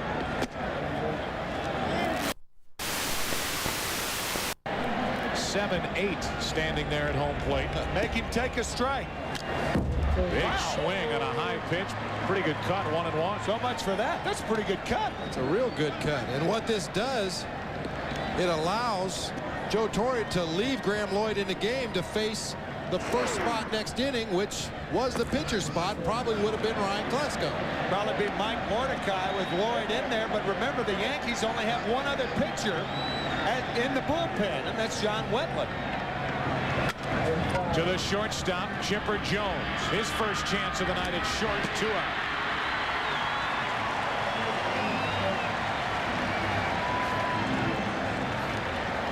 And with the bases empty and Wetland sitting out in the Yankee bullpen. Back to the top of the lineup in Tim Raines. Graham Lloyd, if you're interested, his longest outing this year with the Milwaukee Brewers was 3 innings. So Lloyd with an at-bat here in the 10th inning. Avery will lead off for Atlanta in the bottom of the inning.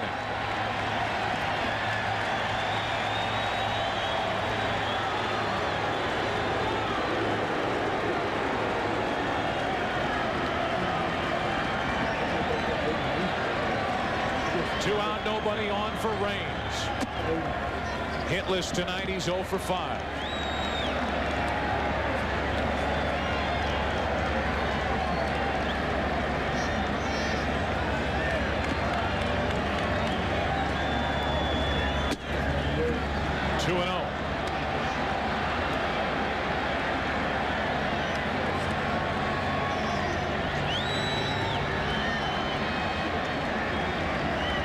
Avery making his first appearance of this World Series.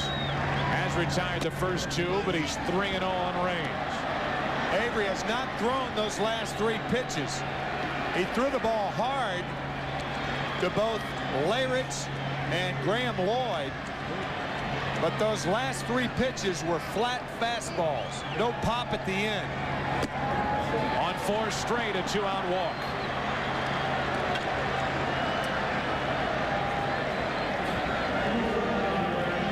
I think it becomes, as we look at the 4 straight balls to Tim Raines, these are flat fastballs.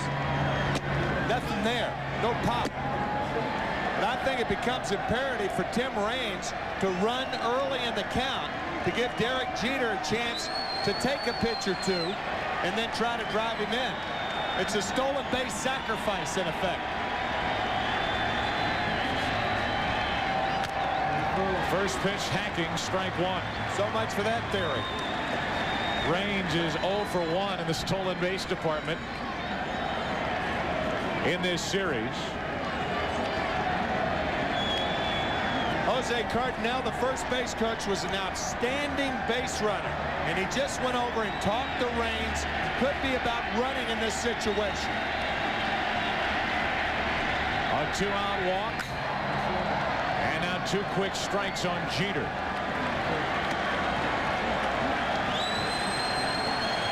Avery missed nearly 2 months of the second half of the season with a pulled muscle in his side, trying to pitch a scoreless 10th.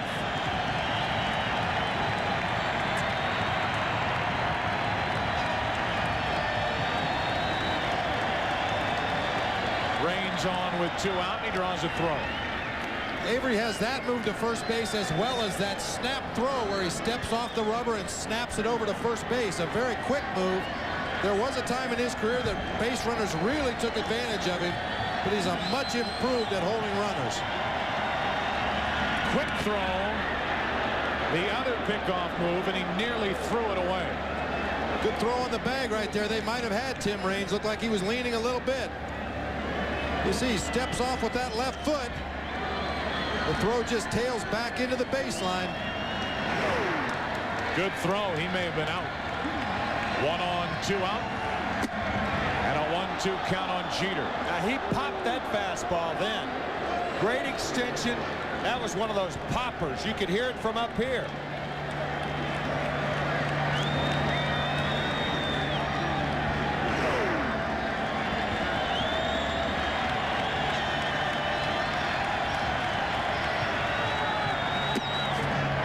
Outside, 2-2.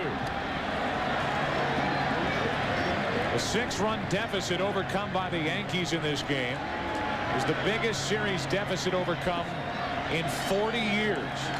Since 1956, Game 2 when the Yankees led the Dodgers 6-0.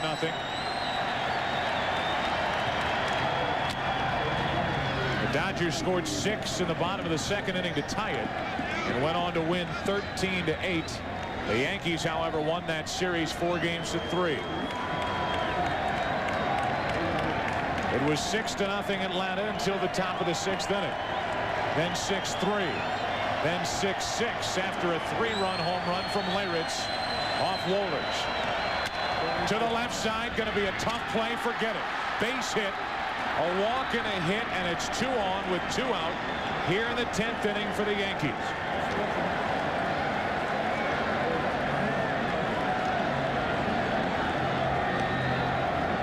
Tailing fastball there. Chipper Jones was shading up the middle. They've been working away on Derek Jeter. Got to pitch a little bit too much of the plate. Not really hit hard, but hit in a good spot. Bobby Cox realizes that Bernie Williams hit 108 points higher from the right side than the left side. That's why he's going to the right-hander here to turn Williams around to the left side. Brad Klontz getting ready in the bullpen, although Bobby Cox has not made the signal. He's going to keep Avery in the game. Wow.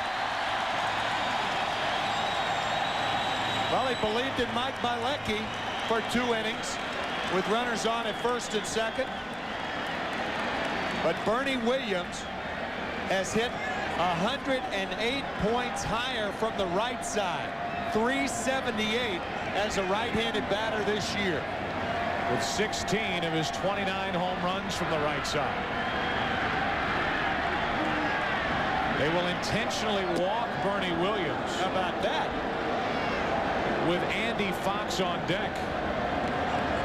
That's the respect the Atlanta Braves have for Bernie Williams, because this will load him up with 2 out. You don't see this very often. An intentional walk to load the bases, with the base open right now being third base. And with 2 out, the bases will be loaded. And the last bullet for Joe Torre on his bench is Wade Boggs.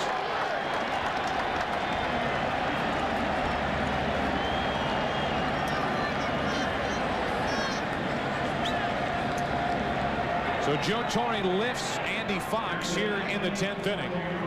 And with the bases loaded 2 out in a 6-6 game 10th inning, he'll go to Wade Boggs.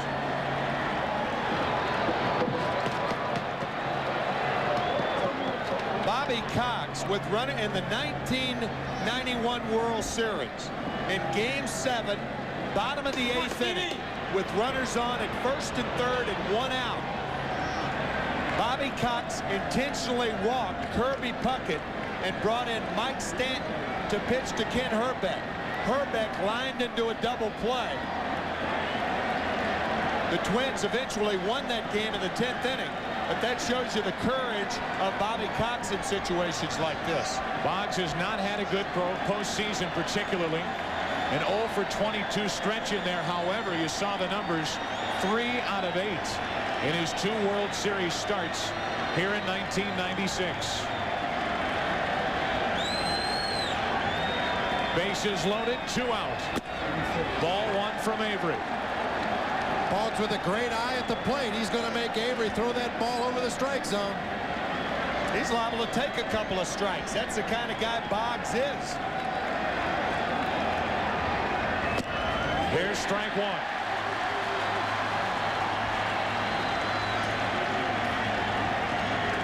With the bases loaded in his career, a .366 hitter.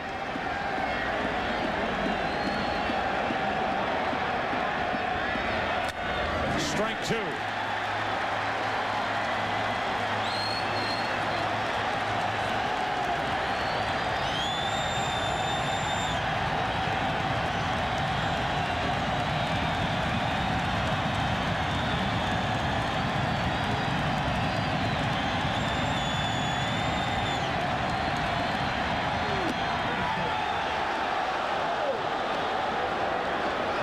Two and 2.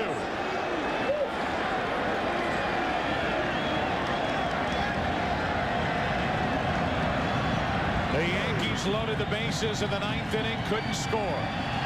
They load them in the 10th, and they ask Boggs for the hit. Full count, and the runners will go.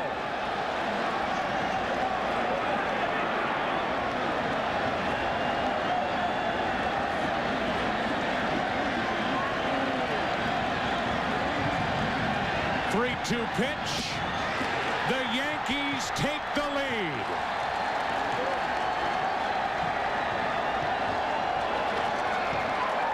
Boggs swung the bat only once, and on a bases-loaded walk, Bobby Cox elected to load the bases with the intentional walk to Bernie Williams, and it did not pay off.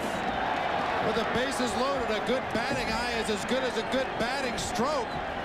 Wade Boggs throughout his career has been known as a man that can use that strike zone, won't chase bad pitches, forces the walk from Avery. That's the New York bullpen. You don't see any pitchers left down there. Those are coaches down there slapping high five. Only pitchers on the bullpen mound, and that's John Wetland. It's been a frustrating year for Steve Avery. He's a frustrated pitcher leaving here in the 10th.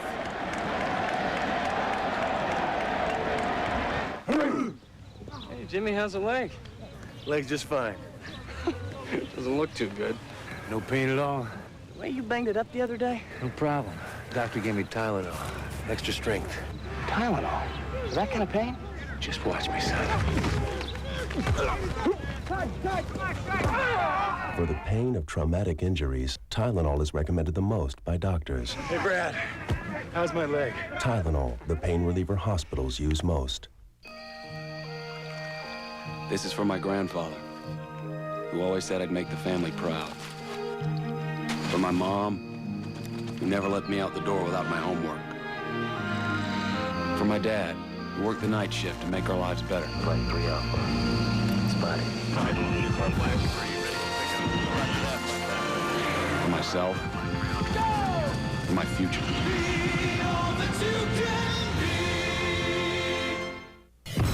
Face it, no other razor shaves closer or with more comfort than Gillette Sensor XL. Soft microfins that protect your skin and individually spring-mounted twin blades that adjust to your face. No razor feels more comfortable during your shave or leaves your face smoother after.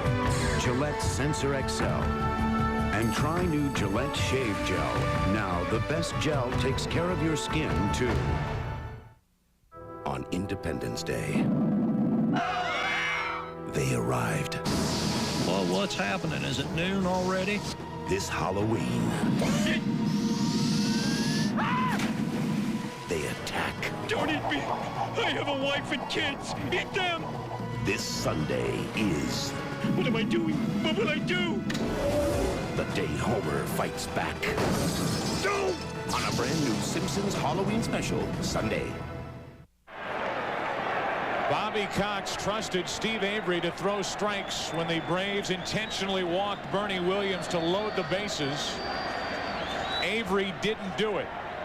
Got out in front of Boggs 1-2, let him get away, forced home a run. Wetland getting ready out of the Yankee bullpen. A double switch for the Braves here in the 10th inning as Charlie Hayes pops up to the new first baseman. Klesko drops it and a run scores. Klesko loses it in the lights, and it's an 8-6 Yankee lead.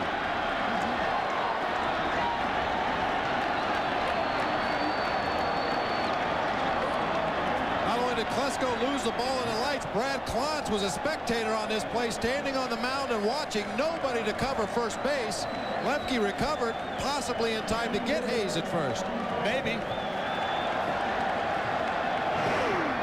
That brings home another run. It's 8-6 New York, and now Strawberry.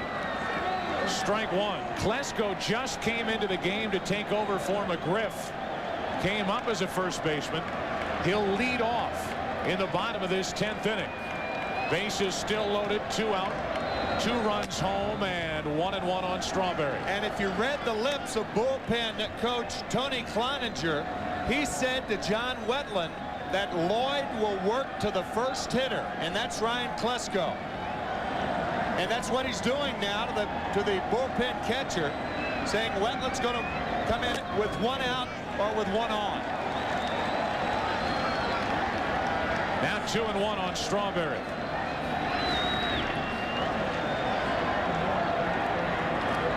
Bases loaded, 2 out, 2 runs home, and the Yankees, who trailed at 1.6-0 after 5, have an 8-6 lead here in the 10th.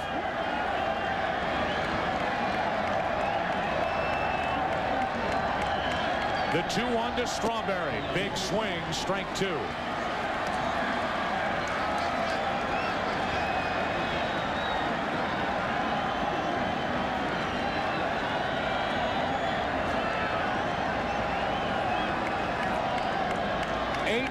New York, 10th inning. Bases loaded, 2 out. Just missed, and a full count on Strawberry, and again the runners will go. Williams, the runner at third. Boggs, the runner at second. Charlie Hayes is on at first.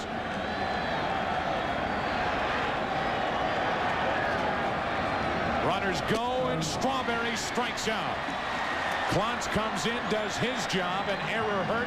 An extra run comes home. A 2-run 10th. Yankees up by 2. Back after this from your local station.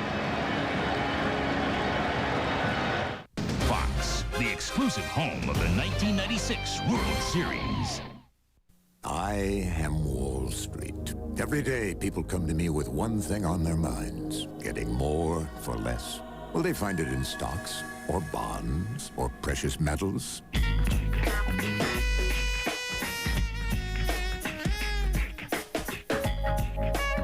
The all-new ES300. Ah, so the smart money's in metal. More of a Lexus, less of a price. At Stevenson Lexus and Cooney Lexus. This Halloween, Blockbuster Video has a special treat. Buy one of these Halloween classics for just $7.99. Rent 2 movies and they're yours for $3.99. If that's not a reason to scream, what is? From Joel and Ethan Coen comes the first great film of 1996. A brilliant macabre thriller. There won't be a better film this year. Fargo, rated R, from Polygram Video. Rent it tonight.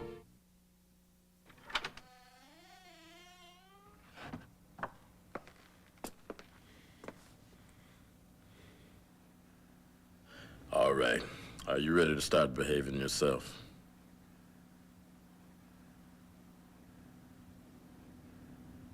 I can't hear you. Amoco Silver. For performance you can depend on. Hi, I'm Mike Naughton, Mike Naughton Ford, and the sale you've waited for is back. The Big 100 sale. 100 used vehicles, all sale priced at under $200 a month, and all with my 3-day money-back guarantee. Cars, trucks, vans, foreign and domestic. This is the sale people tell me they've waited for. 100 vehicles to choose from, all under $200 a month. Every one with my 3-day money-back guarantee. How can you lose? My Big 100 sale going on now at Mike Naughton Ford. Hurry, it's going to end soon. Catch Seinfeld after the game, tonight on Fox 31. The Atlanta Braves have blown a 6-0 lead, and in the 10th inning trail 8-6. Ryan Klesko leads it off against Graham Lloyd, and again our thanks to the Goodyear Blimp Stars and Stripes for the beautiful pictures here tonight in Atlanta. A beautiful picture for the Atlanta fans, and Klesko would be a leadoff hit. 1-1 from Graham Lloyd.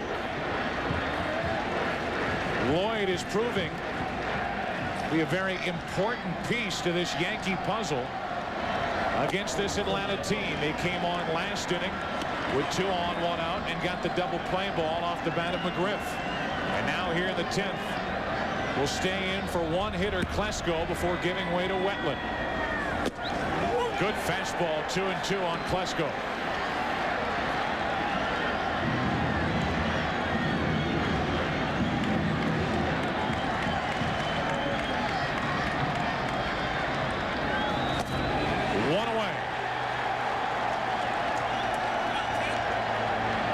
Klesko could be upset about. A swing and a miss with 2 strikes means 1 out. They had thought he foul-tipped the ball and that the ball went in the dirt. That's the only thing he could have been arguing about. So Graham Lloyd gets 3 outs by facing 2 hitters. The double play off the bat of McGriff. He strikes out Klesko. He exits to a standing ovation, albeit from the Yankee bench. This is about the biggest idea in business communication today. About simple being smart, less being more. About how your business can get local and long-distance calling, plus everything from paging to conferencing, global to cellular, the whole menu, soup to nuts. From one team on one bill, from the one and only company in America with the power to put it all together. Network MCI. That's how.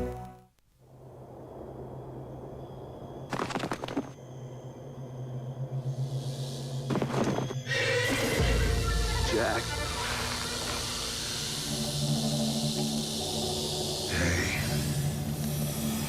Get your own beer.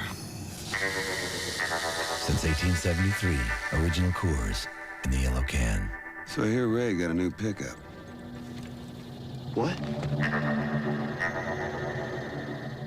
Testing dugout jackets, bay 3. No entities without yellow credentials beyond point. Commence autograph sequence. Retina scan positive. Ripken, Cal. We need to know how it holds up to everyday use. How many days did you have in mind? Activate starter dugout jacket in 3, 2, 1. Starter Sportswear. No one's closer to the game. Your favorite show is moving to Sunday nights. Stop or I'll shoot! Golly! And what will take its place is so terrifying. I see what the killer sees. It could only come from the mind of the creator of The X-Files, Millennium. The 1,000 years is over! Now your weekend will start as powerfully as it will end. Millennium series premiere Friday at 9, 8 Central, and The X-Files on its new night Sunday. The New York Yankees are shooting for their 7th win in 7 tries on the road during the 1996 postseason. That streak looked in jeopardy back in the 5th inning when it was 6-0 Atlanta. It's now 8-6. Wetland into the game and a fastball, strike 1 to Andruw Jones.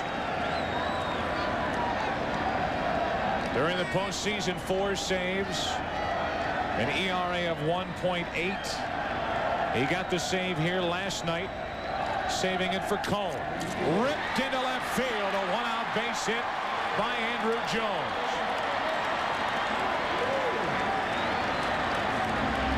That's his 3rd hit and a 4th time he's been on base tonight.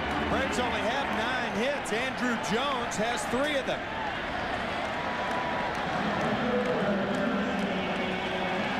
More Kinlan. Talked about Andruw Jones in the first game, breaking a bat, trading it for a hit. He'll make the trade now, a 1-out hit. 1 on, 1 out, tying run at the plate, Jermaine Dye. Big swing for strike 1. Well, you really have to be impressed with these Atlanta rookies, Andruw Jones and Jermaine Dye. They've got an idea, and they go up there. They do not get intimidated. Yeah, those 2 guys and Derek Jeter of the Yankees. Forget how young these guys are. 1 on, 1 out. The 0-1 from Wetland, 1-1. Dye hit a home run in the 2nd game of the division series in LA on a high breaking ball. 1 on, 1 out. That's down the right field line. Slicing toward the corner. Strawberry can't make the catch. It's foul for strike 2. He was there and he missed it. Absolutely. That ball was catchable because Darrell was playing him toward the line, going toward the bullpen fence. He may have even laid a glove on it. I think he did get leather on that ball. Looked like he took his eye off of it at the last second to pick up that wall right there to brace himself.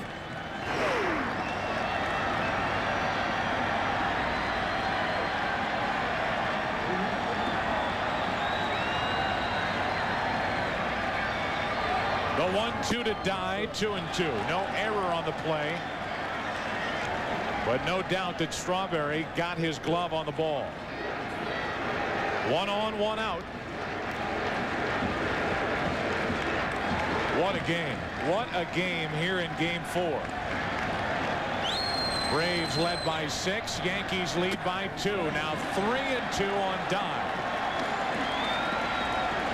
You know, if you're Charlie Hayes, I think the play is to play behind him. They have a 2-run lead, not a 1-run lead. Andrew Jones goes, so what? Let him go. Die does hit a lot of balls to the right side of the field, and as hard as Wetland throws, you figure he's going to go that way. Right. 1 on, 1 out. 3-2 pitch. Runner goes, and we'll do it again. I mean, he's going to go anyway. What difference does it make? Did Charlie Hayes play back into the position and either guard the line or play the fat part? But the big thing is to play back. Especially now with a count 3-2. Exactly.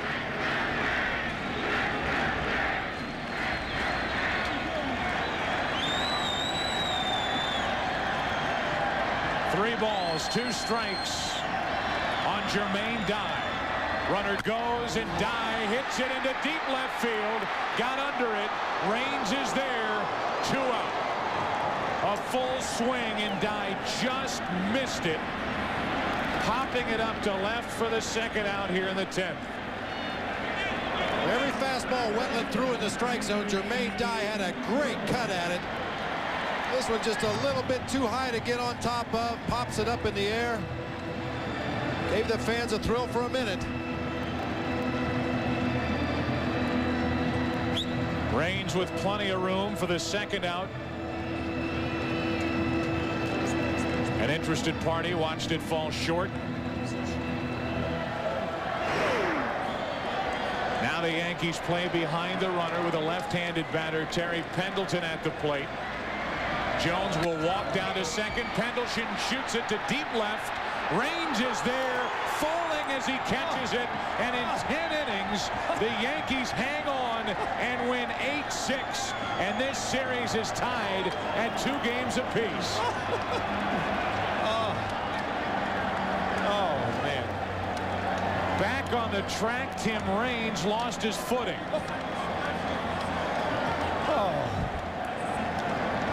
Brother. What a game, game 4 here in Atlanta. And this series will get back to New York and Yankee Stadium. Our Chevrolet player of the game is Jim Leyritz. He, in inning number 8 against Wohlers with 2 on, went deep to tie it.